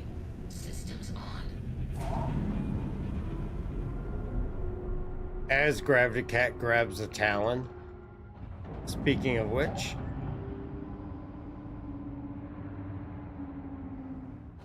Yeah, it's surprising how short daylight is here. I will say we get usually maybe 45 minutes of daylight and an hour and a half of nighttime. And Hurston is no joke when it comes to nighttime because outside of the city, it is literally pitch black.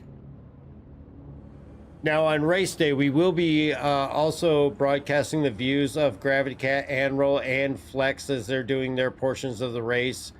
What I mentioned to him, Flex, is it seems like there's less resource intensive if you just stream to Discord, and then I can change on my side to each of your views from there instead of doing VDO.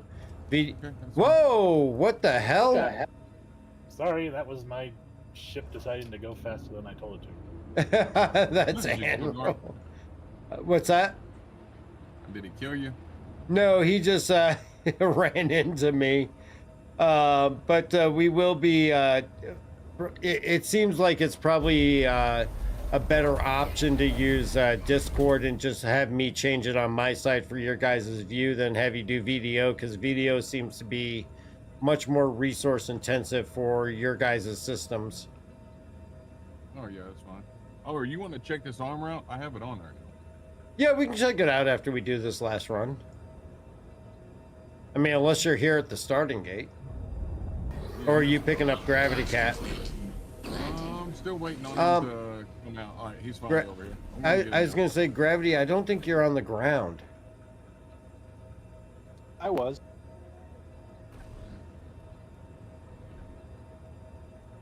Yeah, I'm just waiting on him to fly over to the gate. Yeah, he's at the gate right now. Yep, I'm picking him up now. For once, Gravity Cat doesn't have a crime stat. Yeah, for now. Welcome to the ASOP Vehicle Retrieval System. Hold that thought. Your insurance claim has been sent. Your vehicle has been moved to our storage facility. Your vehicle has been delivered. All right, I'm going to fully power down. And we'll see if it helps. Hi, Bailey. You want to come say hello? You want to come say hello? You haven't been on camera in a while, have you? Say hello to your peeps. Yeah, that's not where I landed the Talon. It just decided to like jump up there. Those mattresses are getting really lonely. I know, she's taking more to hanging out in the other room and snuggling up with Baxter. I think Huck's getting jealous.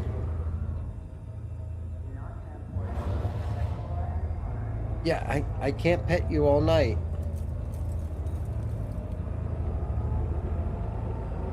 Hi. What? You can't climb into my chair. Did that work better? You power down? I wasn't jumping up and down like I was earlier.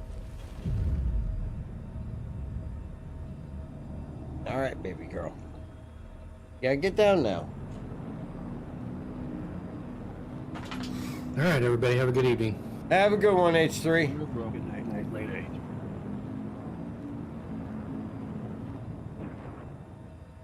And here comes Gravity and the Corsair. I'll let you know when I'm fully powered down. This could be interesting to watch.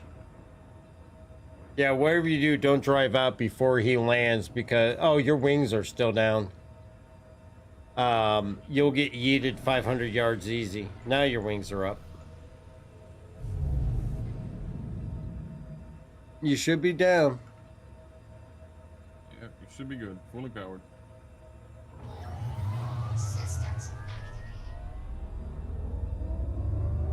Well, Gravity Cat's in a hospital gown, so at least he won't have to worry too much if he dies.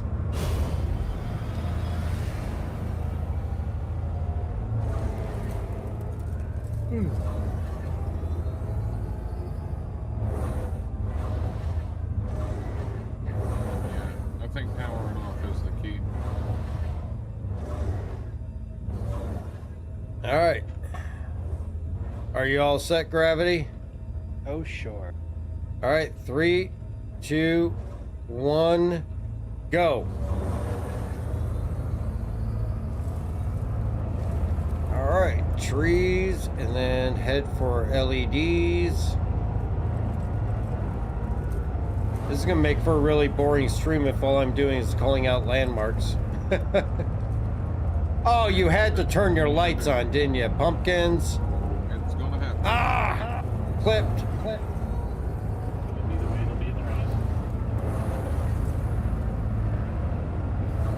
And line back up. Going for Matterhorn. Past Matterhorn, going around Pancakes. Come back around. Skip these rocks. Keep going to second grouping. Ah, Dust. You suck. Go around into S curve. Don't overdo it. God damn it, I overdid it. Down into the chute. God, Gravity Cat's just in a demolition derby. You can have people right behind you during the race. Yep, coming up on mangroves. That's where I was supposed to hang a right.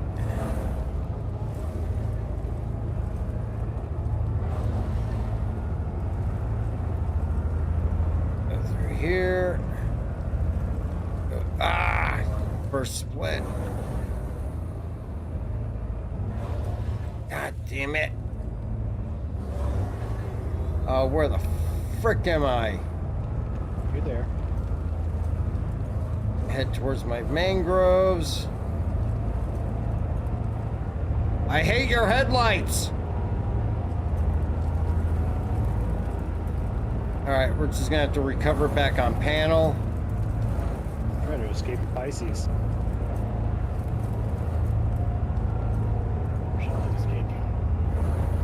Regroup on panel after being offline.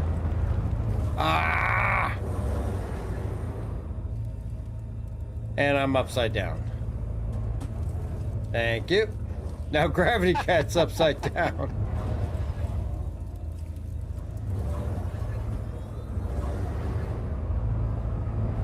All right. Try to line back up on panel. Oh shit, I'm in rocks. Avoid rocks. Avoid. Avoid. Don't hit.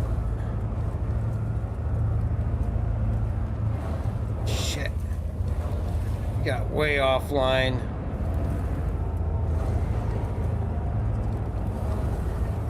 Mangroves. Where the frickin' hell are we? First. You're pretty close, so go.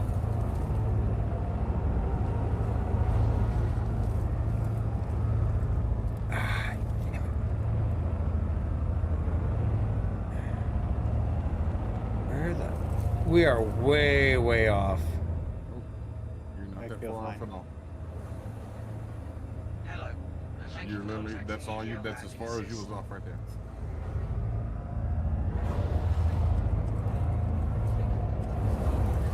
Oh no, I totally missed the panel. We are way offline. We are way far right, but we can line up on the flats. This is a minute off time. Oh, I got a boost. Yeah, well, I mean, you did flip over and you wrecked a few times, which, I mean, it's gonna happen, you know.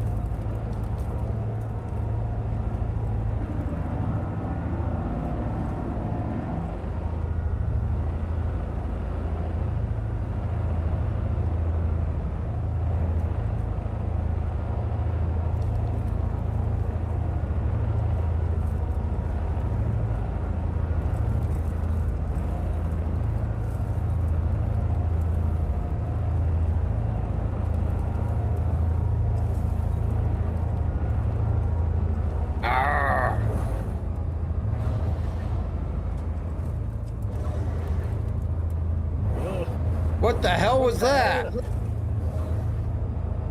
flex his nose.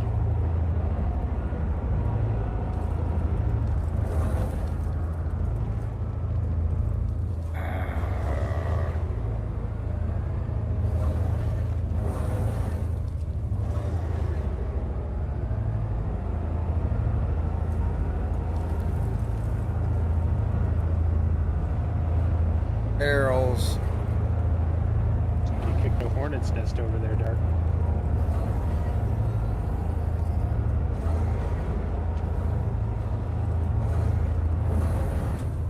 Ah!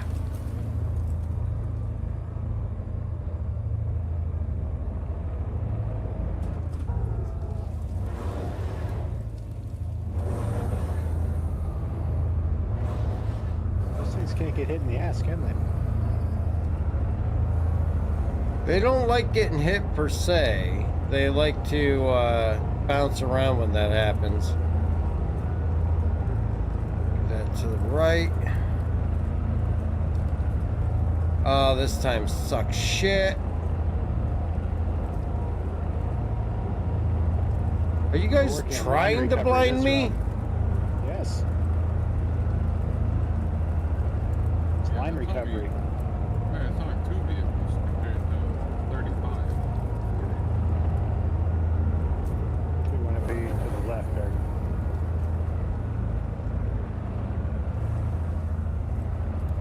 Yep, you do. But from what he just done, it still work. Once he gets in, he sees the barrels.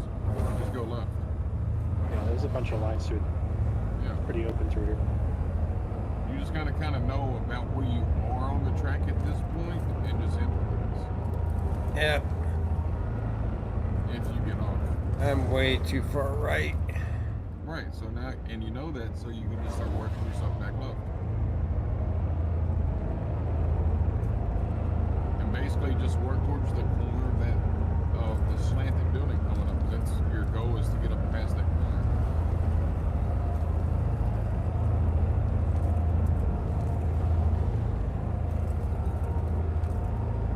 Did you just hit me? Papa freedomed you. What you felt was freedom. That was not freedom. That was a sudden surge in a direction I didn't want to go.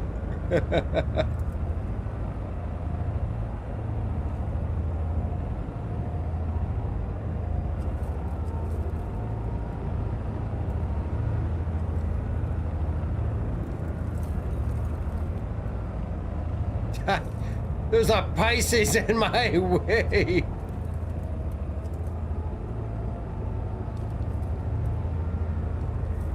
There's a camera crew in your way. That's what's up.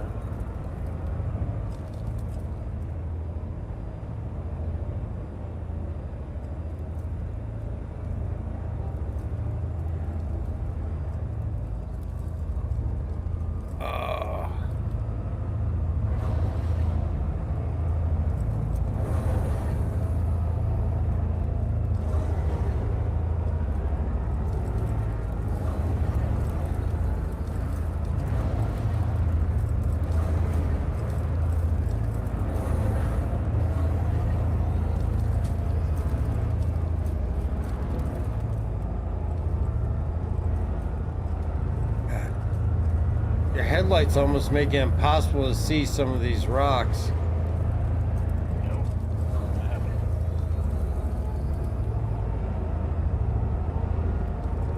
Use the force, Luke.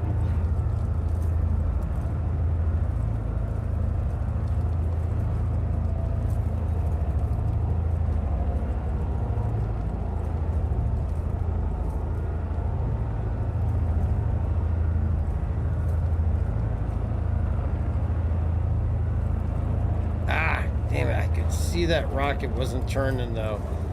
When you bounce around a lot, you lose a lot of steering.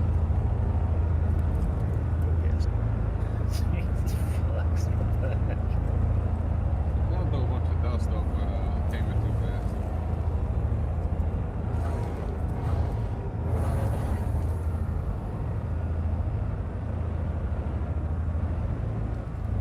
What the? How am I supposed to avoid that?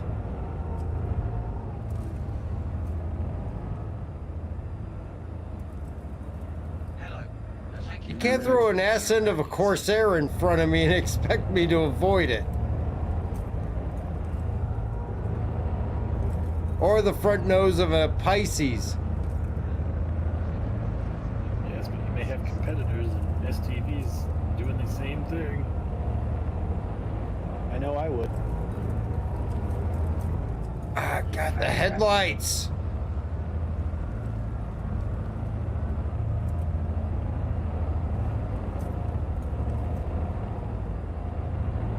One of those Klingon paint stick rituals.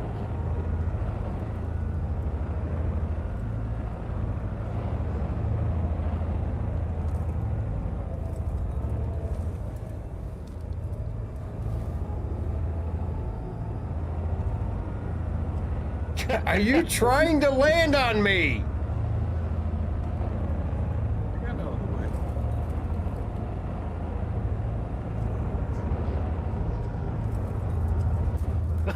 Oh, jeez. Did Gravity Cat get ejected? No, I'm still here. I don't think anybody's going to be turning around on the course to come back at me. No, probably not. Ah! God.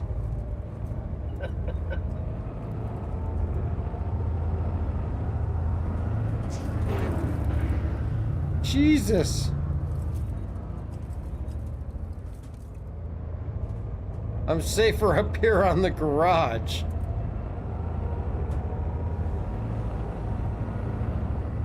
Battle between Corsair and Pisces. Corsair wins.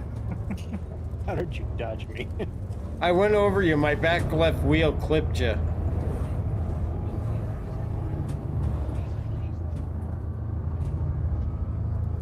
I don't think the race is going to be quite that chaotic.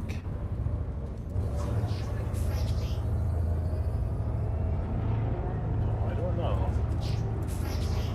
Remember last year. I'm inside the Corsair. Whoa!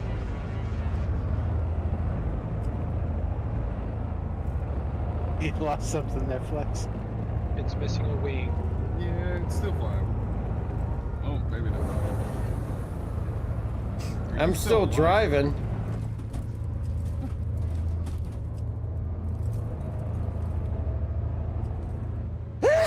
Excuse me.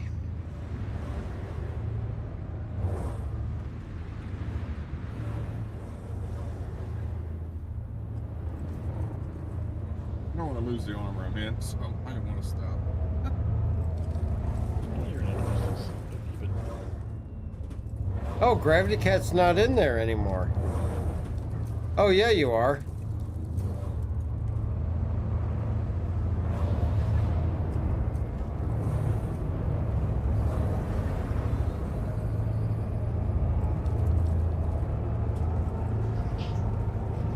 You're gonna lose your Oh, you want to show your legendary armor off?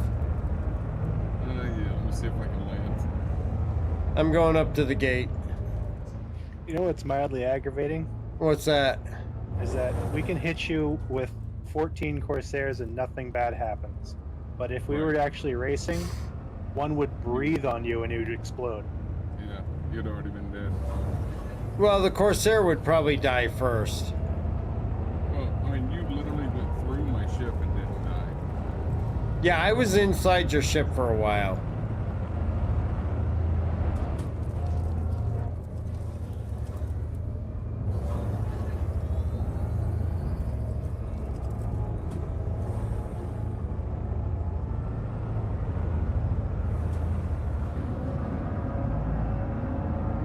Crimes that one.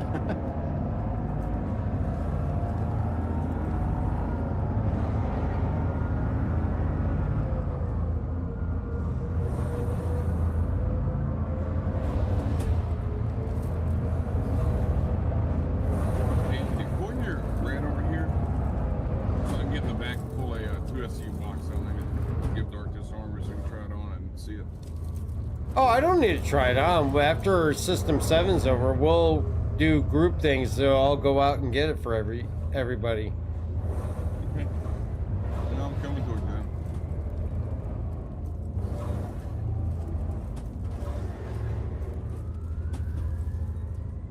I'm trying to overturn the Pisces. You're invisible in there. I might have just hit flex. Maybe just a little bit.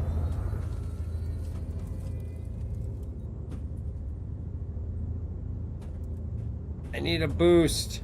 Ah, I flipped the Pisces.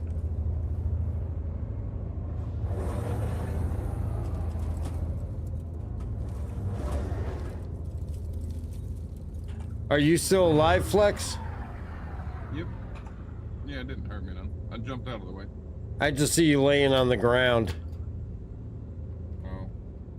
Yeah, well then you see that bug. No, I'm standing up in front of you. I don't know how I'll be able to show you the armor then if Yeah, I'm looking at the armor right now.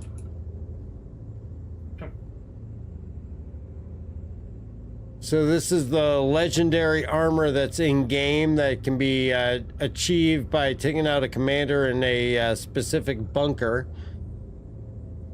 We will definitely be doing it. And what were the buffs, Flex? So if you have all the armor on, you get to put on 16 pieces of ammo instead of 8, and then you gain 5% on the armor, I guess, resistance. Nice. Interesting.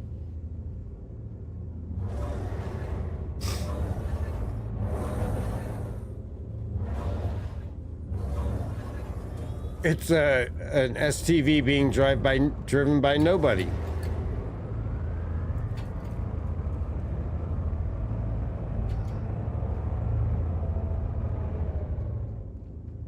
So yeah, for like Siege of Orison, been able to have 16 magazines of FS9 on you. Oh, that'll be a huge benefit.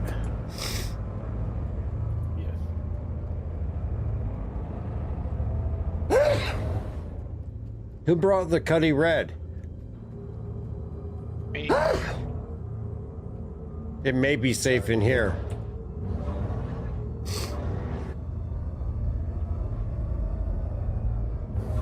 Yeah, you only can see 8 of them physically on you. Ah, excuse me. There is 16. Like if you grab one piece and you know the numbers pop up, so you have 1 through 16. It just all of them are doubled, I guess. Because like 10 is where 3 is. Damn. I have a level 2 crime stat now.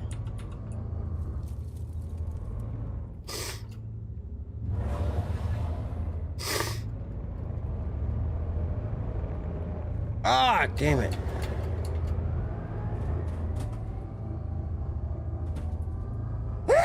God, why am I sneezing? Haha, Gravity Cat can't hit me now.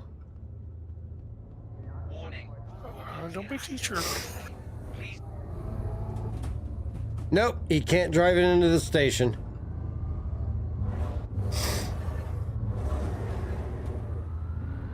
Oh God, there's headlights behind. Oh my God, did you really? I gotta pay off my crime stat.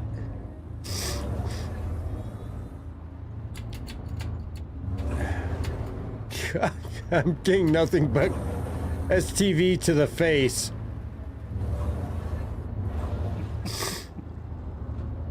There we go, now he can't back out.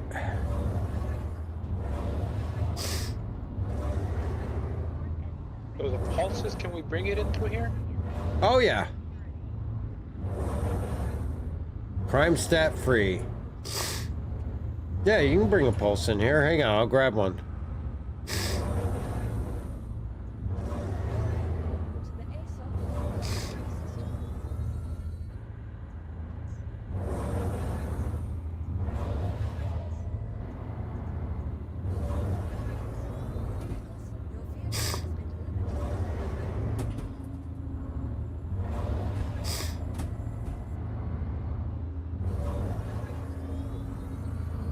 I'm probably gonna go and try to get a few more of these armors, but I've had no luck except for the one time first thing today.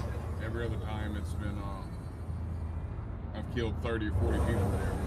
With Oh, yeah.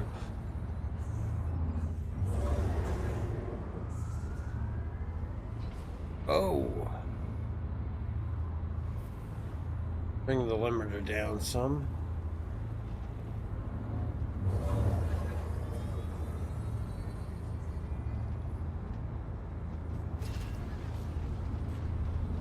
I'm stuck in a wall.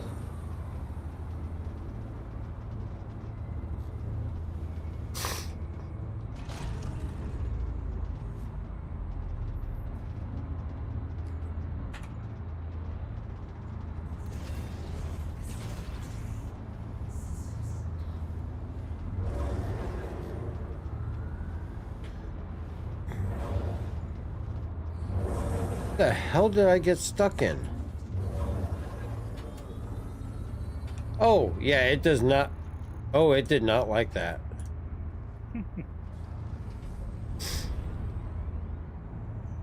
Can you get it on the train there, Gravity? Almost. Your insurance claim has been sent.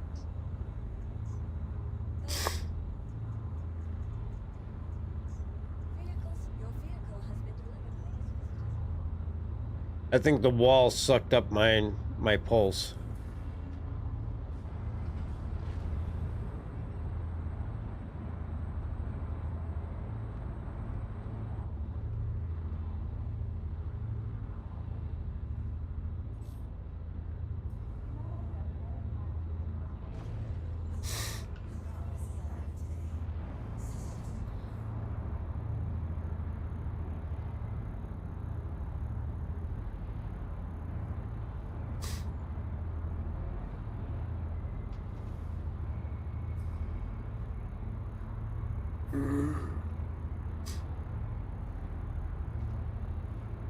What the hell?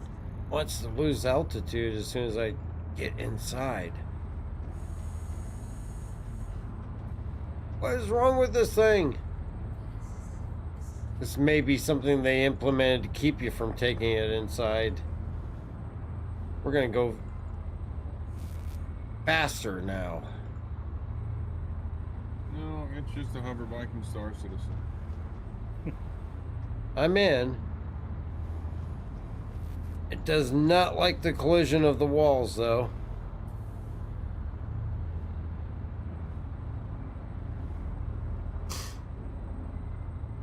Did you go left or right, Gravity?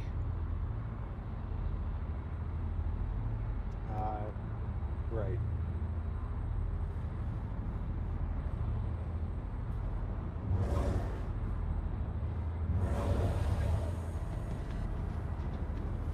Need a bump. I'm coming.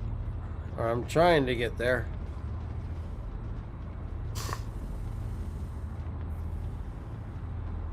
I'm upside down.